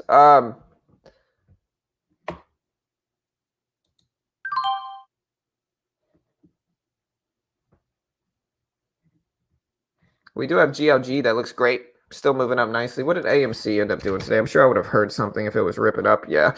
So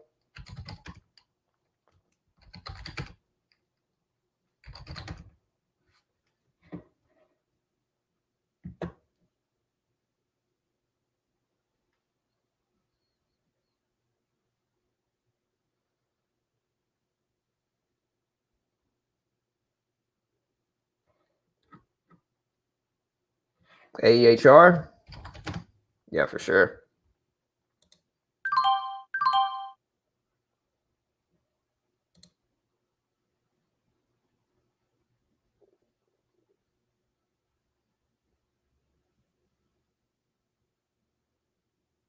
So weird, man. Okay.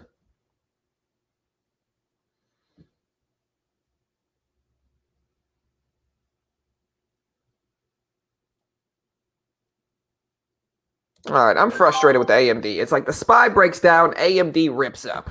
Like, makes no freaking sense. Kind of pisses me off at this point. I mean, we're down 90 bucks on the day, but it's just kind of like, okay, so we see this big dip. Let me explain the trade we just got into.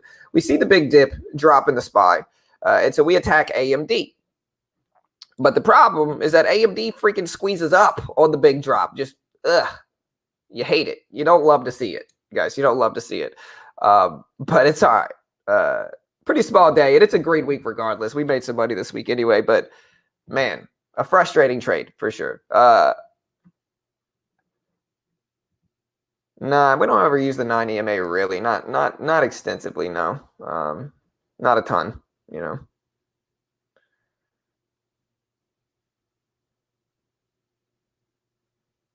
Short squeeze on AMD, possible, Bob. That's most likely what it was. Short squeeze, maybe.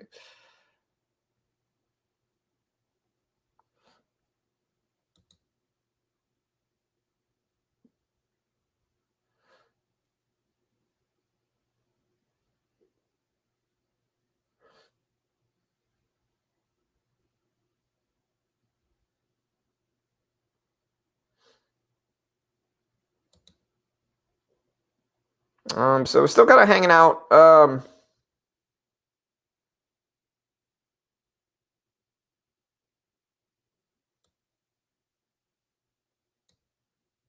right, so we made some of this money back on AMD. We just basically caught the bottom of it again, and got back to where we were before, but it's super frustrating. Again, there's the breakout. So it just kind of faked us out a little bit and then continued here. We're also scalping a little bit more on MU. And we're finally riding this breakdown in AMD. So our trade idea was correct. We were just a little bit early, I guess.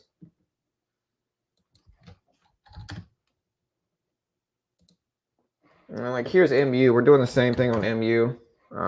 Just kind of riding the short squeeze down. The market's dropping and testing the previous close. I'm going to get out now before it hits the previous close because I think we'll probably bounce there. And then if we break down underneath that, then we'll get into another sympathy trade. But right now we're down $65, pretty break even over the last 5 or 6 trades. I'm going to take a sip of my tea and just kind of regroup and wait for some more favorable action, hopefully.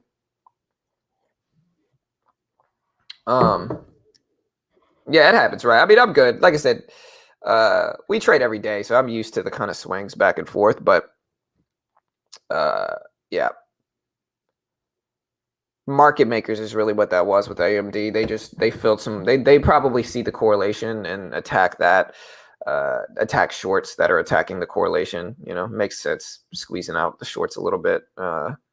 Luckily, I was able to jump right back in. I saw the weakness and I saw the squeeze, and so we were just able to jump right back in. If we look at the the SPY's been really down today, so this is what we've been attacking. You know, downward trending stock. You know, downward trending market. We attack downward trending moves. We do have some penny stocks, but everything's pretty slow. I mean, AEHR is the only one that really has been favorable. And this pullback right here at 350 looks like the best move to get involved with.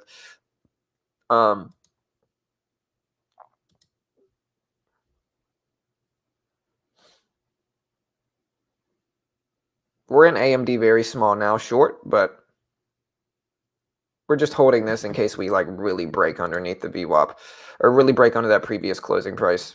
And it's a small enough share size to where we're not concerned either way.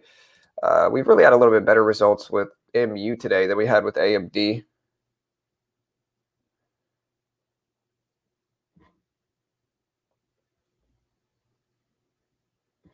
All we're really trying to do is see if the SPY is going to break under that previous closing price right now. Also see some support here at 360 for AEHR. Maybe that'll work.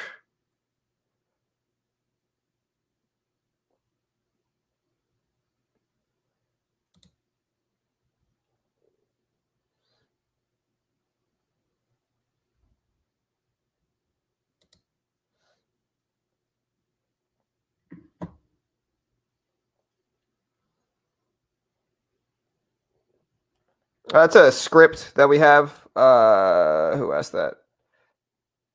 Michael. It's just a script that we have. It's a previous closing price script. Automatically documents that level for us.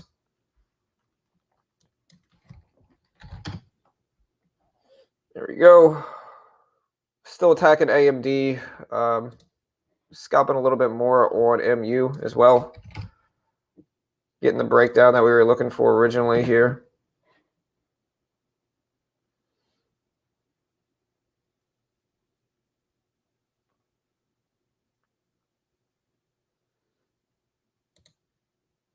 We're down 50 bucks today, basically. Yeah, I thought we might bounce there at 364 AEHR. Maybe I should focus on these penny stocks a little bit more. Can you explain your SPY? All three markets are green and yours says down. I mean, when I say down, I'm talking about just after the opening bell. So yeah, like technically the market is green, but it's actually battling that right now. So like this previous closing price right here is that level. Like that's the level at which we go from red to green on the day and green to red. So we break underneath that, then we are effectively red on the day.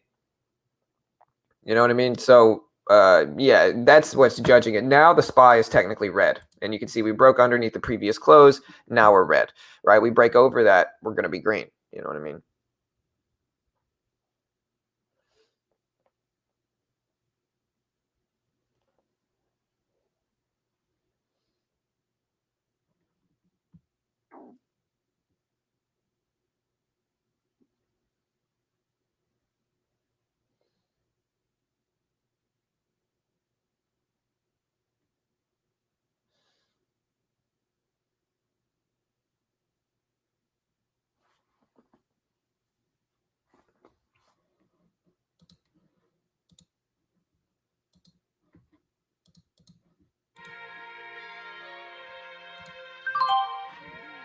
So we're taking AMD still. We're on a little bit of this move down.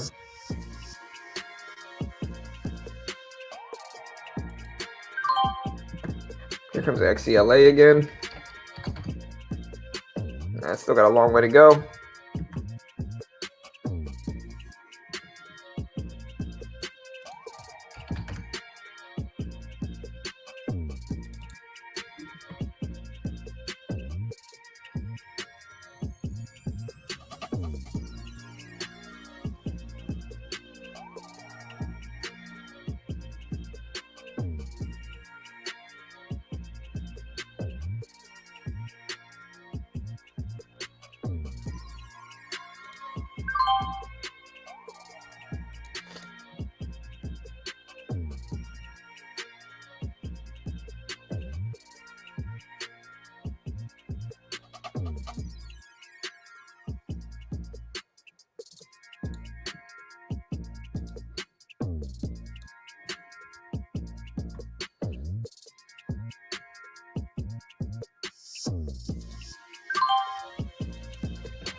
Well, we're down like 46 bucks now. Comeback is definitely on a little bit. Just such a dull and slow day right now. Market's down pretty big. I mean, we got a few things moving like GLG and AEHR. These two are actually okay. I don't hate these at all.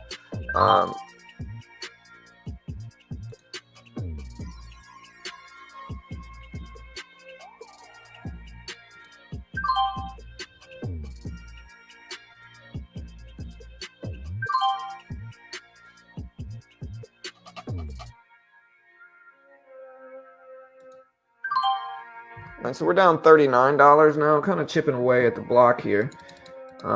Close enough to break even to have my confidence up. This is our P&L right now. We're down $39 actually. We're up 40 bucks, but this is our P&L right now. Kind of back and forth. You know, I always say, like, you let me scalp enough, I can always end green, but it's about how much I can end green is the question.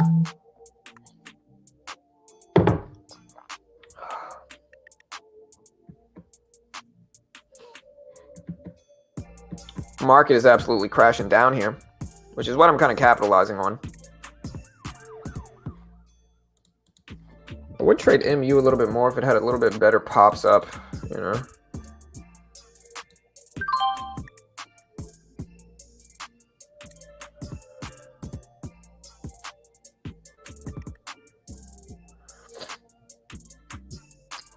Here's AEHR. What's Tesla doing today? I wonder if Tesla's down.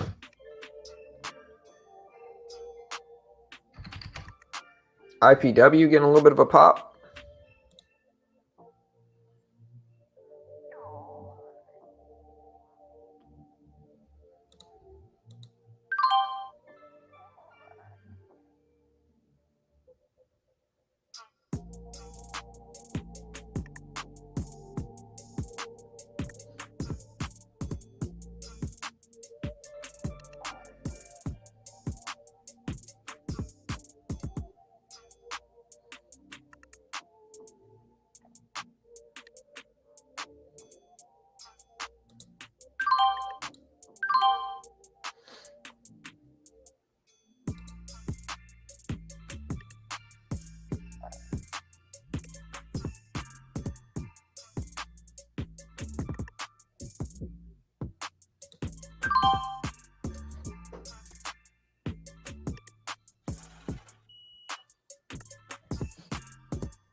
Going back and forth, waiting.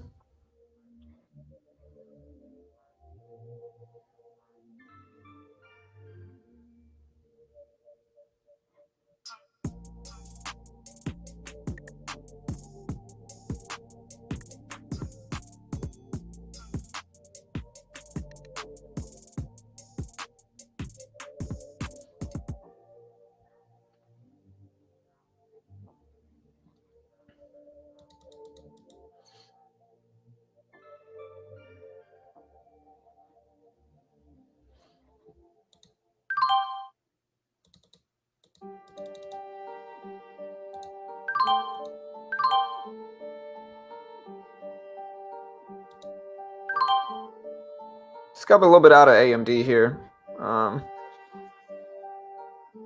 Pretty small gains on the day, but chipping away at it, getting closer to green as time goes on. Holding 50 shares of AMD, see if we get the full breakdown. Market's breaking lows.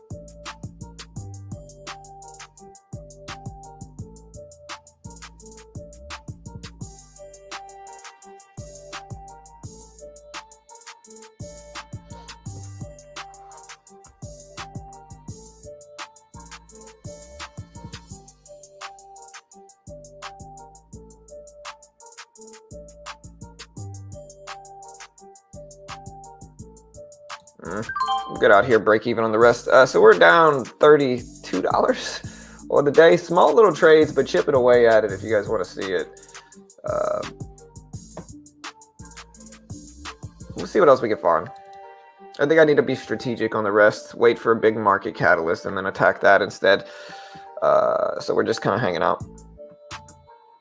CIDM, Verb. CIDM, okay. Small range. Verb, better.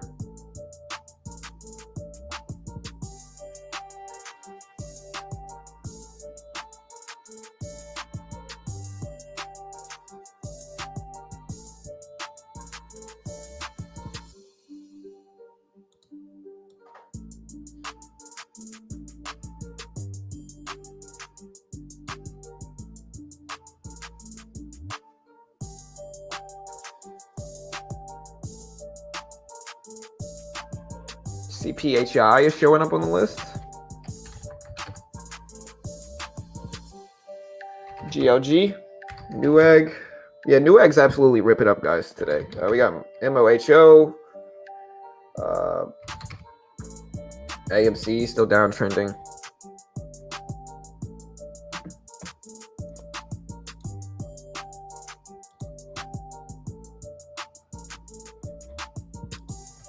What about the MU? What's MU doing, man? MU has just been way more reliable. I don't know why I keep attacking AMD. I think MU looks extended on the downside to me, but all right. What are you guys doing? How are you guys doing today? We're down $32 on the day right now.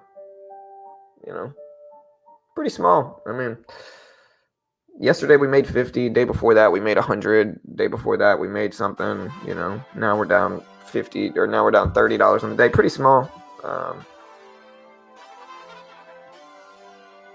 Let me know what you guys see.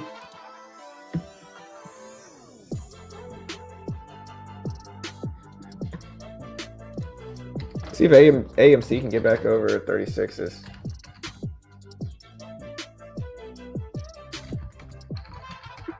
What was that? EVK? EVK, guys, just ripped up. Look at EVK here.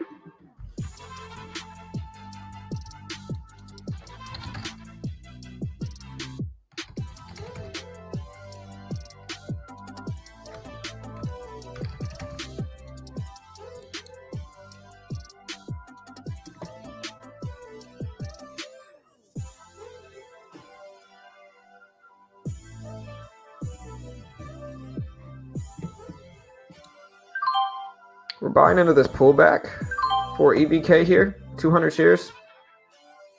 See if we get a pop up to those highs. Not a huge position.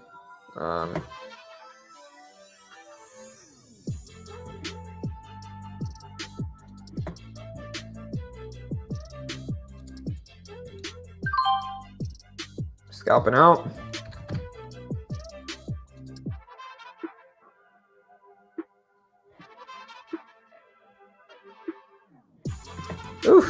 Man, this thing just turned on me real quick.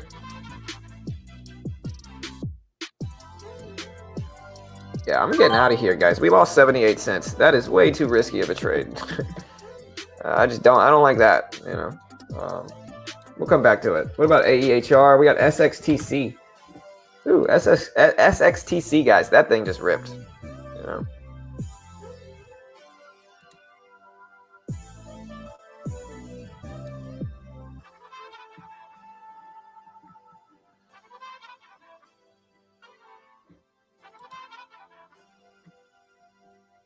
Yeah, Jay, I see it. Doesn't look bad. We're watching it.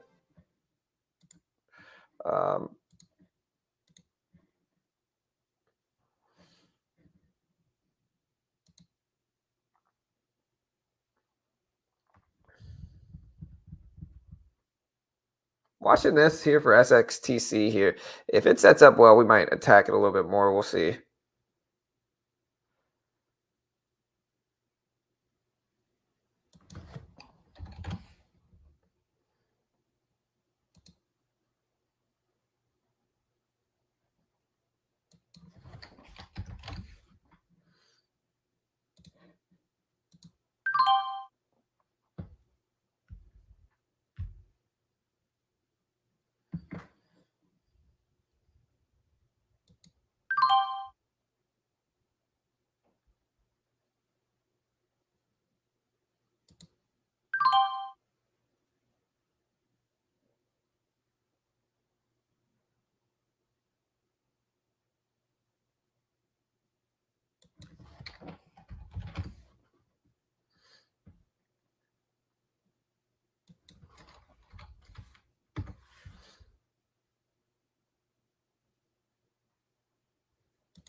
Buy 100 shares right here for this one.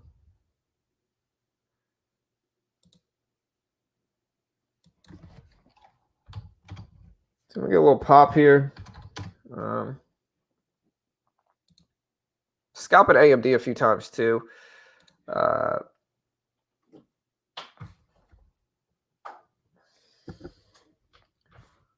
Somebody knocking on my door. Market crashing down. What's my entry here? 208. I don't mind this entry.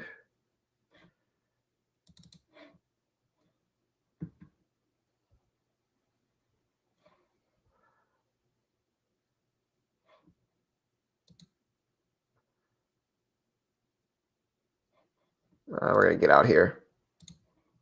Take the small L. $20 down on the day.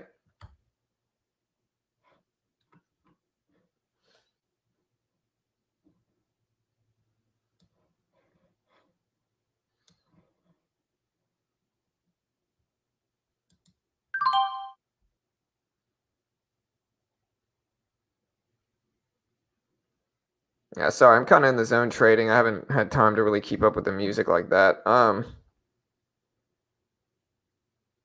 Bit on the comeback trail. Market getting squashed today. I might be chasing AMD right here, but maybe not. Market's just getting beat up today.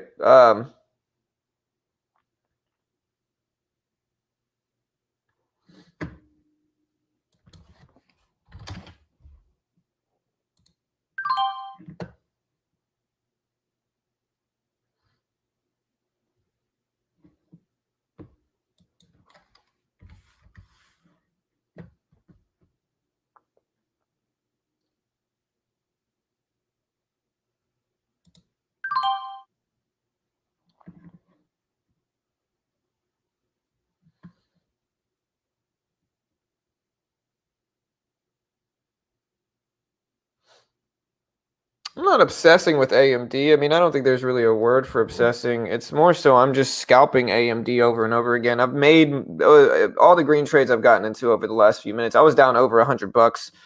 Now I'm down 16, and most of that is from scalping AMD pretty consistently. So it's just a stock that I understand, that I trade a bunch, and that I can find an edge in. Usually, sometimes I'll focus on other stuff, but on days like today where it's like the edge is questionable, I just focus on stuff that I know I have an edge with, which is AMD. Yeah, AMD has been good to me. Yes, sir. AMC trying to fight back over the VWAP. We're watching that.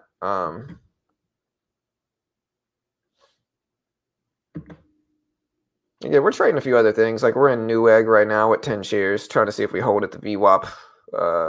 See if we get a pop up to 34s maybe, but nothing too crazy.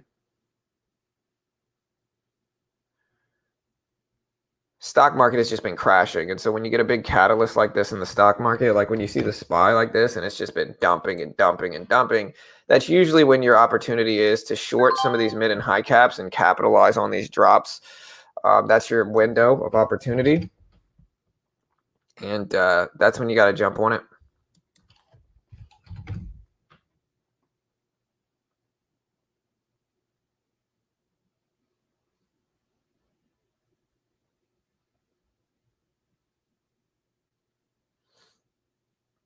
And sometimes it's going to work, sometimes it's not. But yeah, I'm certainly not holding Newegg long term at all. I am just trying to ride this momentum up as much as I can, which is what I'm doing, and get out if I need to. And again, I mean, this is my P&L right now. We're down $22, so we're going back and forth. But we've, came back from over $100 in losses, so we're doing fine.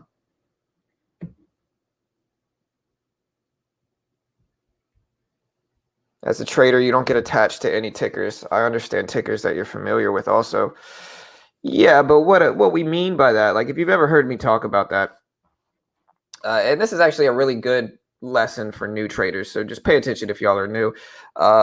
You don't want to get attached in either direction to a specific symbol, right? Like you don't want to, like for instance, like you don't want to be so blind with things like AMC that you refuse to look at the other side of it and see what the risks are of doing so. You know what I mean? Because AMC, while it might feel good to be part of like a movement with AMC, you don't want to be emotionally attached to it. But there's a difference between being emotionally attached to something and being in identifying an edge with a specific symbol and then taking advantage of that edge. That's not being attached to a specific symbol in an emotional sense. That's saying, hey, this symbol gives me an edge in the market. And a lot of the time, like I said, yesterday we made a bunch of money on AMD. The day before we made a bunch of money on AMD. That is why we're attached to it, is because it makes us money. It has nothing to do with emotions or anything like that.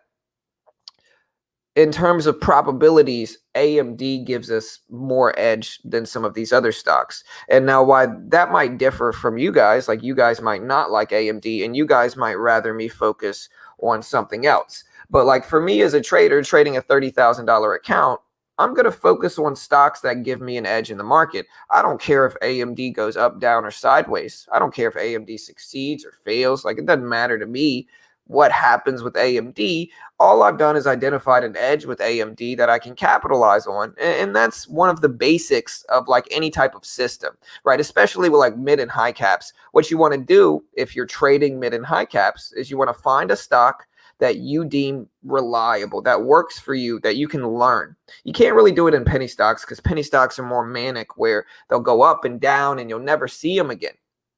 But with mid and high caps, you want to learn stocks and how they move. And I've learned how AMD moves. I know how it moves.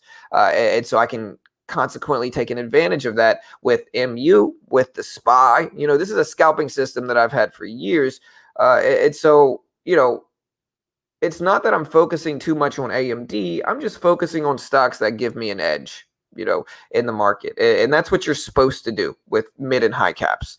It's not about it's not about being attached emotionally to anything. It's just about using probabilities and saying, okay, well, this stock gives me an edge in the market. Is it going to give me an edge every day? No.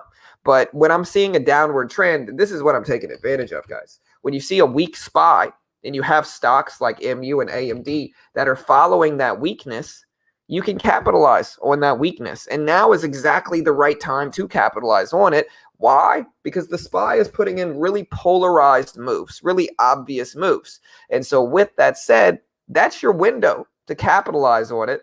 And regardless of what the stream wants me to trade or doesn't want me to trade, I'm going to identify that opportunity and then try to capitalize on it. And again, that's the basis of mid and high caps. And so I think that was a good lesson on like understanding how kind of the mid and high cap game works, because I think a lot of the time we talk about penny stocks a lot. And when you trade penny stocks, they're manic. Penny stock might run up, you'll never see it again. But with mid and high caps, you can learn specific tickers. And that's what you do. You learn specific tickers, and those can be your go-to setups. You know what I mean? And that's what we do with AMD basically, is we identified edge, we target that edge, and if we can make money with it, great. But it's not about being emotionally attached. It's about being attached to something because it's profitable. You know, that's all that matters to me. And so I hope all that makes sense.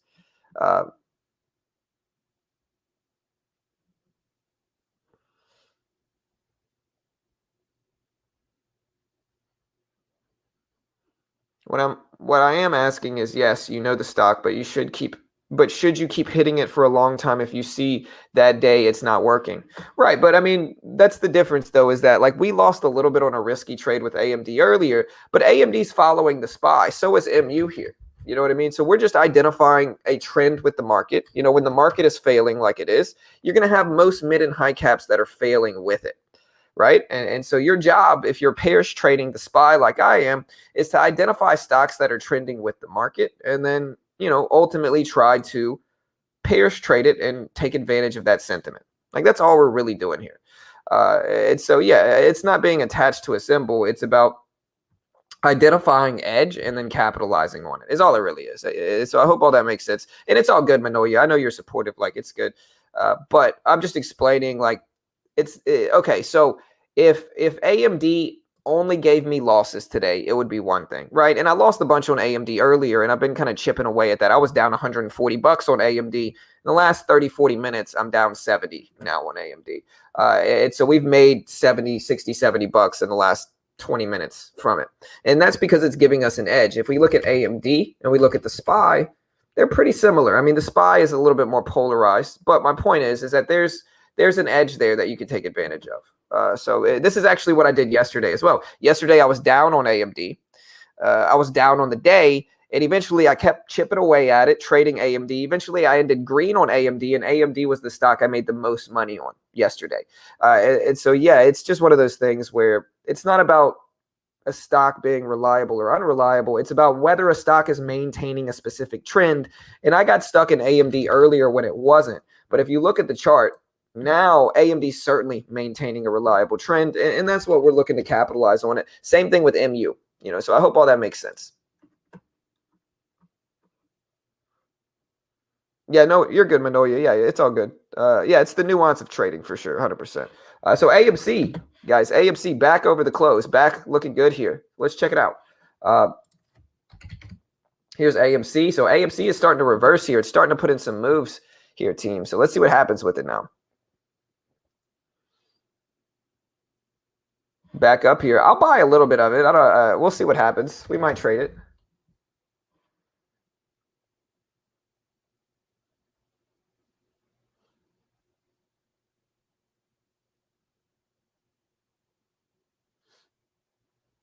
I see SXTC showing up here as well. What's a good share size for AMD right now? Or not for AMC right now? I don't even know. I haven't traded this one in a long time, so we're gonna wait and see what kind of share size we should take.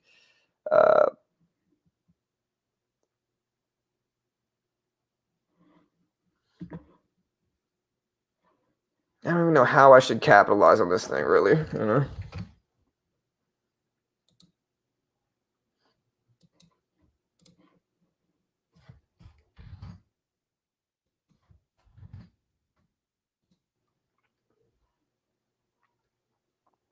We also just made about another $30 on AMD, and we're out. So we are only down $6 on the day now. So we're basically effectively back green because we've been trading AMD. Now we're still down on the symbol, but attacking this trend makes sense. You know what I mean? This is my P&L on the day. So another day, just like the other day, where I was down 100, and we basically came all the way back down. Now we're down $6.89. You love to see it. You love to see it. We'll see what happens now, though, moving forward. But yeah, you love to see it. We just jumped in 40 more shares. We'll see if we get the breakdown here.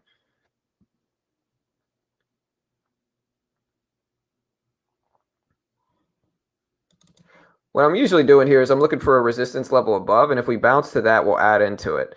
And that way, if we break it, we'll just get out of that level, but we'll add into it up until the break level, if that makes sense, right? So SPY dropping, we're going to start adding some more shares to this, especially if we move up. And if it breaks over this 82 level, we'll just jump out. It's kind of like a 2 steps forward, 1 step back type of thing. Like sometimes we're going to lose, but if we can capitalize on these breakdowns like we see here, then great. And that's what we're targeting.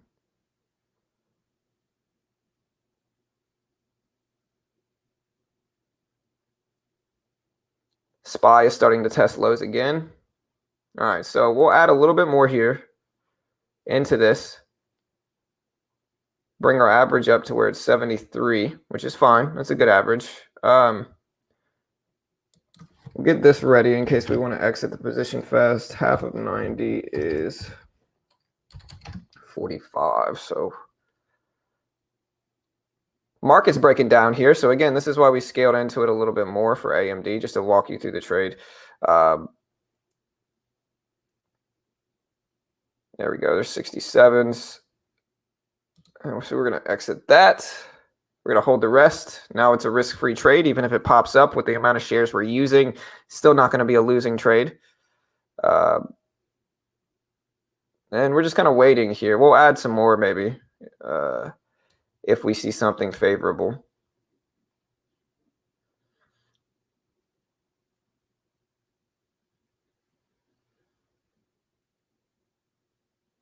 Waiting. I see the SPY dropping too. That's one of the things that we're using in this trade is the SPY itself. And this is why we use this level. Look at the resistance level follow there. So it actually followed down to a T. Exactly what we were looking for. There's 69s. Okay. So we're going to hold. Look at that level. Exactly where we drew. Rejected. You love to see it. Again,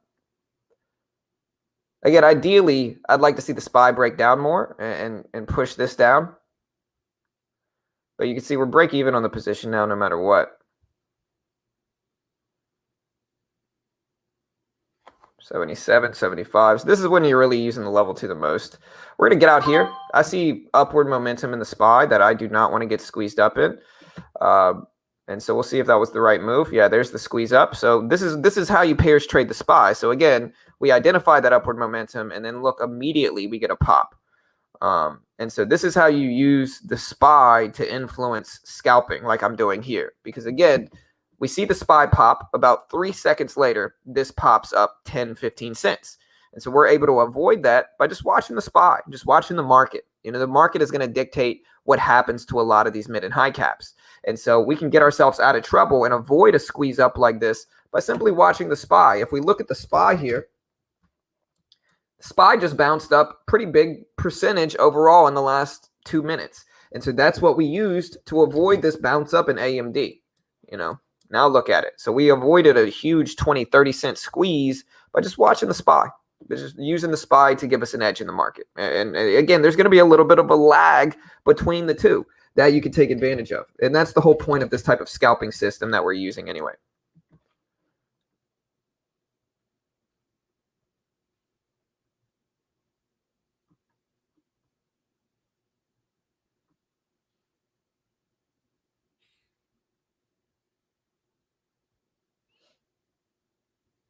Where's AMC at? AMC's trying. This is kind of the cup and handle pattern that I use here. I'm really tempted to buy a few shares of AMC. What do you guys think? Well, like 20 shares here? Yeah, 20 shares, AMC, we're in it. We'll see what happens here. I'm really tempted to buy just on a short-term basis. This is the cup and handle pattern that we look for.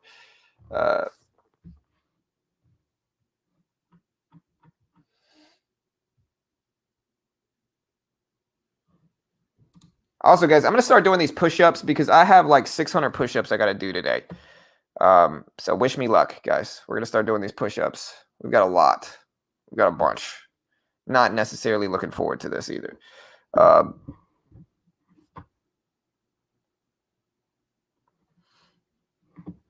Wait, you want to know what I look like without a beard?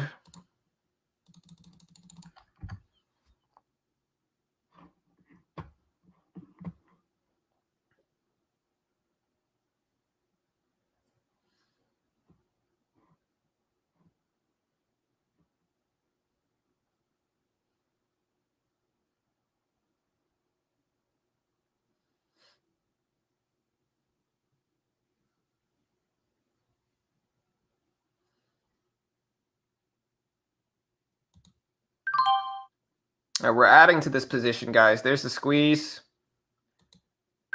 Just got out, catching the rip.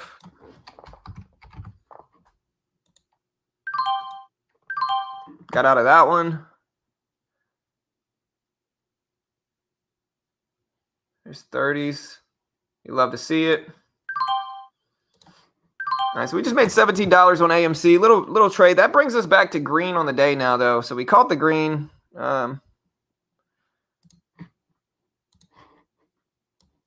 Here is the long P&L that we've had today. So we're up a whopping $9.24. You love to see it. It's a Friday, guys. It's a Friday. I'm going to get Carol up here to help me. Carol's going to do some squats or something like that with me. Here. Actually, here. Let me go grab her real quick. I'll be right back, guys. I got to go get Carol.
All right, so we're back. I see Daniel hit me with more push-ups. I don't know if he can do it. We're going to start the count.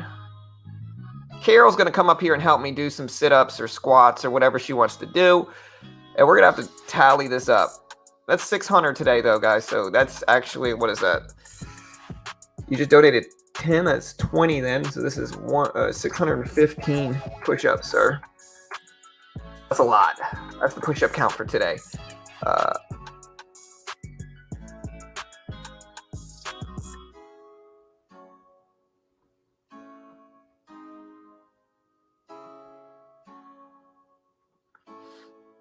Let's go, John. Love to see it.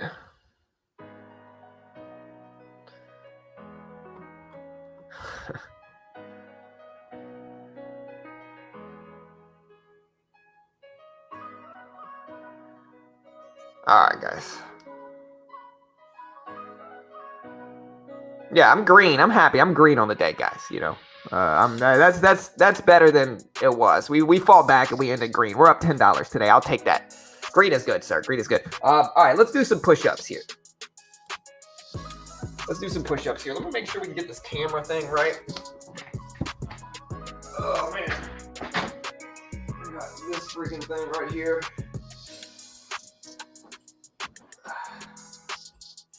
All right, guys. We got this room clean. Check it out. We did get this room clean. We did get the room cleaned. Oh man, we got more push-ups coming in. This is for you to eat a spoonful of mustard on cam. I want to see that. Oh no, bro.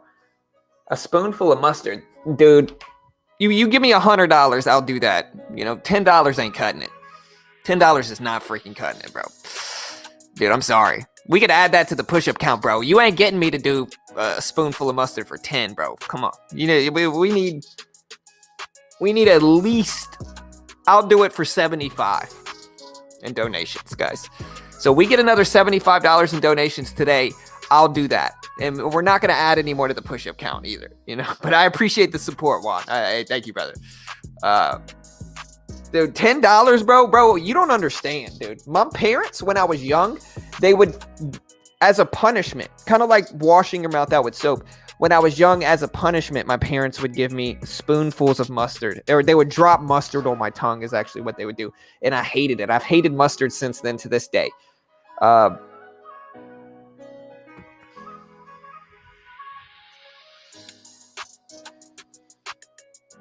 Yeah. Y'all want me to take mustard? That's how much I hate mustard, bro. That's how much I hate mustard. And so y'all want me to do a spoonful of mustard? Y'all are going to have to pay up because I ain't doing that for $10, bro. I literally hate it that much. I hate mustard, dude. Ugh. I don't even want to do it for 100. Anyways, let's go ahead and get these push-ups done.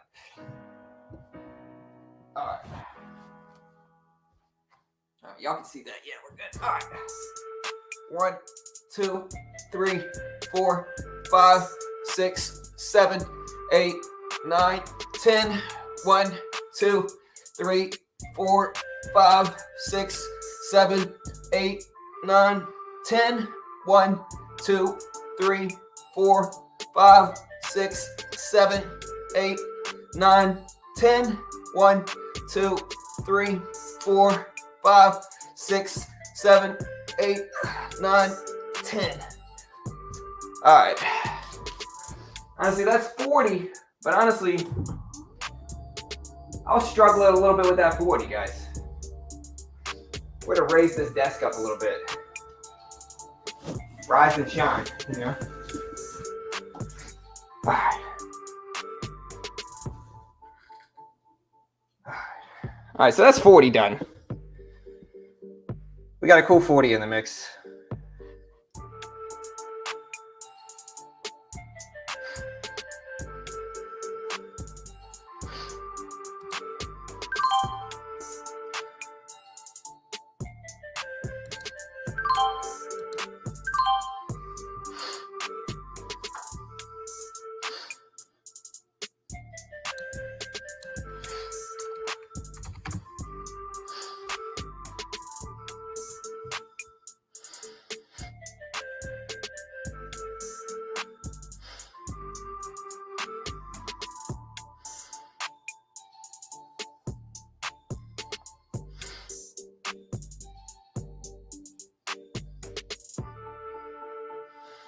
Y'all are down bad, man. Or we could swap out some of these push-ups for the mustard. I'm down to do that, okay?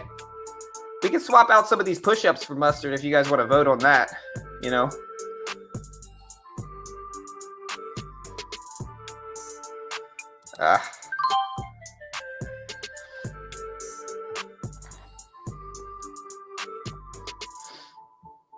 Yeah, we can swap out push-ups for mustard. I'll give y'all 100 push-ups off for a spoonful of mustard. And it's a teaspoon, not a tablespoon. You know, y'all want 100 push-ups out of there. You know, we'll bring the list down to 515. You know, that's a deal. I might throw up on camera, but hey.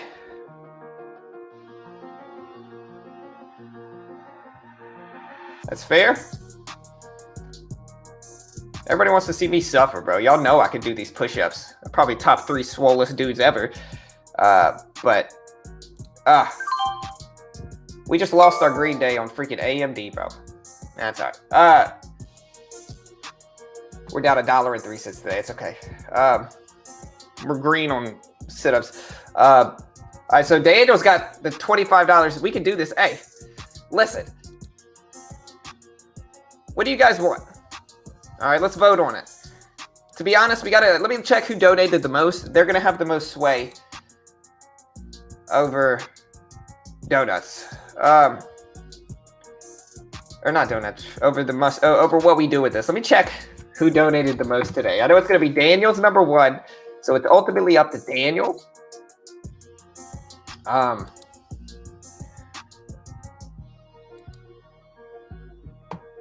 But it depends, man. It depends, bro. Hold on, let's see.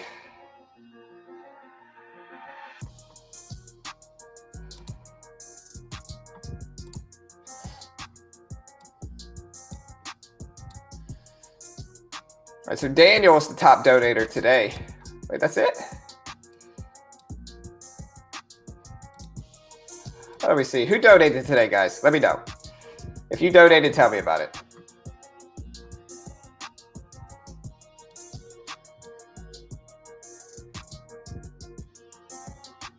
Yeah, I'll take off half the push-ups for a tablespoon of mustard. That's it. That's the only deal we'll do.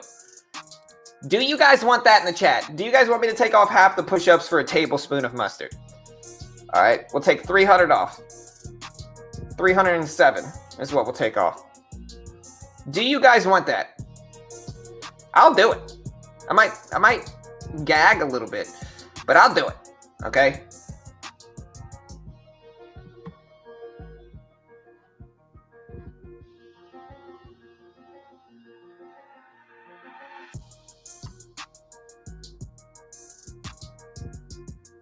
You didn't donate 400. Get out of here, bro. No, not horseradish.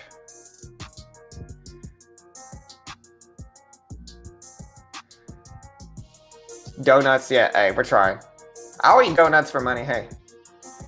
Yeah, I don't want to do these push-ups, bro. I just did 40 and I'm burnt. I'm tired after 40.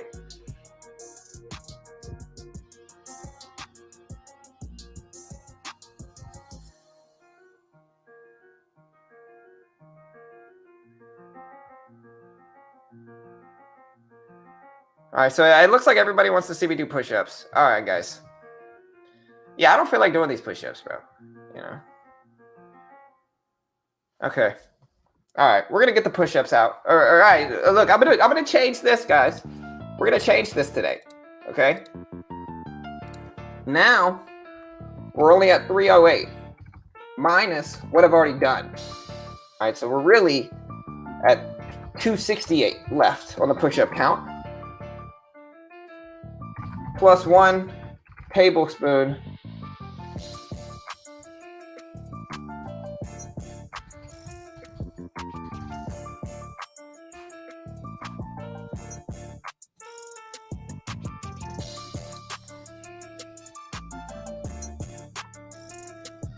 All right, guys. I hate you guys, but I'm gonna do this. Yeah, everybody wants the mustard, man. All right. All right, I'm going get her. I'll go get her. Hold on. Let me go grab Carol. Hold on. Here, let me call her. Y'all can hear this conversation. I'll put it up to the mic. Let's call her. Oh, dude, I really am not looking. Honestly, as soon as we talked about this, my stomach is like curdling right now. All right. I'm not excited about this at all, whatsoever. Not whatsoever, you know.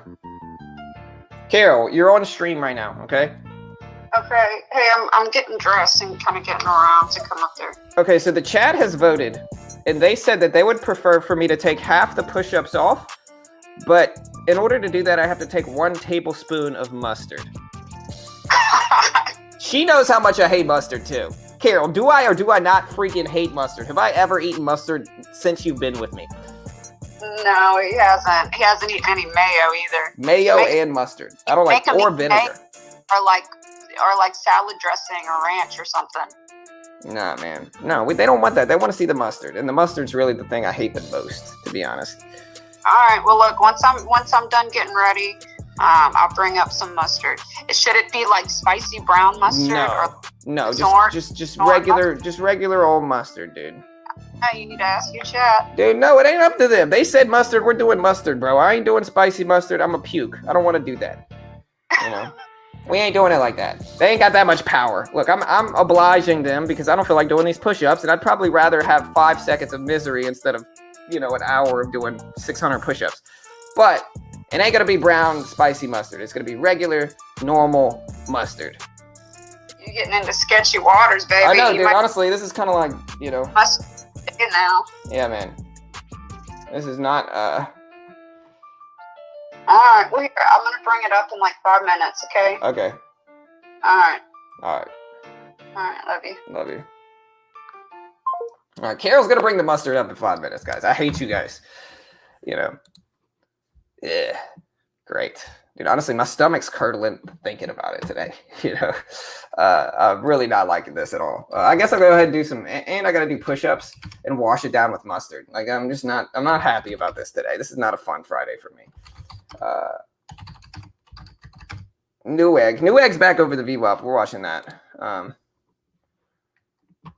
Yeah, you better, Juan. I'm eating mustard because of you, bro. No, we do not want spicy mustard, Rick.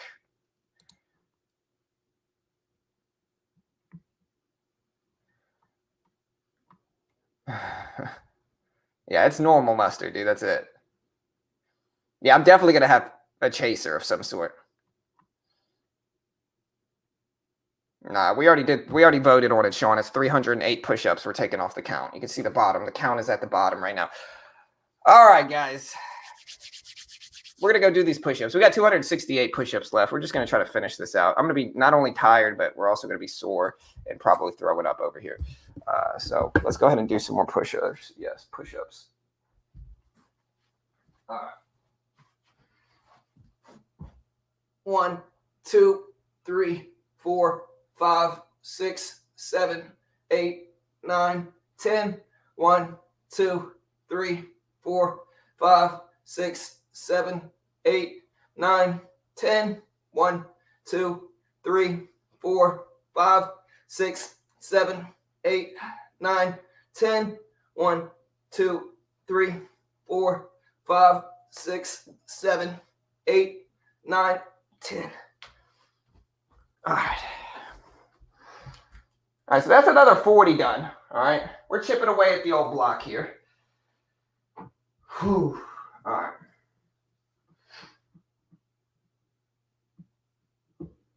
Whew. All right.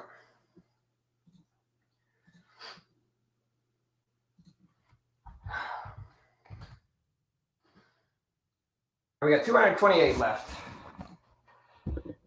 228 left. Carol is going to be in charge of doing at least 150 of these. And so I only have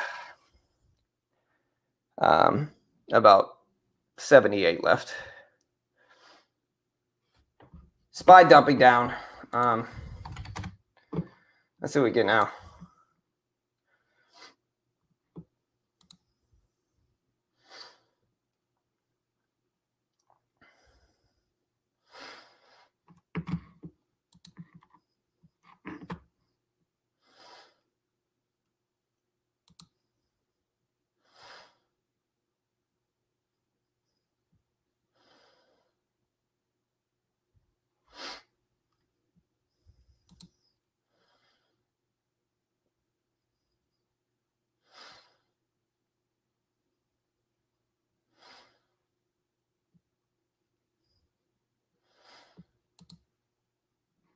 All right, so we made our money back. We scalped AMD just now.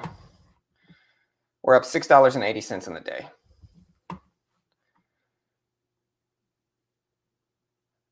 Yeah, we can talk about our Amazon FBA biz. We'll talk about that. Let me do one more set of push-ups, and then we'll talk about it. And we'll talk about how you can build it, all that good stuff.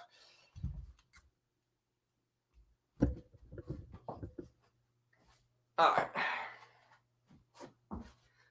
1, 2, 3, 4, 5, 6, 7, 8, 9, 10. 1, 2, 3, 4, 5, 6, 7, 8, 9, 10. 1, 2, 3, 4, 5, 6, 7, 8, 9, 10. 1, 2, 3, 4, 5. All right. That's 35. I couldn't do it another one right now, but we'll come back to that. Whew. All right, guys.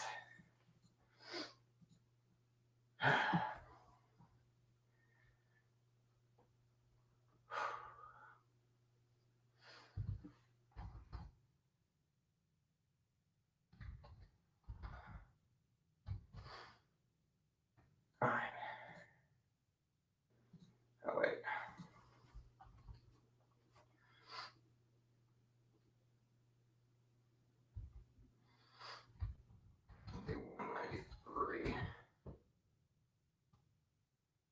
All right, guys. Everybody's waiting for the push-up or for the mustard time. All right.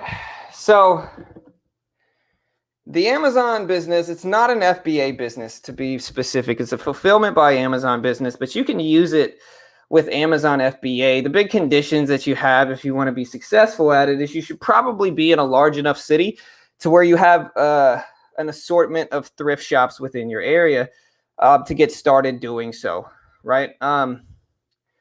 Supplies, you're going to need money, clearly, to buy the inventory. I use a scanner called a KDC 200 scanner. It's a Bluetooth barcode scanner. It allows me to download, it allows me to scan barcodes incredibly quickly, and I hook it up to an app on my phone called A Seller Tool is the subscription. And then I use the app called FBA Scan connected to my scanner, and I just go to thrift stores in the beginning. This is what I did, at least in the beginning, and you would just scan every single book they have, right?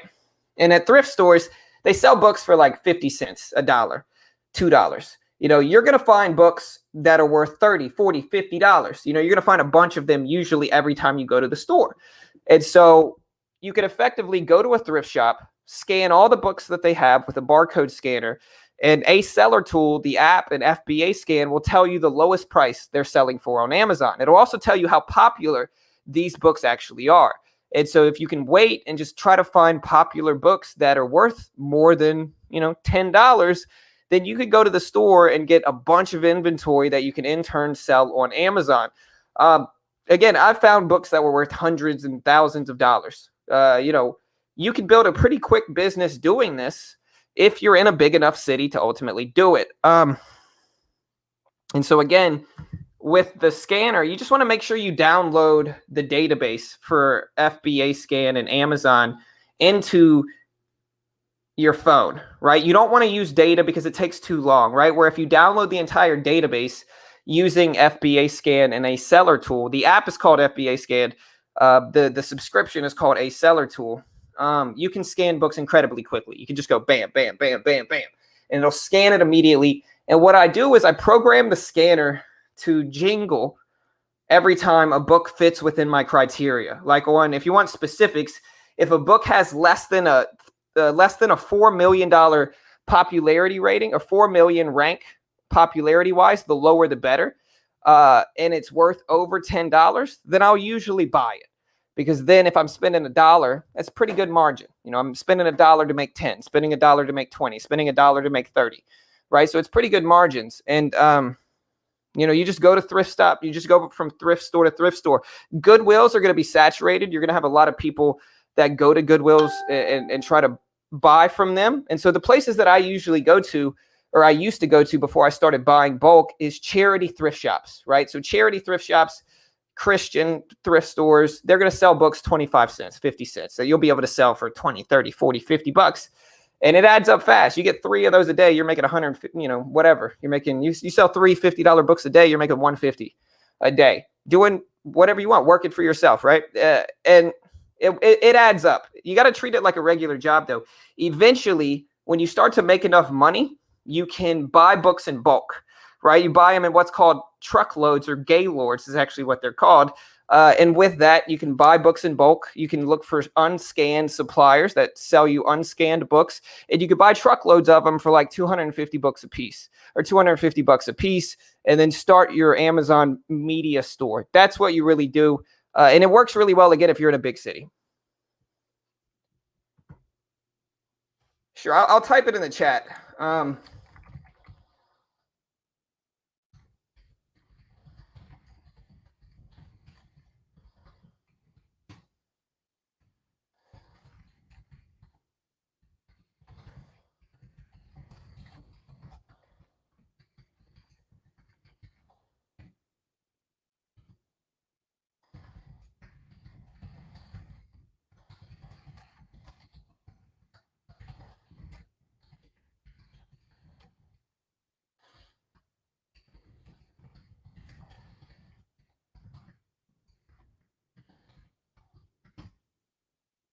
There you go.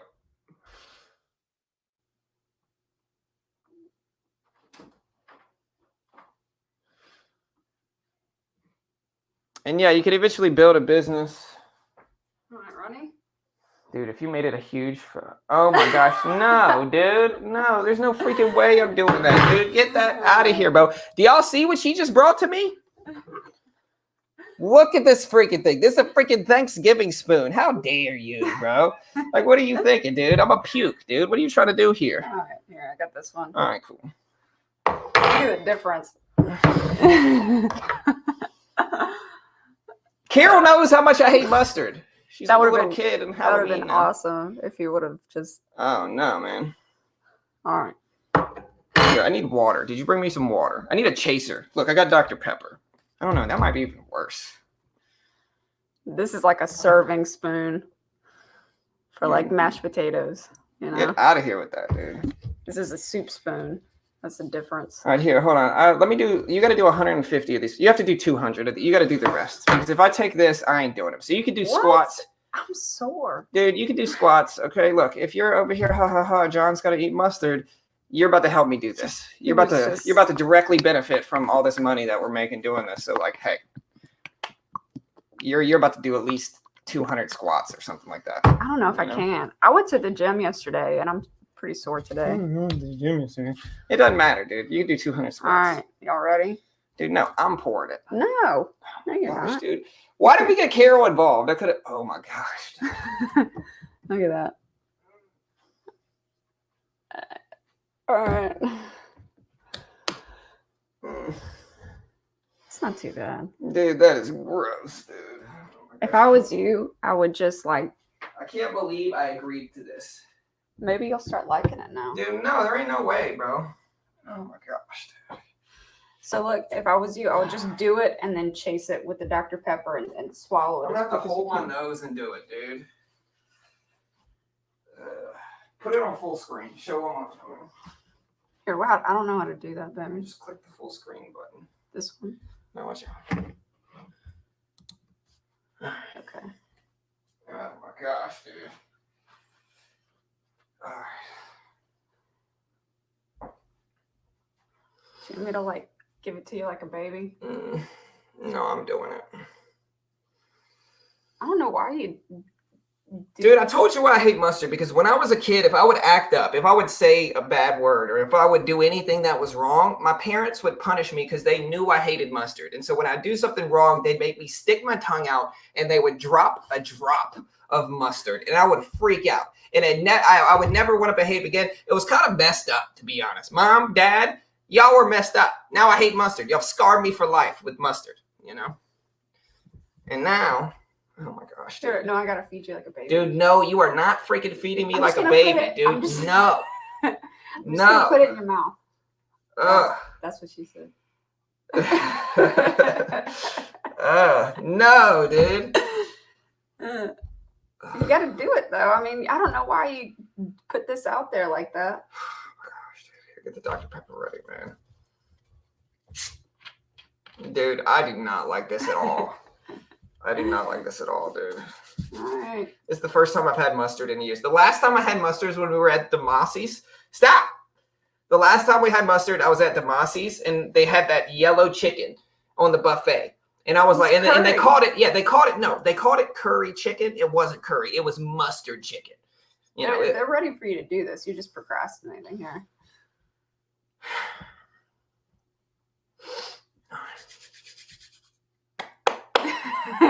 He's trying to wait as long. The smell of it, man. I got to hype myself up for this. I know, Ralph. Honestly, I don't want to do it, Jay. I don't want to do it. Jessica, you're cruel over there. I see you. You're being cruel, man. TK, get out of here with that. Unknown. Nightmares of mustard, dude. Oh, no. You're the one who... Well, all right, hit me with it. Do it. Right.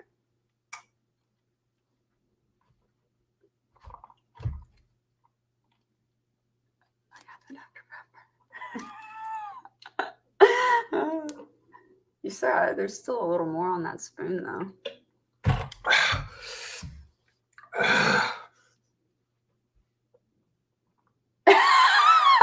His eyes are watering.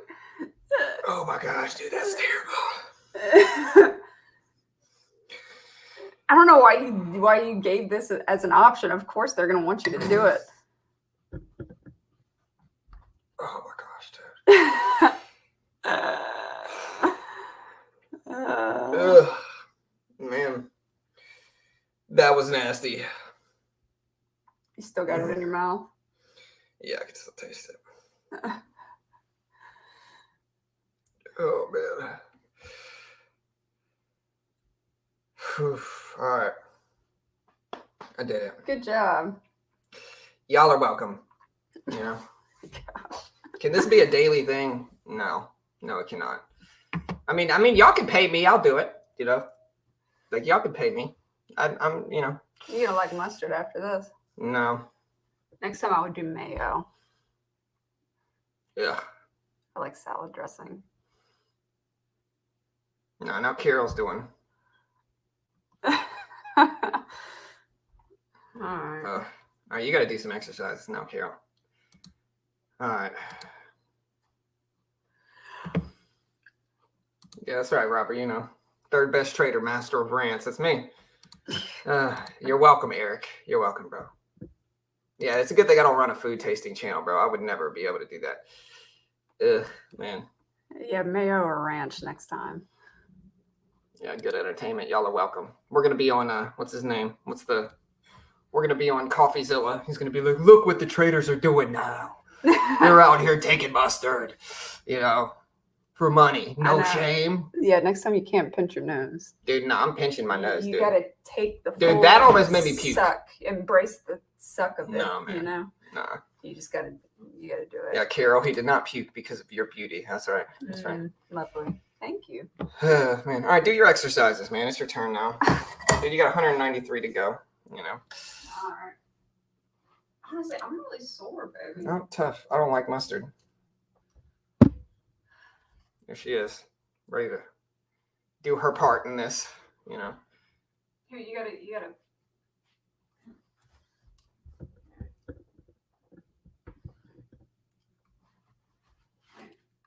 Yeah. I feel so little on the camera. You are little, dude. Do it. No offense. I mean, you are a little. Oh, the burp. I just tasted the burp. All right. That's gross. 1, out. Yeah. 2, 3. You gotta count them now. Dude, I'm not counting. You counting. 4. I'm not gonna help you next time if you don't help. Dude, me you out. just forced me to take a spoonful of mustard I and you didn't do enjoyed that. it. You laughed at my misery. You obliged in my 'Cause it was pain. kind of funny. Okay? Let's just be honest here for a second. You enjoyed that, you know? 6, 7, 8, 9, 10, 11. Thank you, TK. 12, 13, 14, 15, 16, 17, 18, 19, 20, 21, 22, 23, 24, 25, 26, 27. How'd she get drugged into this? I don't know. She gets drugged into all of a YouTube drama here. You I know? know. Tell him. Well, she could actually verify that I hate mustard because like I could have just been lying to you guys. Carol knows I hate mustard. You know. 32. Like Carol and I have gotten into actual like serious fights because she forgot to tell McDonald's that my burger was plain and they put mustard on it, and now I don't get to eat my food because it's got mustard on it. You know. No, I've tried she opening knows. up his food horizons and like getting him to eat like healthy food sometimes, and like if it's got like vinegar, mayo, or mustard in it, he like freaks out and won't touch it. You know. Hey, So, later, like, DG. Have a good day, brother. Peace from the Midwest. Hey, what's up, SR? Hey, thank you, bro. All right. Go finish your exercise, dude. You know, over here laughing at my misery over here, you know? Because it's funny. Bringing this huge, monstrous spoon out here like I'm about to use this thing, man. I think I'm 32, 33, 34, 35. Me too, Robert. Vinegar's gross, bro. 36. I don't understand how anybody can like vinegar. It's just not, it's not pleasant. 38, 39, 40, 41, 42, ouch, 43, 44. Yeah, Carol with the mustard and haircut scams. That's it. 37, 38. Hey guys, if you haven't already, go check out Top Step. Top Step Truns. I can't even talk right after the mustard. Truns. I just said Truns. Top Step Truns. Top Step funds traders in the futures and forex market. And so if you're tired of the PDT rule, the forex market and the futures market have no PDT rule. They fund you in those markets. They give you a demo account. If you can hit their profit target while following their rules, then you get funded in that market with an 80% profit split. They have funding from 50K all the way up to over 100K. They're located and regulated in the US. They pay out millions every year. They fund thousands. If you want to check it out, there's the link. Help support your boy. I do get a commission if you sign up. And so go check out Top Step. You can also go check out Webull. If you open up an account, you get a free stock on Webull. If you deposit $100, you get another free stock. Zero commission, free paper trading on Webull. Go check it out. Get some free stocks. Get zero commission. Get free paper trading and practice if you're new. Pretty easy sell. Check out Webull. There's the link. Also, guys, y'all go check out our latest video. We got a swing trading video coming soon as well. And so be on the lookout for the swing trading video. It drops this weekend. We have some other videos that you can take a look at and watch too, if you haven't already. And yeah, we'll see you guys next time. 88. Oh wait, she's at 88. How many you got to do? 89. I don't know. You got to do like 195. 90. What? Yeah. You said 130. No, I said 195, bro. No, we didn't. Dude, look at the ticker at the bottom. Look at it. It's right there. Look. 193 is what it is, plus 1 tablespoon of mustard. I did my due. It's your turn now. Yep. Look at you. You're mad over there. Now, how does it feel? How does it feel? You love to see it, man. Are you really mad over there? I'm hurting. My Oh, okay. That's butt okay. hurts right now. Well, good. You know, now you know how I feel. Yeah. All right, 80. I was at 80, 89. I was at 89. Yeah, she brought the massive spoon. Now she's got to pay for that. You know. 92. 93. Hey, thank you, TK. 94. Hey, I appreciate it. 95. 96. 97. 98. 99. 100. 101. 102. 103. I wonder how other day traders feel when I get more views eating mustard and doing push-ups than they do. You know, I mean, I know I'm not like the top YouTuber or whatever, but it's like we still got 300 people here watching this nonsense on a Friday afternoon when the market is slow. You love to see it, you know. I love you all. Hit that subscribe button if you haven't already. 13 and 14 and 15 and 16. I need something more classy. Just for you, Trish, I'll change it. You're probably right. We'll change it from now on. We got some complaints about that. 19, You know. 120. All right, here I gotta take a break for a sec. All right. 120. Here, I need a break. I need a drink. I'm gonna grab something real quick and I'll be right back. Okay. Look, just for you, Trish, we changed it. You know.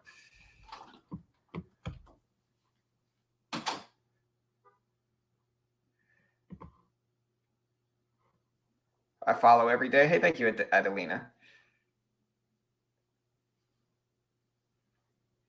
Play some music? Okay.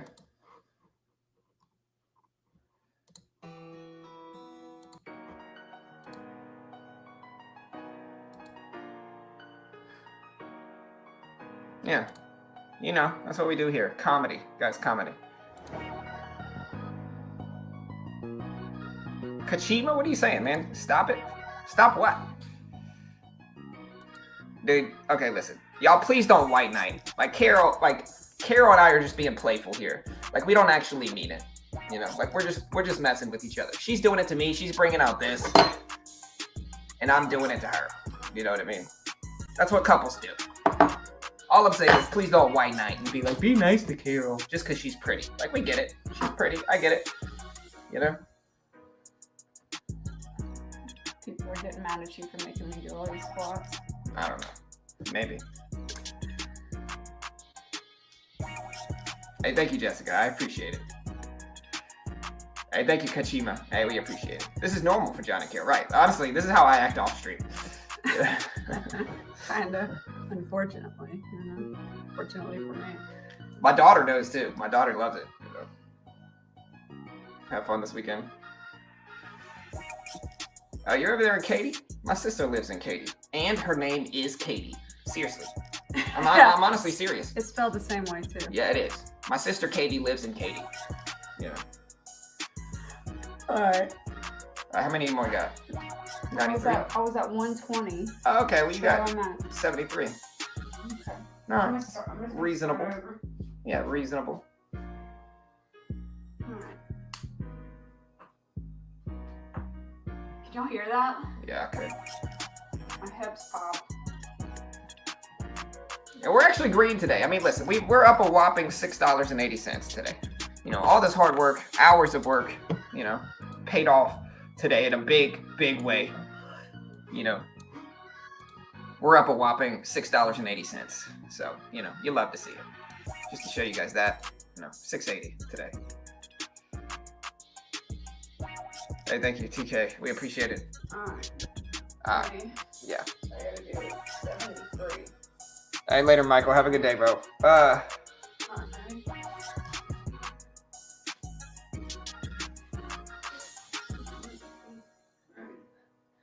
1, 2, 3, 4, Kachima, hey. 5, 6. Hey, for sure. Hammocks are great pawn. For sure, brother. 8, 9, 10, 11, 12, 13, 14, 15, 16, 17, 18, 19, 20, 21, 22. Well, you have 73 left? 23, yeah. Okay. We're up $6. $7. Jude. $7 gain today. 6, Balling out of control. You 7, know. 28, 29, 30, 31, 32, 33, 34, 35, 36, 37, 38, 39, 40, 41, 42, 43, 44, I don't know, TK. 46, 47, Hey, thank you. 48, 49. Thank you, Momental. Thank you, brother. Appreciate the support, bro. 51, 52, 53, 54, 55, 56, 57, 58, 59, 60. Hey, you as well, bro. Oh, wait. Yeah, 60. You got 13 left. Come on, bro. Just do it. Just do it real quick. Hurry up. 1, 2, 3, 4, 5, 8 left. 66, 67, 68, 69, 70, 71, 72, 73. All right, guys, that's it for the day. Appreciate all the love. Everybody thank me for eating a spoonful of mustard, and Carol, I guess, for over here doing these exercises. We love you all. Hit that like and subscribe button. If you're first time joining us, we don't, in fact, sit here and do exercises and eat mustard all day. We actually trade the stock market live completely for free without selling anything except for push-ups and mustard spoons. But if you haven't already, hit the subscribe button, hit the like button. We day trade live. We actually don't sell a course, don't sell a service, don't even claim to be an expert trader. But if you want to appreciate our channel and show support for it, hit the like button, hit the subscribe button now.